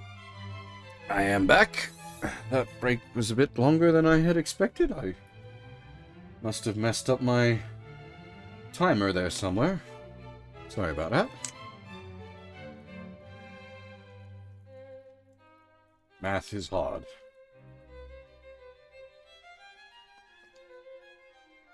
Ugh.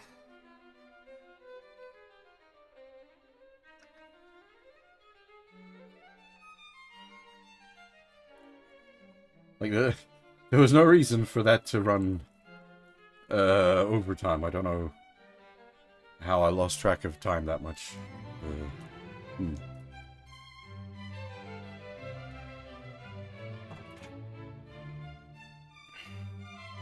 Literally all I was doing was walking around my apartment in circles, basically.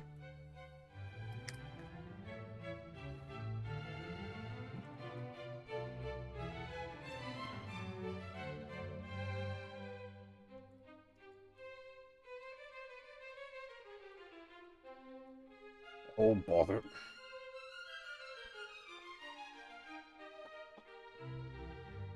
Sorry. Just spilled something. God damn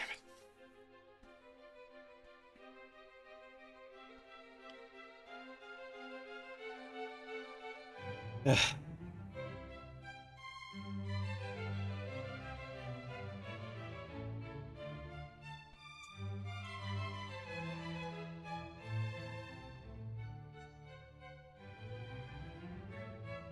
No worries, I'll take it easy. I'm probably gonna go for another a couple hours. Finish it around the 6-ish hour mark again, like before. What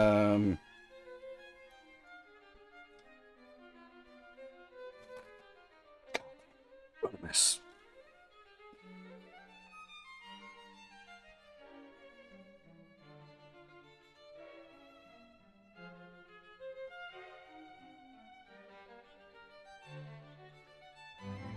Bother.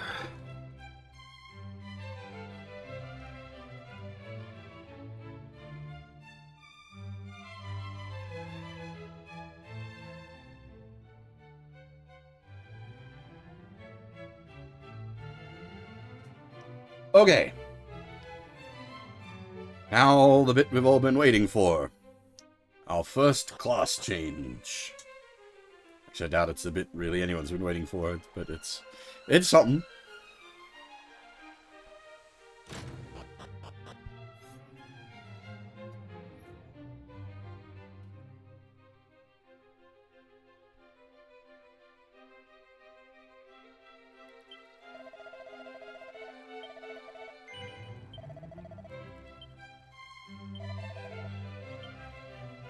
So now we can choose Sage. Which, without the Book of Ascension, you cannot.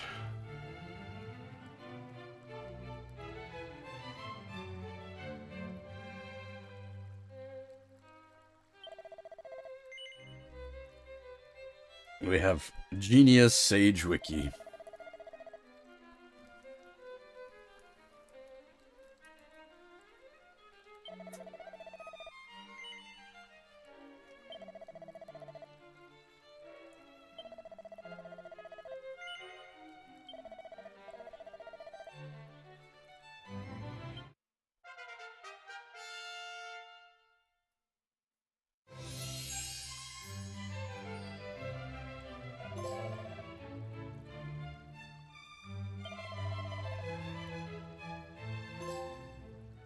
Yeah, okay, fair enough.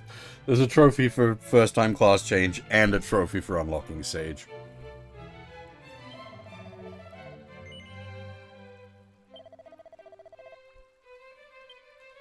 So the only other consideration for a class change would be Fab to Thief for a while, and then back to basically a double reset just for some extra stats.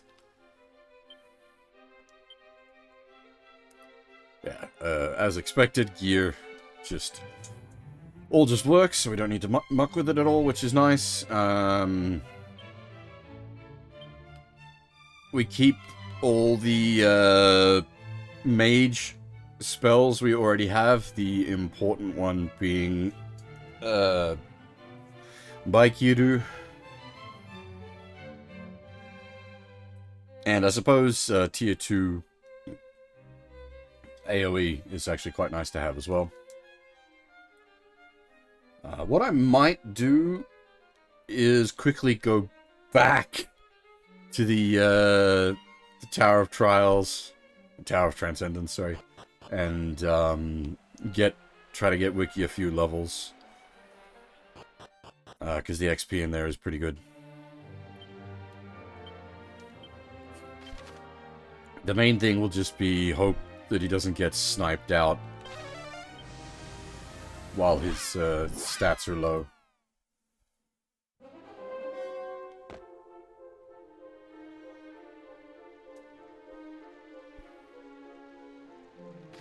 I'm going the wrong way.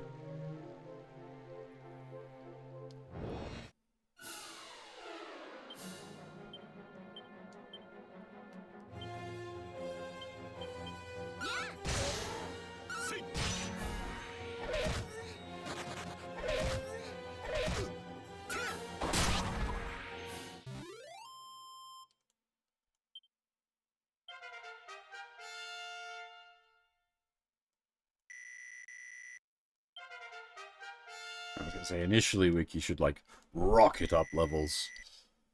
Even the most simplest fights will give us things.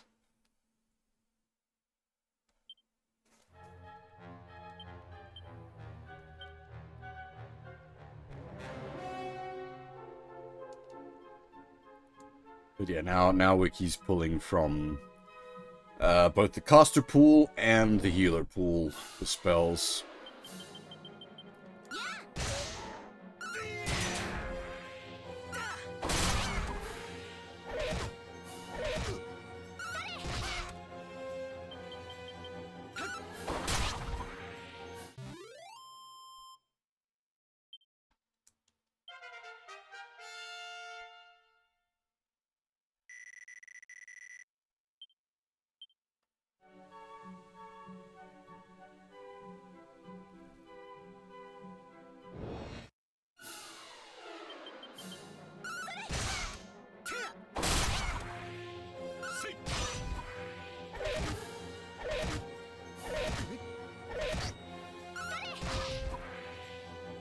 Now, thankfully, leveling up is a free full heal, so as long as Wiki doesn't get dead, full heal after every fight, basically.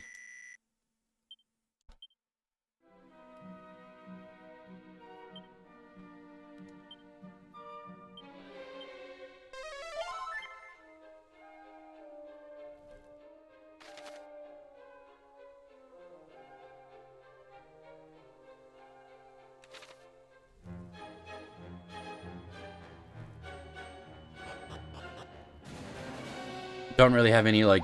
Oh, bother, I did not mean to do that. I was gonna say, don't really have any destination in mind, just gonna... Well, actually, I'm curious, what happens if you drop off the other side of that rope? Alright, so this is, XP-wise, this is what we want to see, is the serpents. But it's also the most dangerous.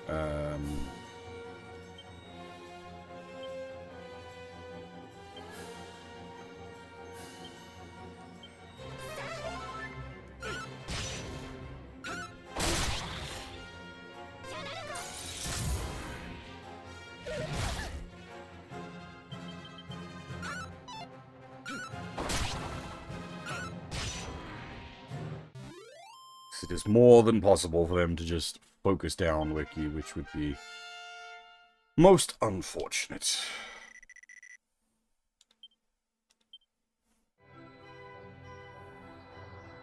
So where does this drop us? Ah, okay, it's all hooked up to the same spot for that one.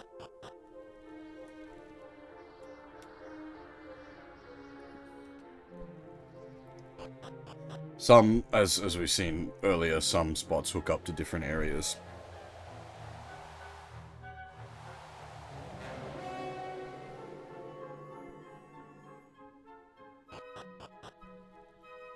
I don't think the encounter table changes the higher you get up. Because, well, I think on the top floors we did see triple, like, Eastern Dragon packs, so it might change up. And that would be the best pack to get. The most dangerous, but also the best, like, XP-wise.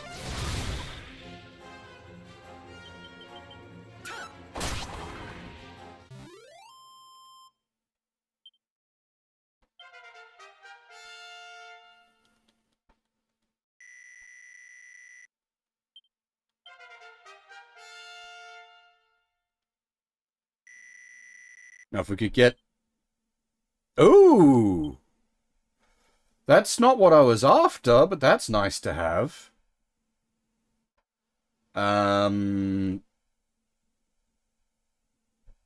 What's... Where are we? That's, Well, no, actually, that's not. What? Huh? Oh, hey! RNG seed!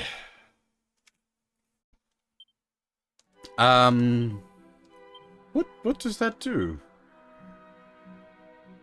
Sometimes resurrects a fallen ally. Can resurrect a fallen ally. Interesting. They've added like a between. So this is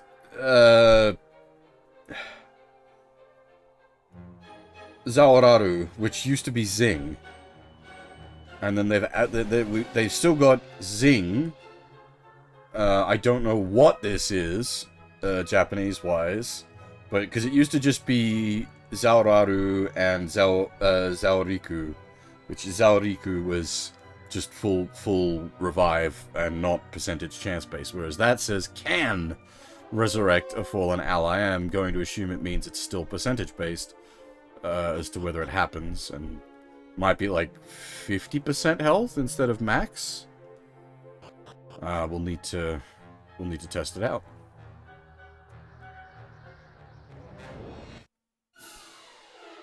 Metaru!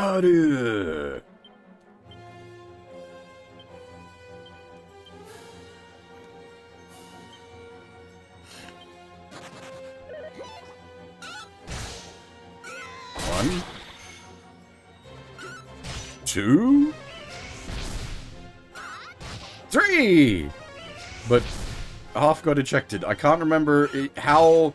Is this... Well, sorry, can't remember. I do remember what happens. I'm wondering if they kept how harsh the eject spell was. That actually works out, because that then piles... Because with one less party member means more XP. That means rapid XP growth for Wiki.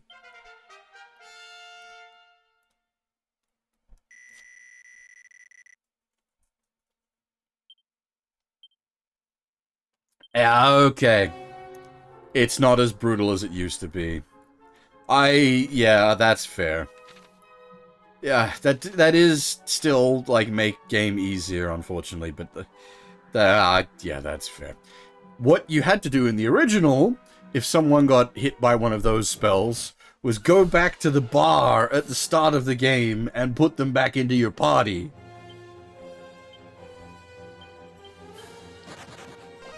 Absolutely brutal.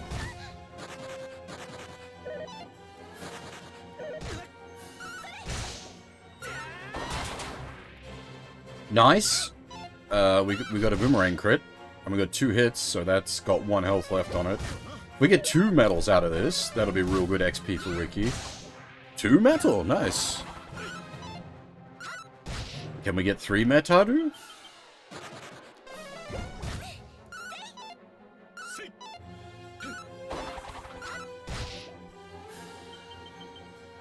Yeah, 2 metal though. That not bad, not bad, not bad.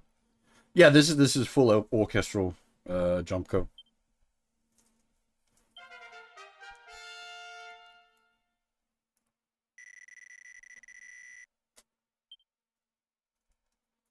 That's next tier of lightning magic.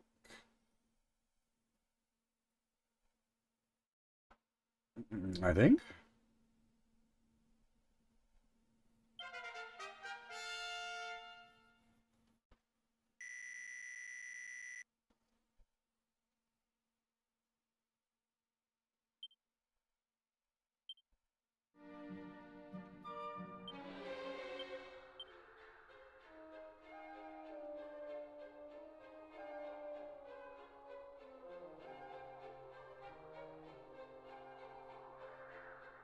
Ah, okay, yes. So that's the upgraded single target variant.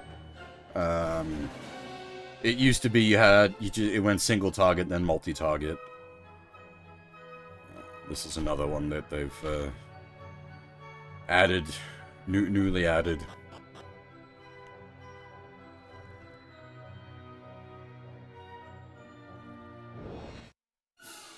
Hey, that's the exact pack we're looking for. Triple Dragons.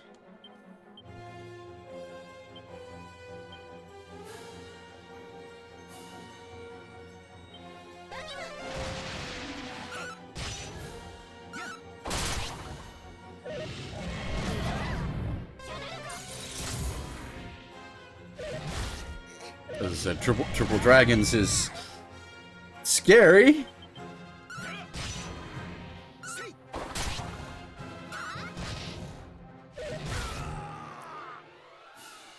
If we can clear this with 2 party members down, this actually works out well in our favor.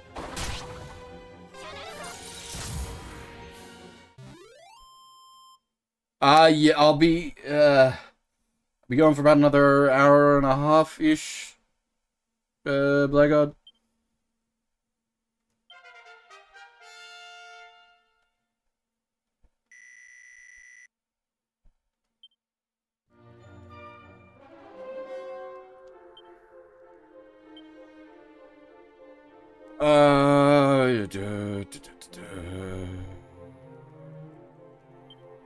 Hang on, I can use this to then do the test.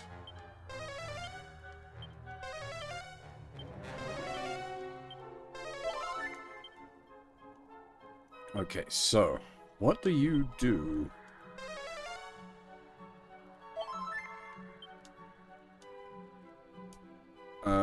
Yes, okay, I think my guess is right, it's maybe 50% chance to revive with half HP, or might be like 75% chance to revive with half HP, but, it's a weird one. That didn't exist before.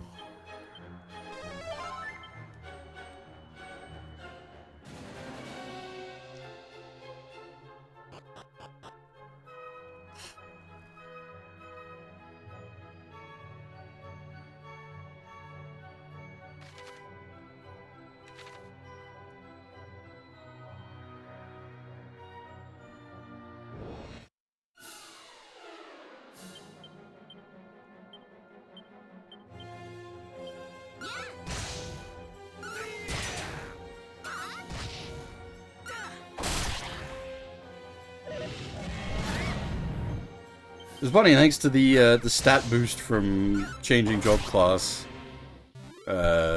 Wiki's actually doing more than 1 damage with melee now, despite still being a caster class.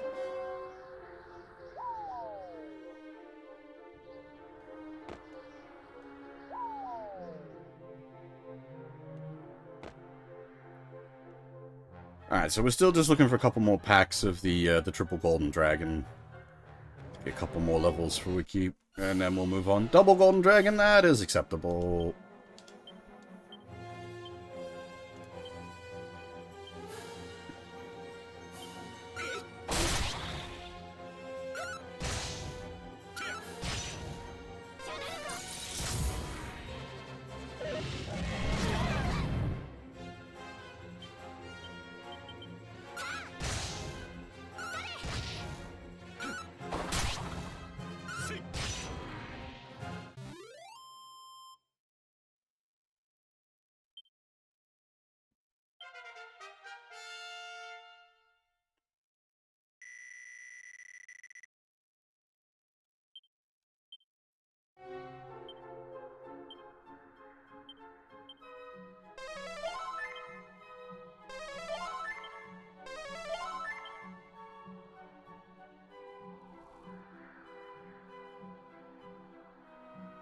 We just kind of run around in circles, right? I suppose if we actually use the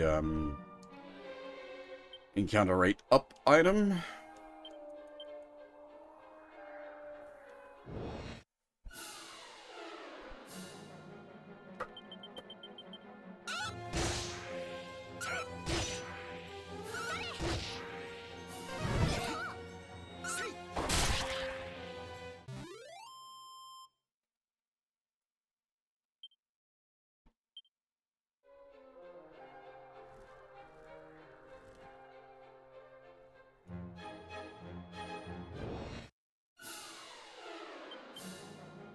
One golden dragon. Alright. Take what we can get.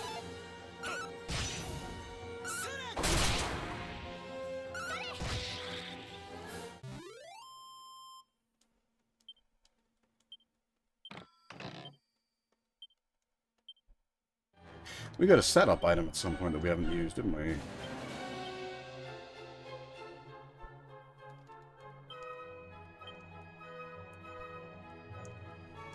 It's RNG seed at that. 2?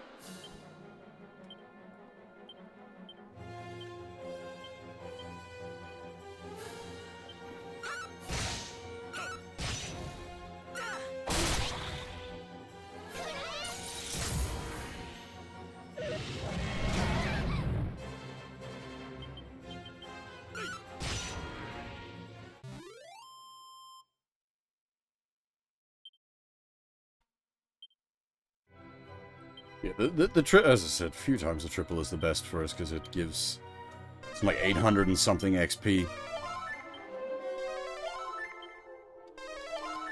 Triple dragon is basically equivalent to killing a metal slime. That would be the other acceptable thing, would be a big pack of metal slimes. If we could actually, like, get kills off of them.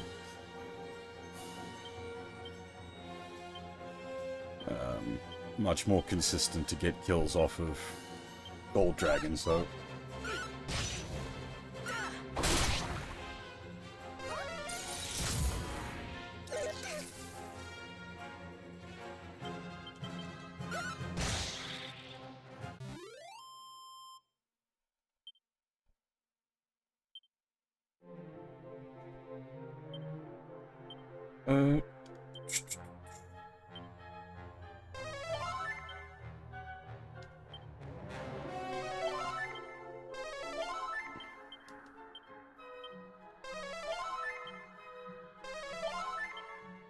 As I said a few times during this tower climb, I do appreciate that the fights here are actually somewhat dangerous.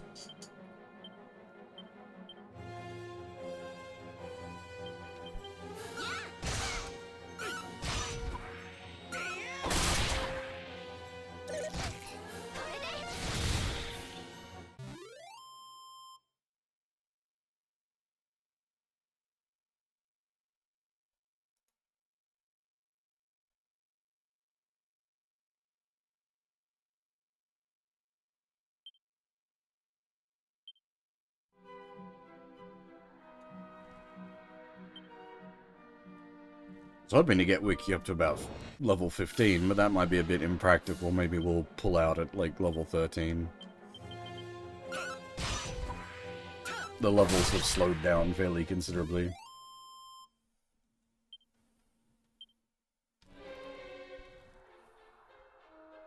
That said, the extra cash from this grind is also appreciated, because we weren't doing so well on the cash front.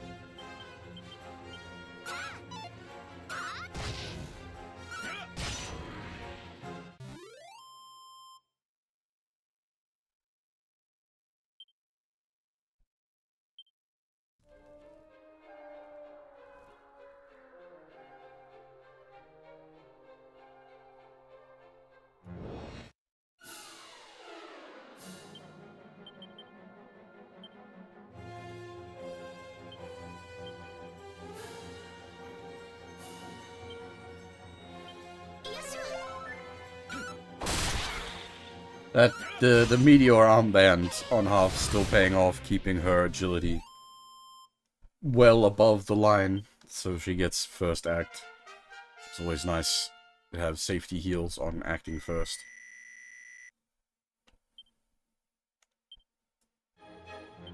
Alright. We will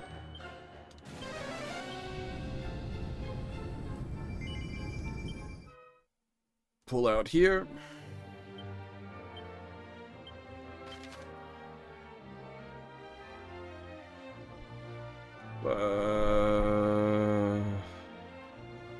Did Wayfarers have a shop? I don't think it did.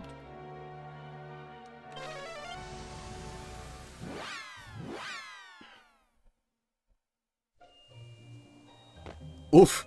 The texture load in.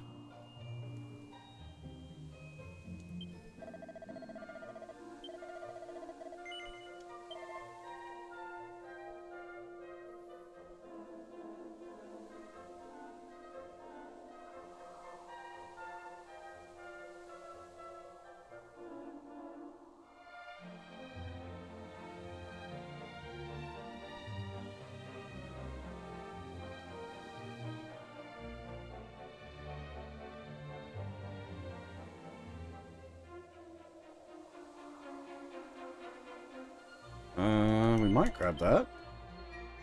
What else was available?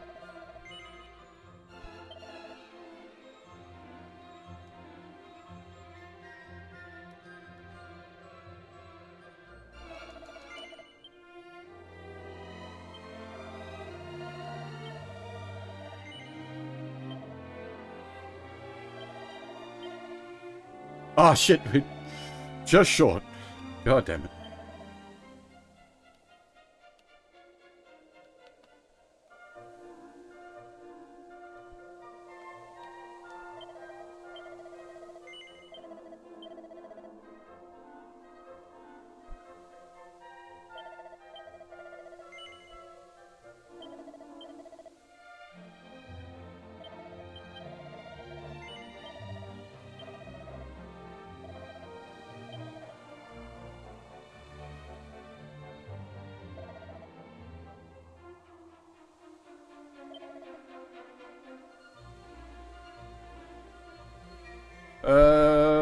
No. You want the Scholar Cap equipped. Interesting. What's going on there?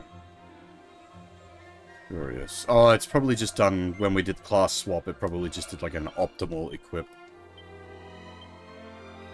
Which, technically, the Silver Tiara does have 10 more defense, but the Scholar Cap has 20 more wisdom.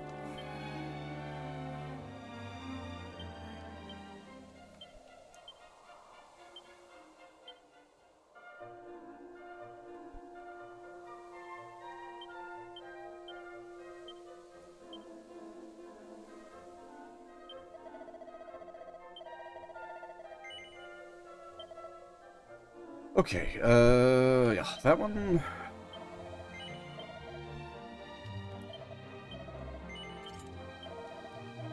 Not that, like, the sub effect of it being preventing silence is of any use to the monk, but it is just more defense.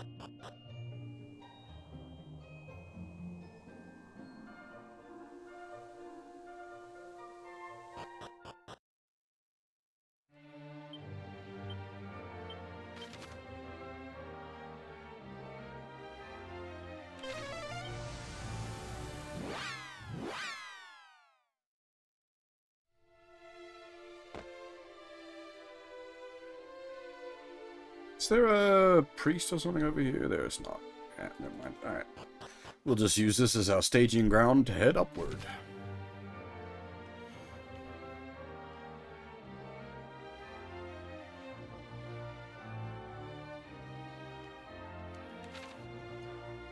Alright, so last time we were out this way, the fights are getting kind of spicy, so we'll see how we're doing now. Oh, yeah, okay. That's a spicy meatball. Maybe we should have been grinding out here instead. God damn. Triple serpent plus some extra ads.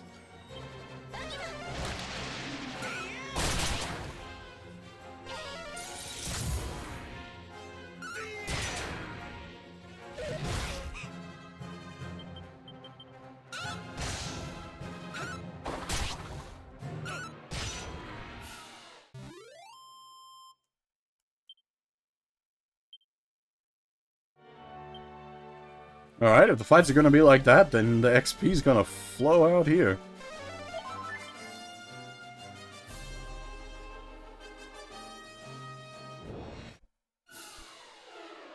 And again?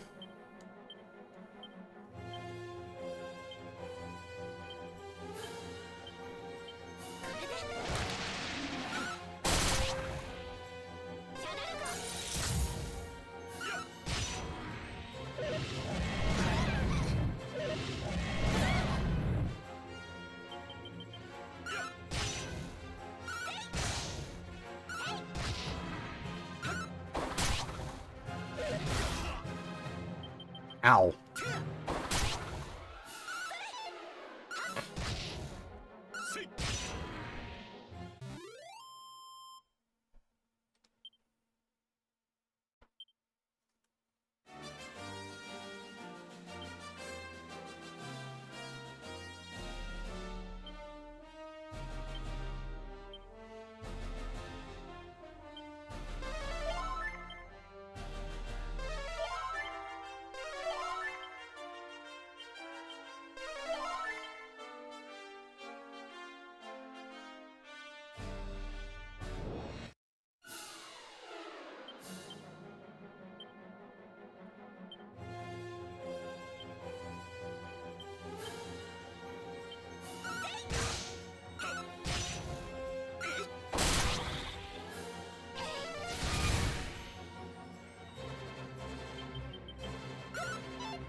Oh.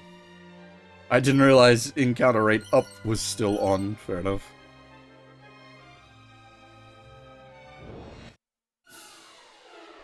Hey, we've not encountered the imp-type enemies yet.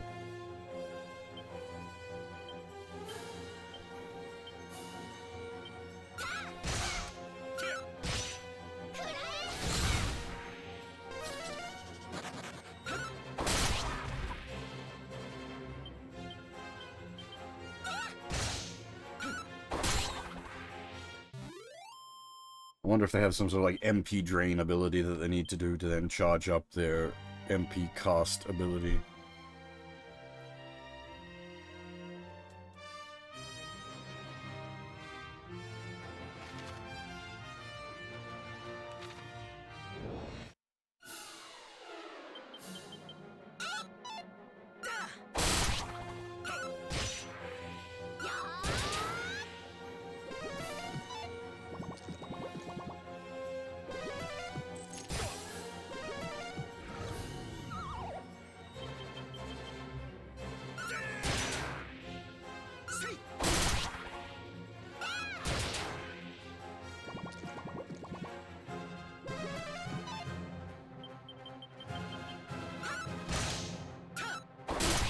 Hey, Abab.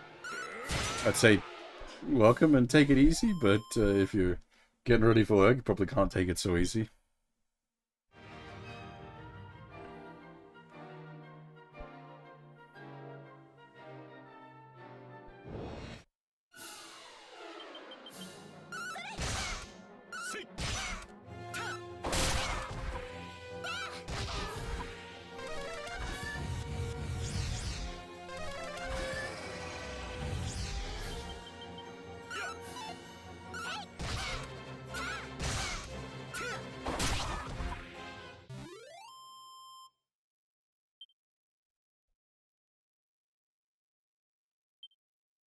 Nice.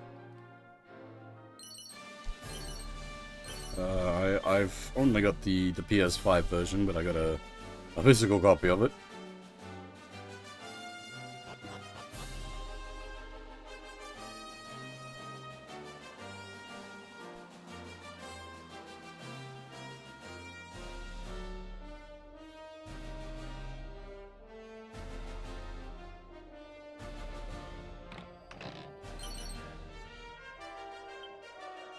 Staff of Sentencing.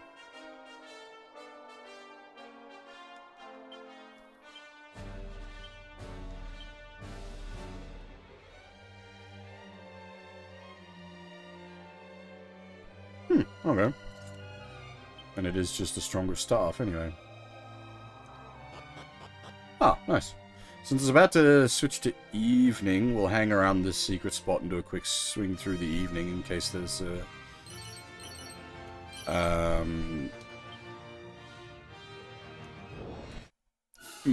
friendly monster to be found here.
Ah, yep, that's what they do.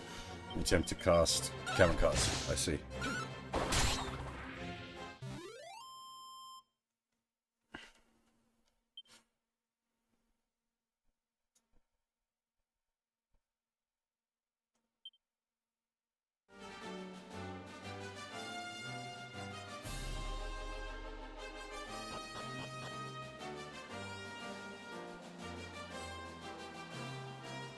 I doubt there's anything hidden here in the evening, but since it was already so close to switching to evening, I thought I'd just take the opportunity to check. It doesn't seem like there's anything.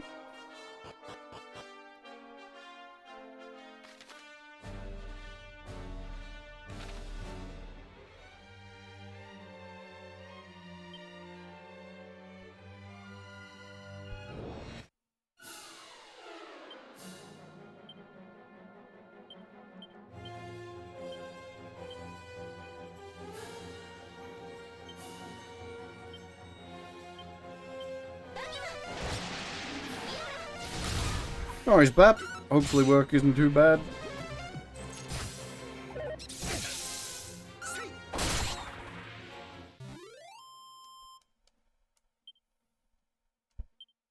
See ya.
That could have gone a lot worse.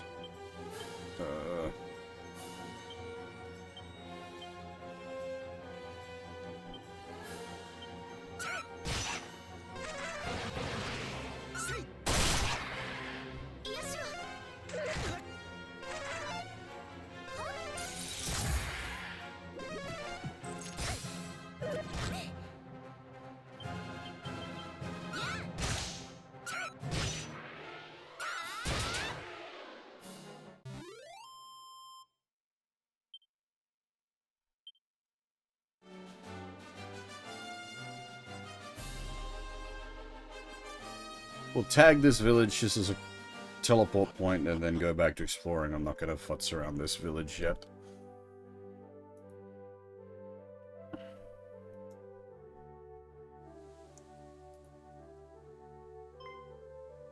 Or am I? Oh, Pokapamatsu dono!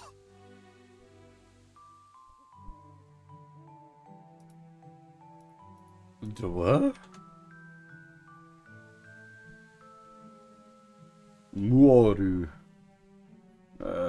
Is what the Japanese for this is. I guess Muoru. Yeah, fairly close. ずっと待っておったぞ。みんなお主のことを心配して。およ？どうしたんですか？ポカパマズ殿が帰ってきたと思ったのだが、わしの人違いだったようじゃ。確かに少しポカパマズさんに似ていますね。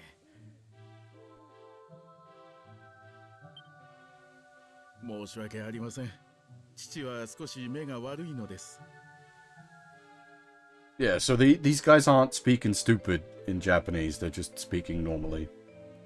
As is always the case. 失礼したの、旅の方。どうかこの村でゆっくりしていってくだされ。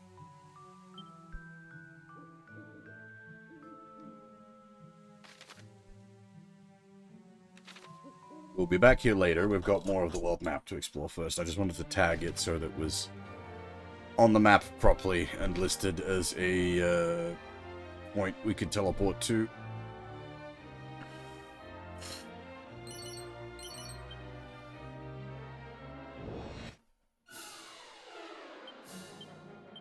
I forgot to heal again. Crap.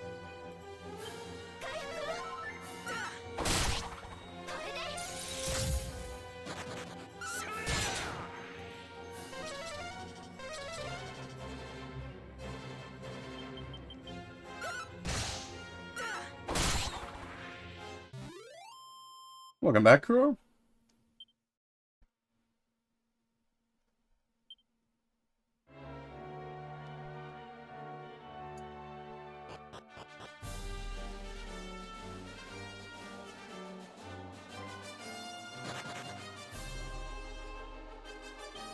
Alright. Nighttime, there is an ape to be got from this secret point. We will need to... That's something I'll probably just do off stream. I'll just have to come back. I gotta come back with the... Oh, actually, I should take a better look around to see if there's treasures. I just need to come back with the monster tamer in the party to grab that guy.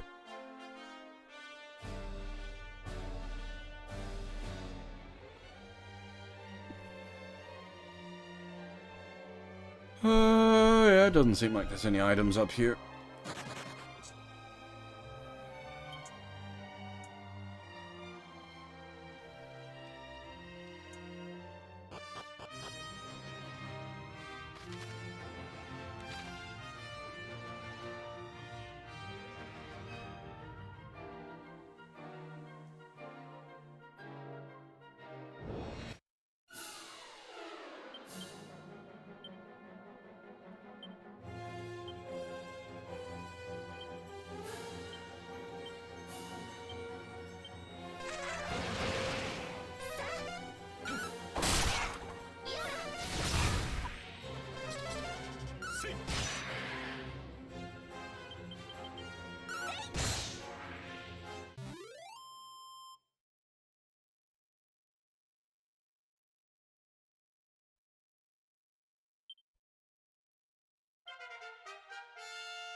Yeah, Nova, that's, well, because when I was in the hospital, I ended up on, like, regular human sleeping pattern because, you know, hospital operating on regimented hours, and it's just kind of stuck. I don't know, I haven't really, like, tried to force it back yet.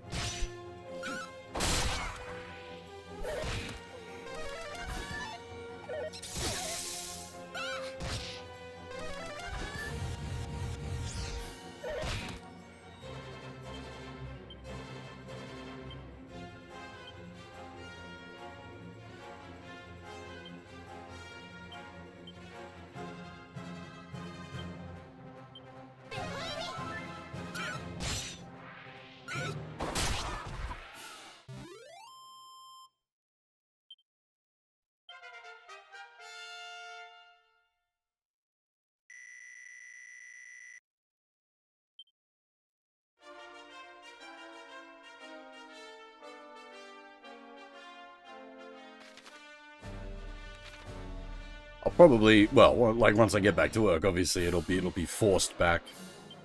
But I'll probably just try to operate on this sort of schedule for a bit while I'm still recovering.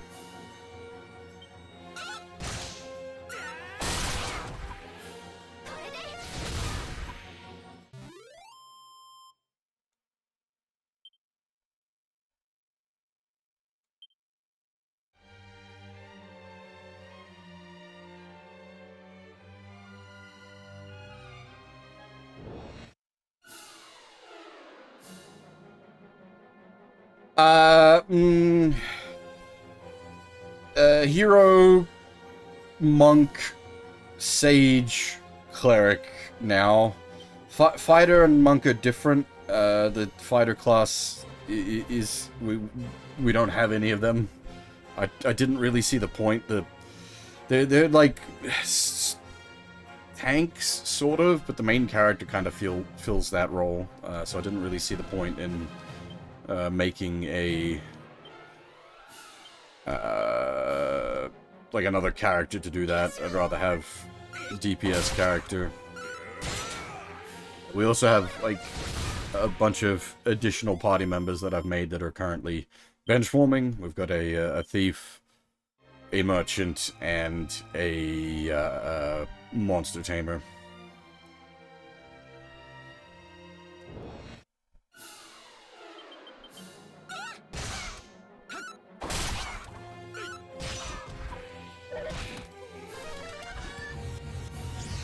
Basically, we've got like the hero is a sort of every man. It's sort of a tank, a DPS, a healer, and an offensive caster as well.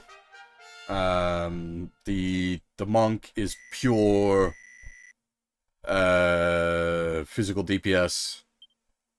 We had the mage, which is now a sage. The mage was a sort of offensive magic. Now it's sage. They've got offensive and healing magic. And the cleric is healing magic and the, like, offensive magics that the cleric has access to as well.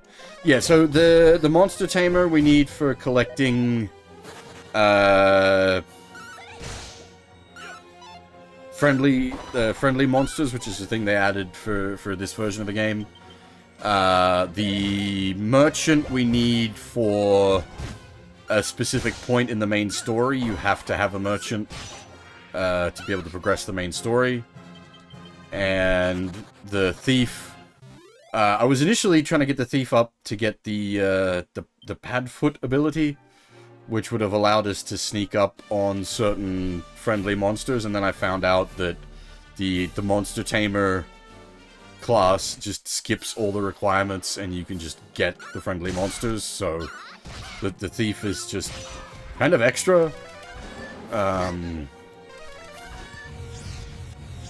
It's sort of a toss-up between thief and monk for that, like, DPS position. The monk sort of fills the position as a more raw DPS, whereas the thief adds some, like, I wish I could get the thief into party somehow, because they add a lot of useful utility. The steal and the, like, treasure sniffing and the encounter rate down. Like, the thief has really good utility, but it's just not enough to offset that their, like, combat capabilities just aren't quite up to snuff.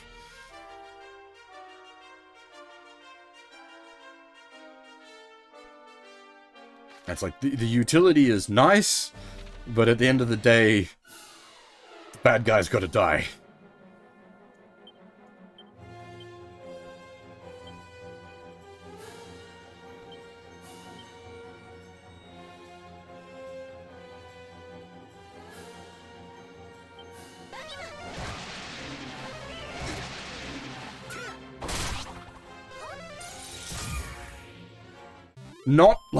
Not having the thief, it sucks. Especially, like, the passive steal, because it's not an active steal for this game, it's a passive steal at the end of every fight. It has a potential to, like, steal an item, from whichever enemy pool was in the fight. And that's really good. Like, it's, like, the thief offers so much nice utility, but it just... The monk offers raw, I beat your face in.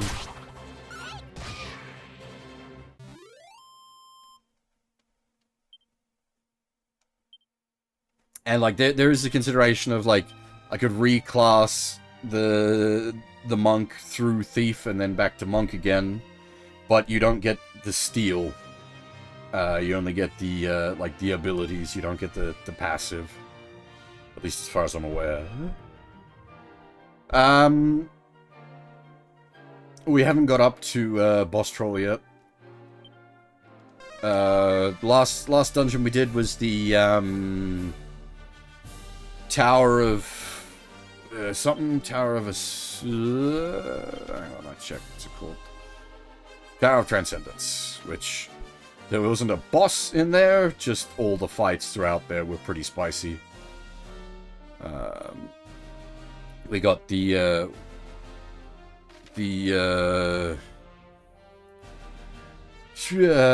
Satori book, which allowed us to make the Sage.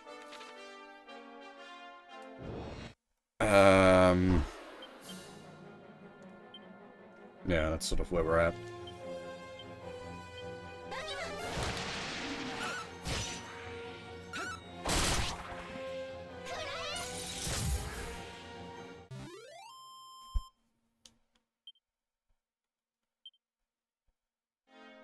I've been playing in sort of 6-hour blocks, I guess, would be the best way to put it, on stream.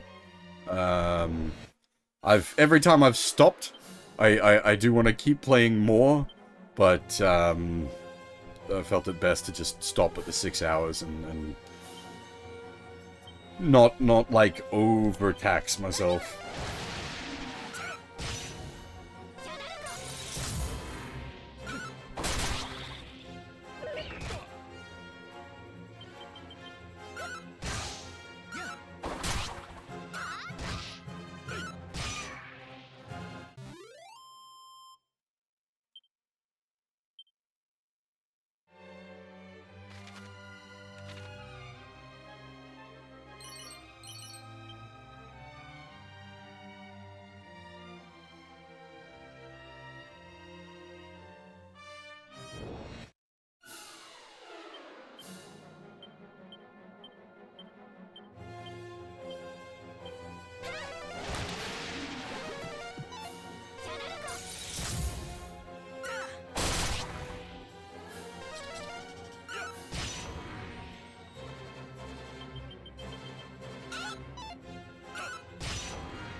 I'll be right back. I just need to step out for a second, sorry.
Oh, sorry about that.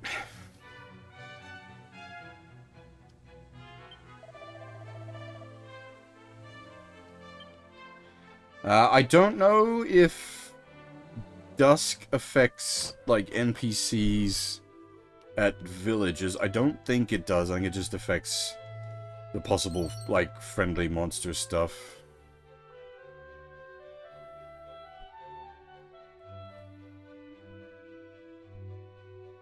I think dusk still works like daytime for NPCs.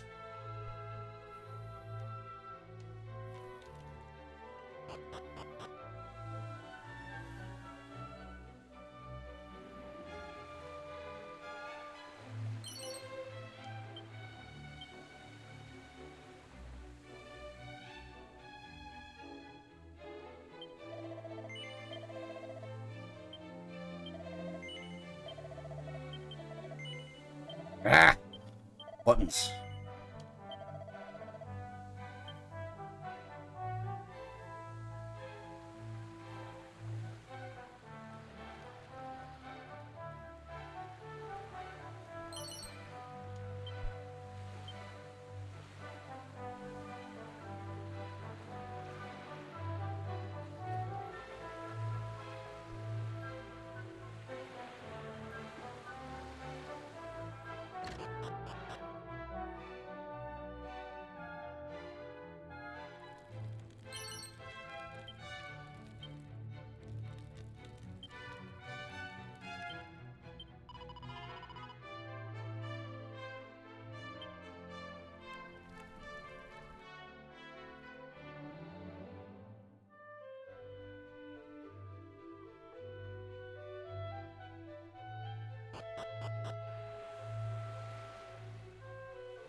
Nice. I'm gonna assume that was a...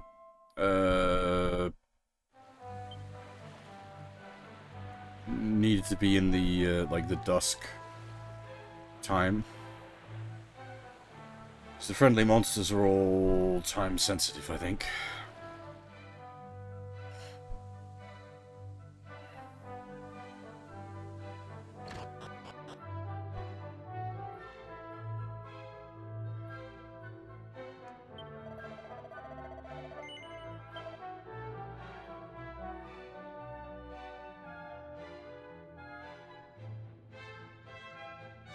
Ice shield is new.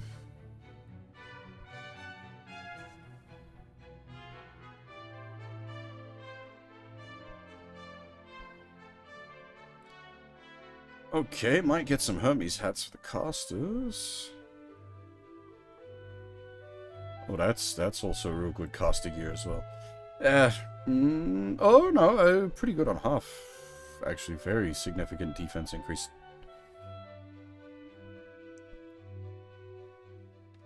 Okay.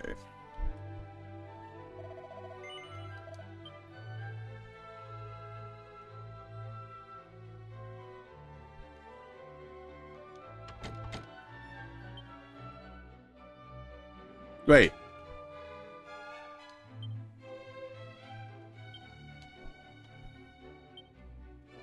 That's the hero's hat. That's Roto's helm. Well, it won't be known as that yet. It's not the hero's hat yet.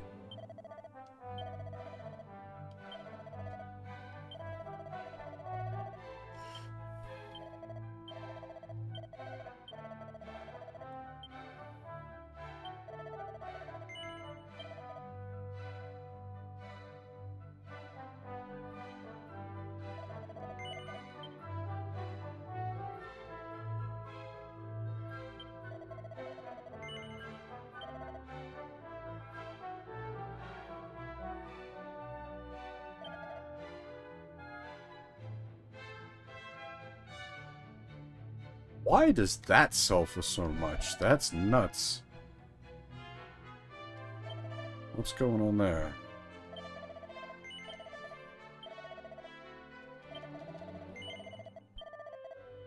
Why did we pick up a fur vest somewhere? Why do we have a spare fur vest?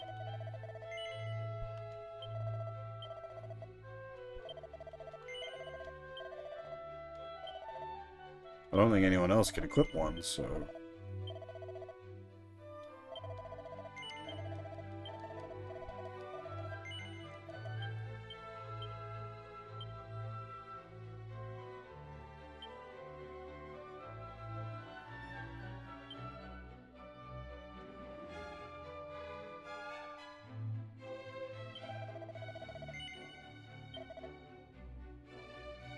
Well, like, the fur vest is a good bit of armor. It has solid amount of defense on it and reduced damage from fire and ice attacks. Like, it's very nice. But we don't need a second one. No one else can equip it. I'm suspect on the rune staff. Why does that sell for so much? Maybe I should not sell it. Does it have, like, extra stats on it or something? Nope. Suspicious.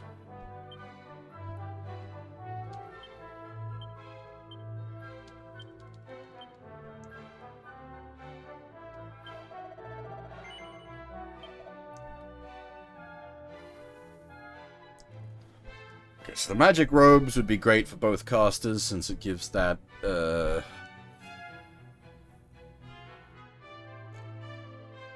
reduces damage from enemy magic, which is nice, and on the case of half, it would also be a significant defense increase. 8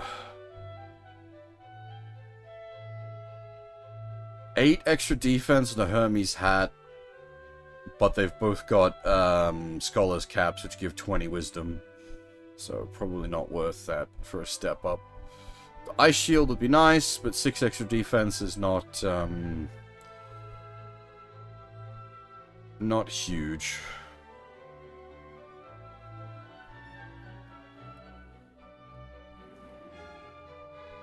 Yeah, I think we just hold off for the moment and get a set of magic robes when we can.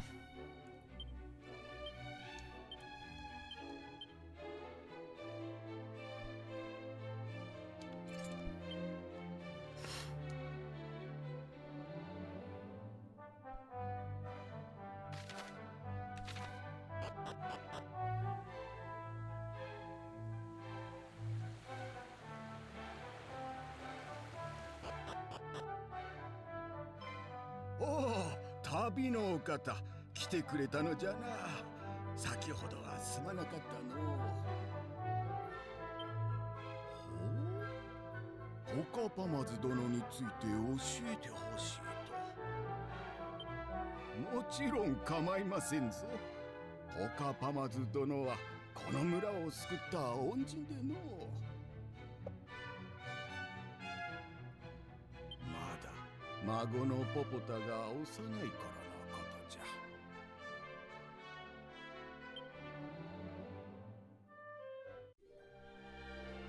ねえねえおじいちゃん、表に変な兜をかぶったおじさんが倒れてるよ。そりゃいかん。父さんを呼んでおいで。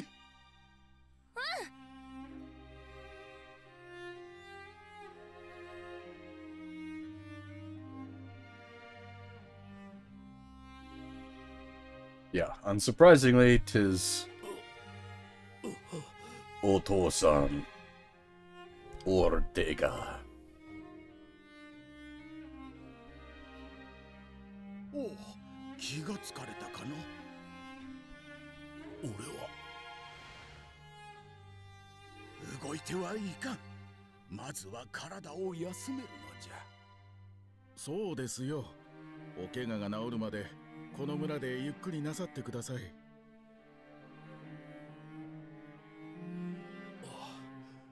ありがと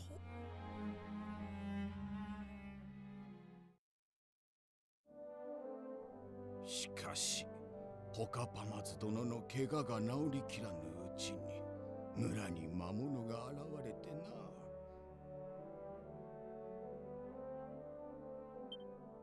ポカパマズ殿は怪我を押して魔物と戦い村を守ってくれたのじゃ。我々がポカパマズ殿を恩人と呼んでいるのはそういうわけがあるのじゃ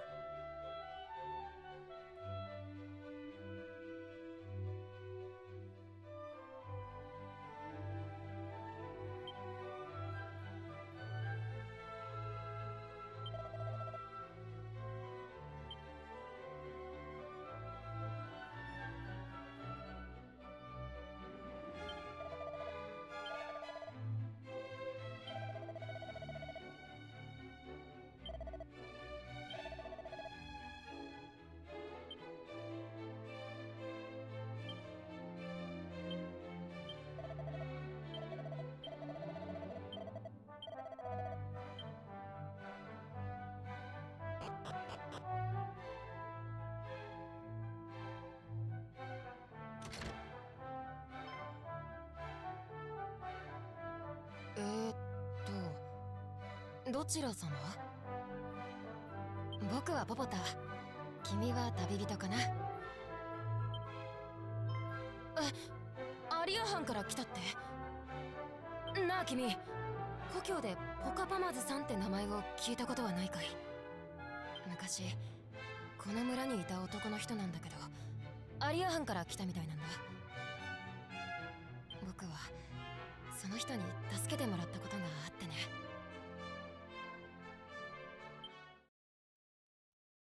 Or flashback.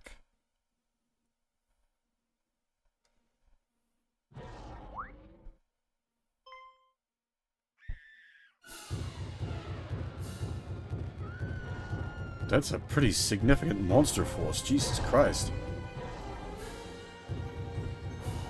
子供たちの避難を急ぐんだ。怖いよ。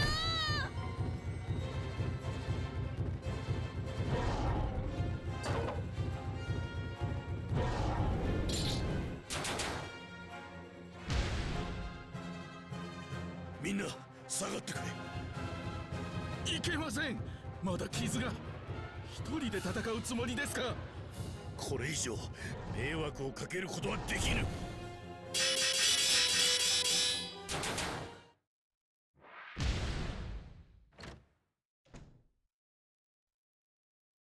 怪我は大丈夫ですか、ポカパマズさん？やるじゃねえかあんた。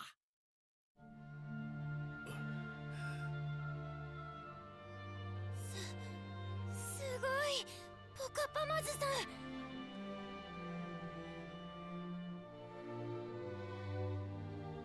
すまない。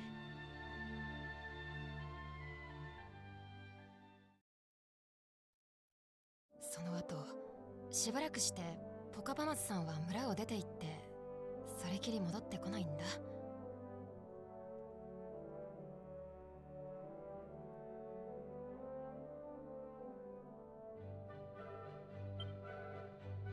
残された兜を直してずっと待っているんだけどね。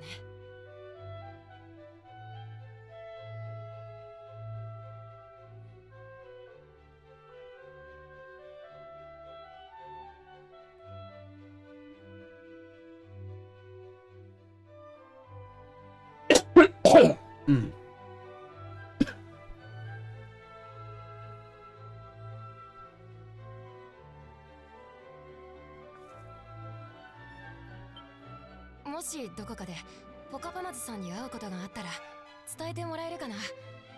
村のみんなが会いたがってるって。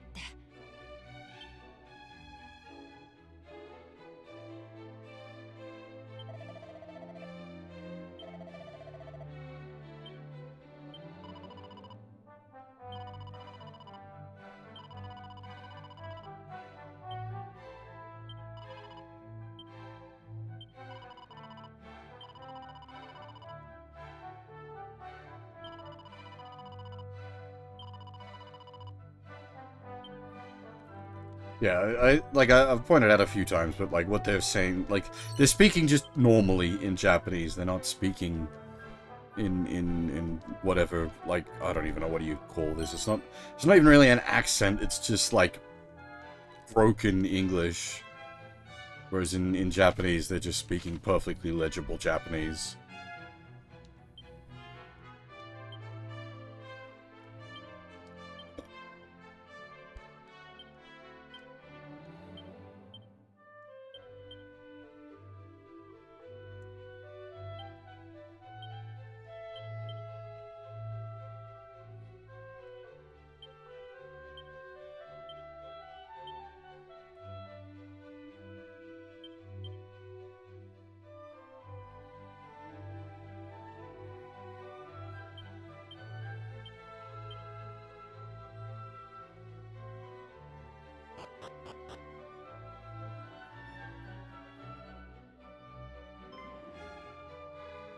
すみません、先ほどのポポタとのお話、私にも聞こえてしまいました。あなたがアリア藩から来られた方だったとは。実はこの兜の持ち主ポカパマズさんもアリア藩から来られたと聞いております。そこでお願いがあるのですが、この兜をポカパマズさんに返していただけないでしょうか。本当ですか。ありがとうございます。ポカパマズさんはアリア藩に奥さんと子供を残してきたとおっしゃってました。I suppose we can't guarantee that it'll get back to him, but we can certainly guarantee that it'll get back to his bloodline. お子さんはちょうどあなたと同じくらいの年頃だとか。ポカパマズさんを見つける手がかりになると思うので覚えていてください。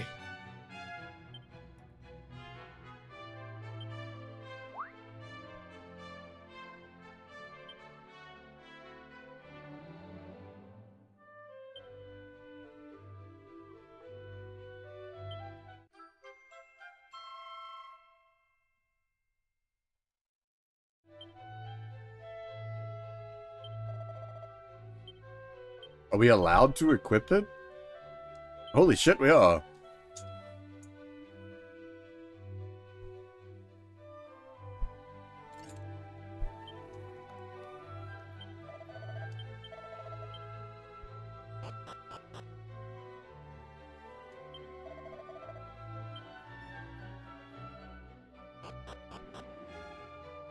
It is the classic Roto's helm.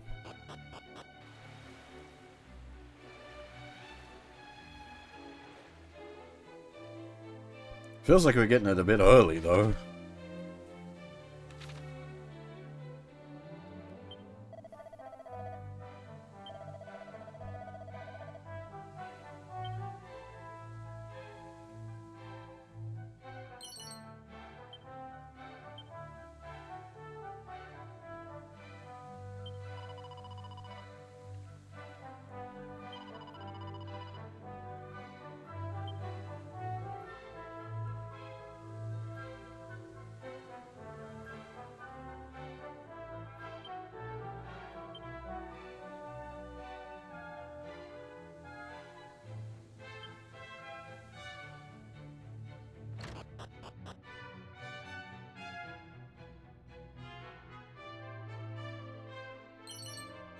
Huh.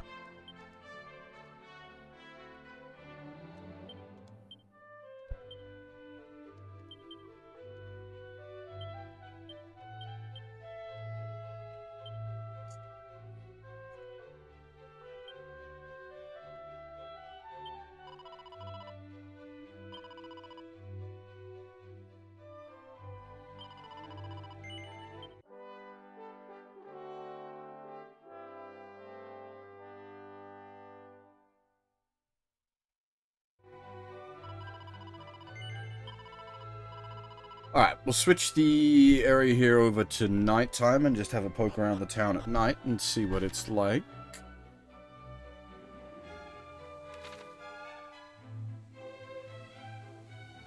Oh, hang on. I just noticed an item.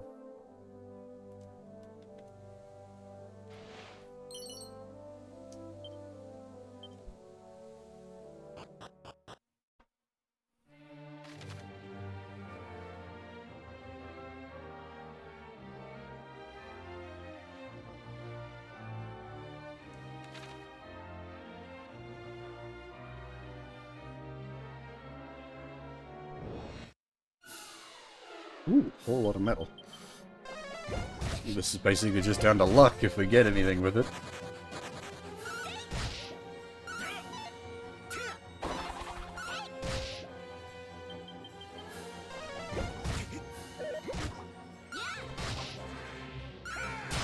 Nice, 2.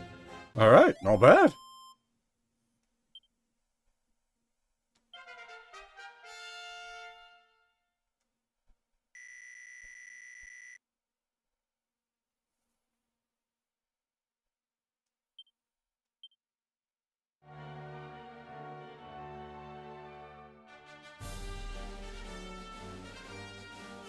I suppose we don't even need to walk around in circles, we could just wait, because the time advances based on clock rather than step counter now.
There's some nighttime changes, but not much.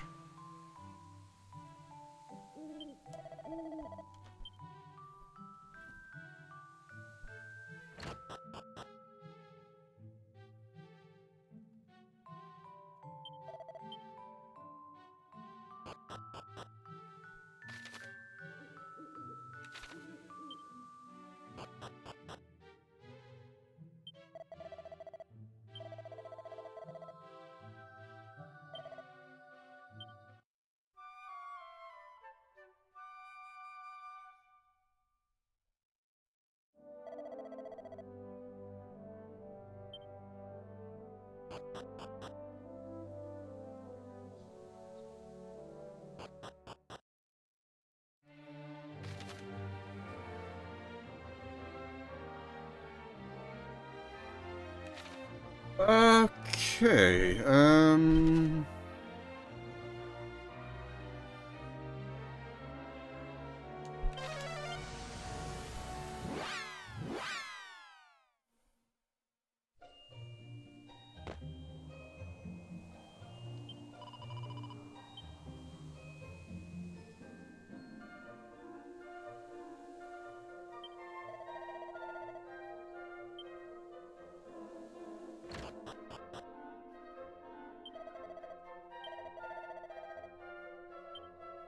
I'm not sure where the, kidnapping is occurring.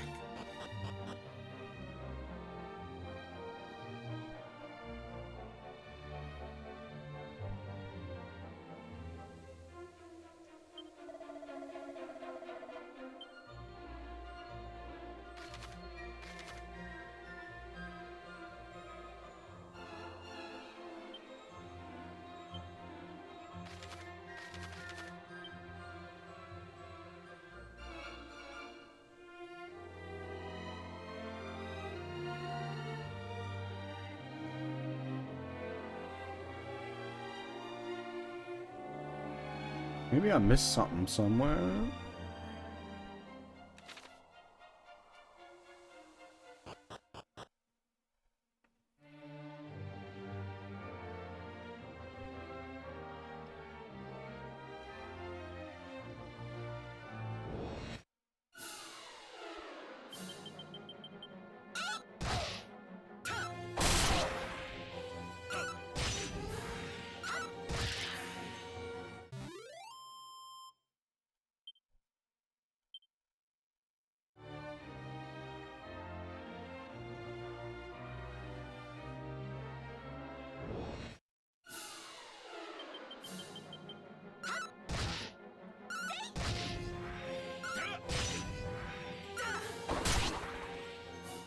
I think it was this area that I was going on like a big localization rant when we were going through here first, so it's quite possible I missed something at that point.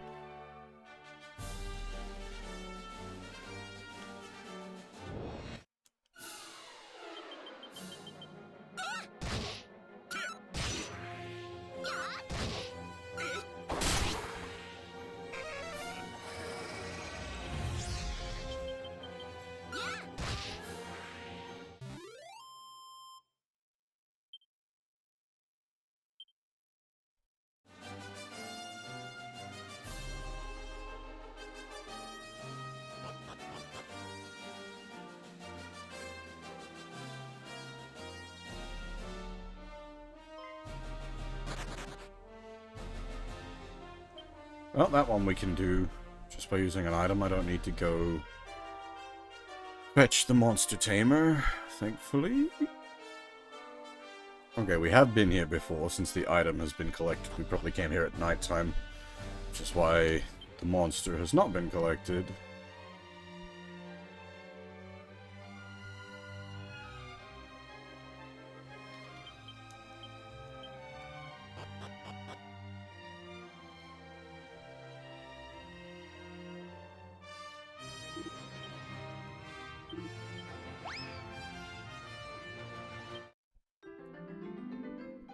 I think that's our second bird, so that should tear up the birds. Nope, never mind, it is not.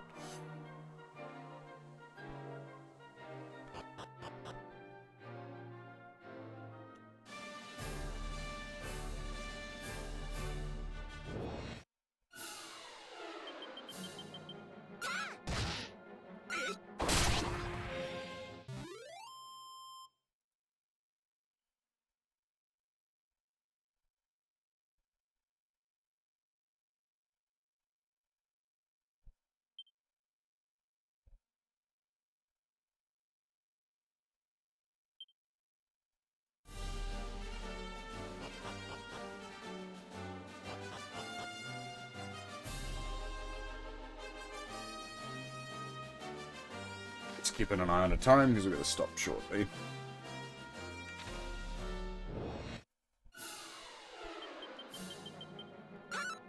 Which, given we're currently wandering around lost, is not a bad time to stop.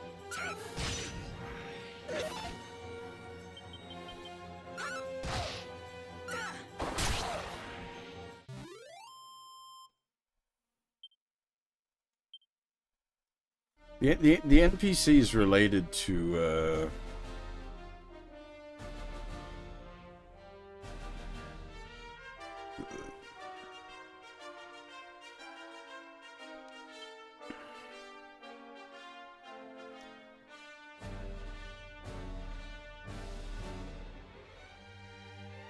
the NPCs like related to the current bit of story is probably did say like something about where the kidnappings were and I just missed it.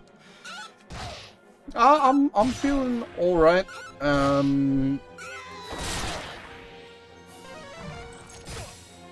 Not 100% at the moment. I was feeling better earlier today. I'm now feeling a little bit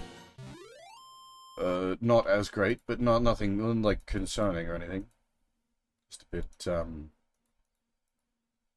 bit off.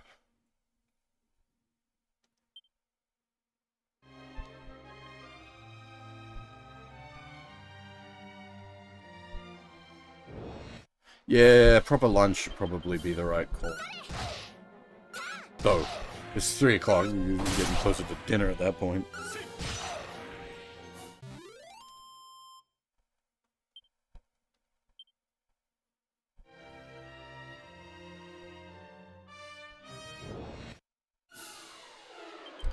I might pop some holy water, we don't... Ugh, I suppose we need the money. But I'd rather just be poking around rather than picking all kinds of fights forever.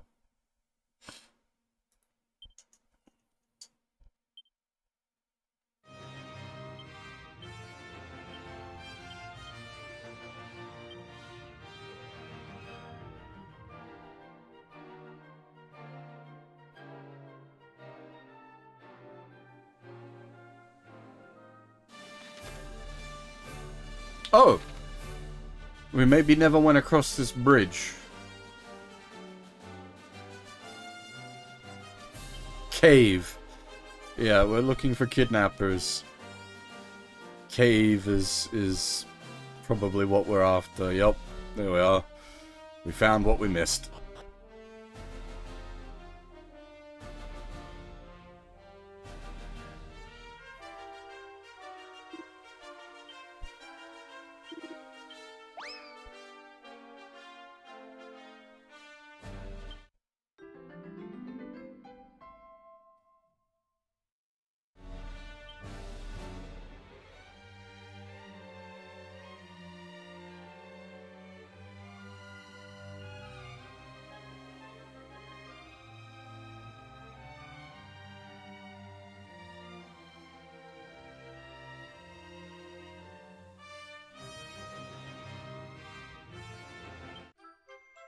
Hey, another prayer ring, nice. Brings us up to 7 prayer rings. We got too many fucking prayer rings.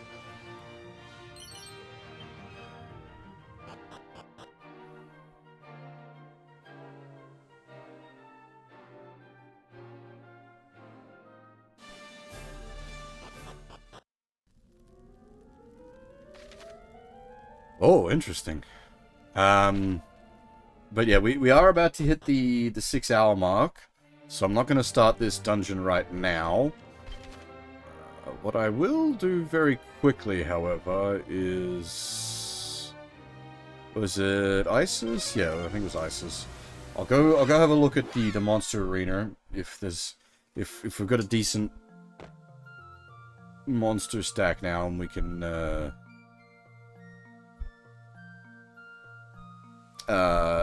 like clear the level 4 arena, that would be nice.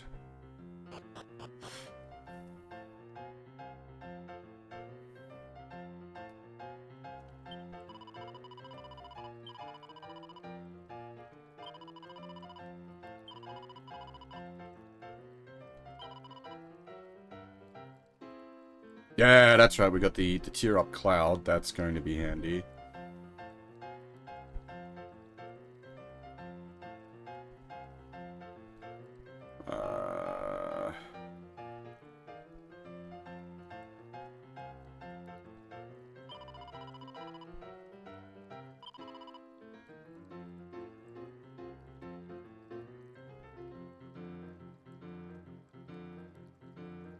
Woo! Stats on that boy, though. Slow as fuck is the... Okay, they will always be going last, but their defense and attack is monstrous.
We may need to play MP management. That might be the only sort of issue here.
Only worry that the Cloud's a little low on MP going into the final round.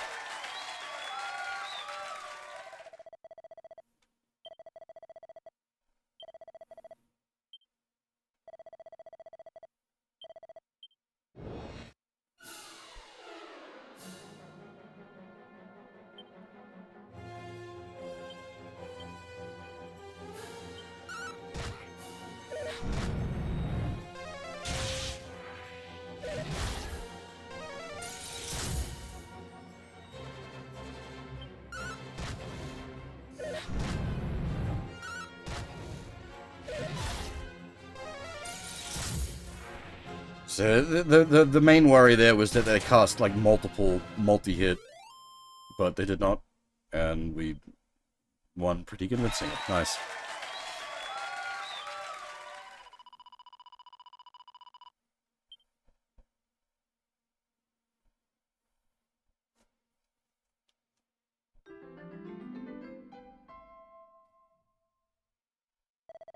That was my plan.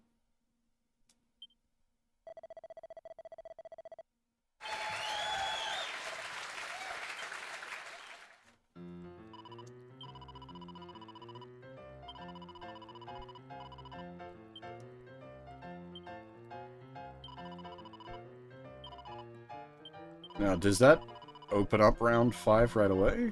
No, it doesn't. Dang. But a nice injection of cash, so we can now afford the armor that we were holding off on. You really should not be able to teleport from inside buildings. Or, yeah, this is...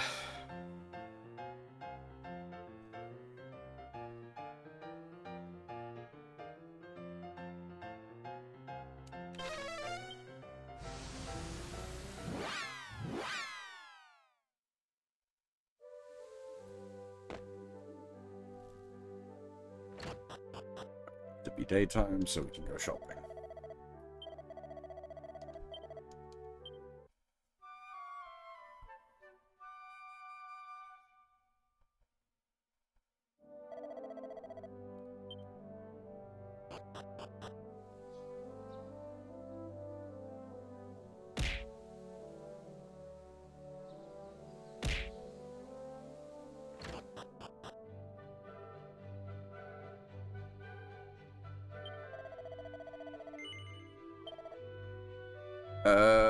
It's the magic robes that I wanted, yes.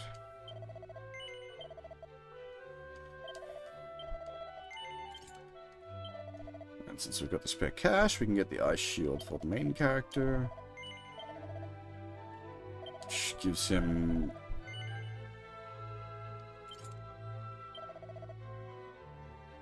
fire resistance.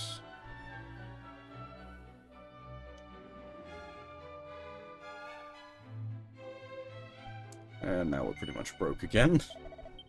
All that lovely victory money, all gone. Actually, I'll hold on to the Hermes hat, because it's on tier.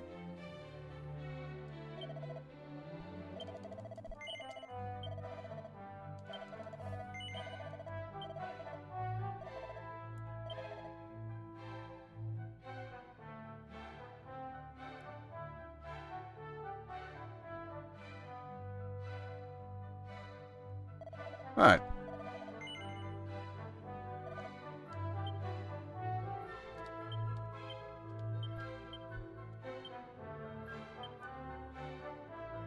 Cool. We know where we're going after being lost for a little bit, because I completely missed the bridge. That's all well and good. That's on me for not exploring well enough. We're decently geared now, which I'm happy with. We got the Sage unlocked and started leveling. Everybody else is coming along nicely as well.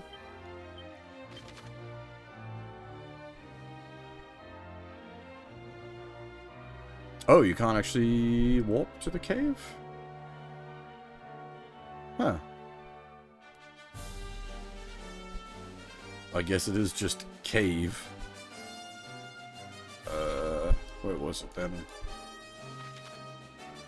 Wayfarers is down there, cave is over there. Alright, we just gotta head up from the town, so we'll use the town as the stopping point. Oh no, Kidnapper's Cave. I was just looking for cave. Wait, going to the Kidnapper's Cave doesn't help us anyway, because we need to save the game. We need to go back to the town.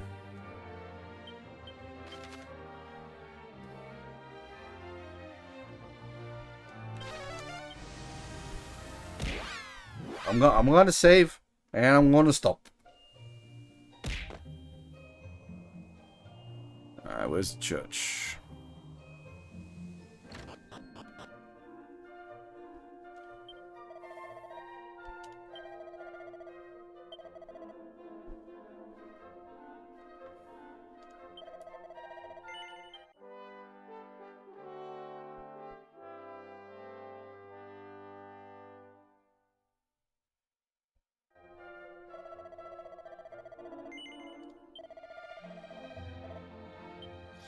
Alrighty. Yeah, that's where we're gonna pack up for today. I'll be back tomorrow. We're gonna pick up right from here and continue on. Yep. There's no other plans really there. So long as I'm feeling alright. That's, I suppose, that's the conditional I need to put on there. Is you know, as long as I don't have a bad turn health-wise, yeah, we'll be just continuing on tomorrow.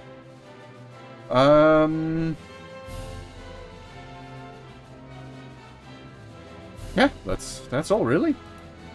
Thanks for watching, everyone, and hopefully I'll see you all next time.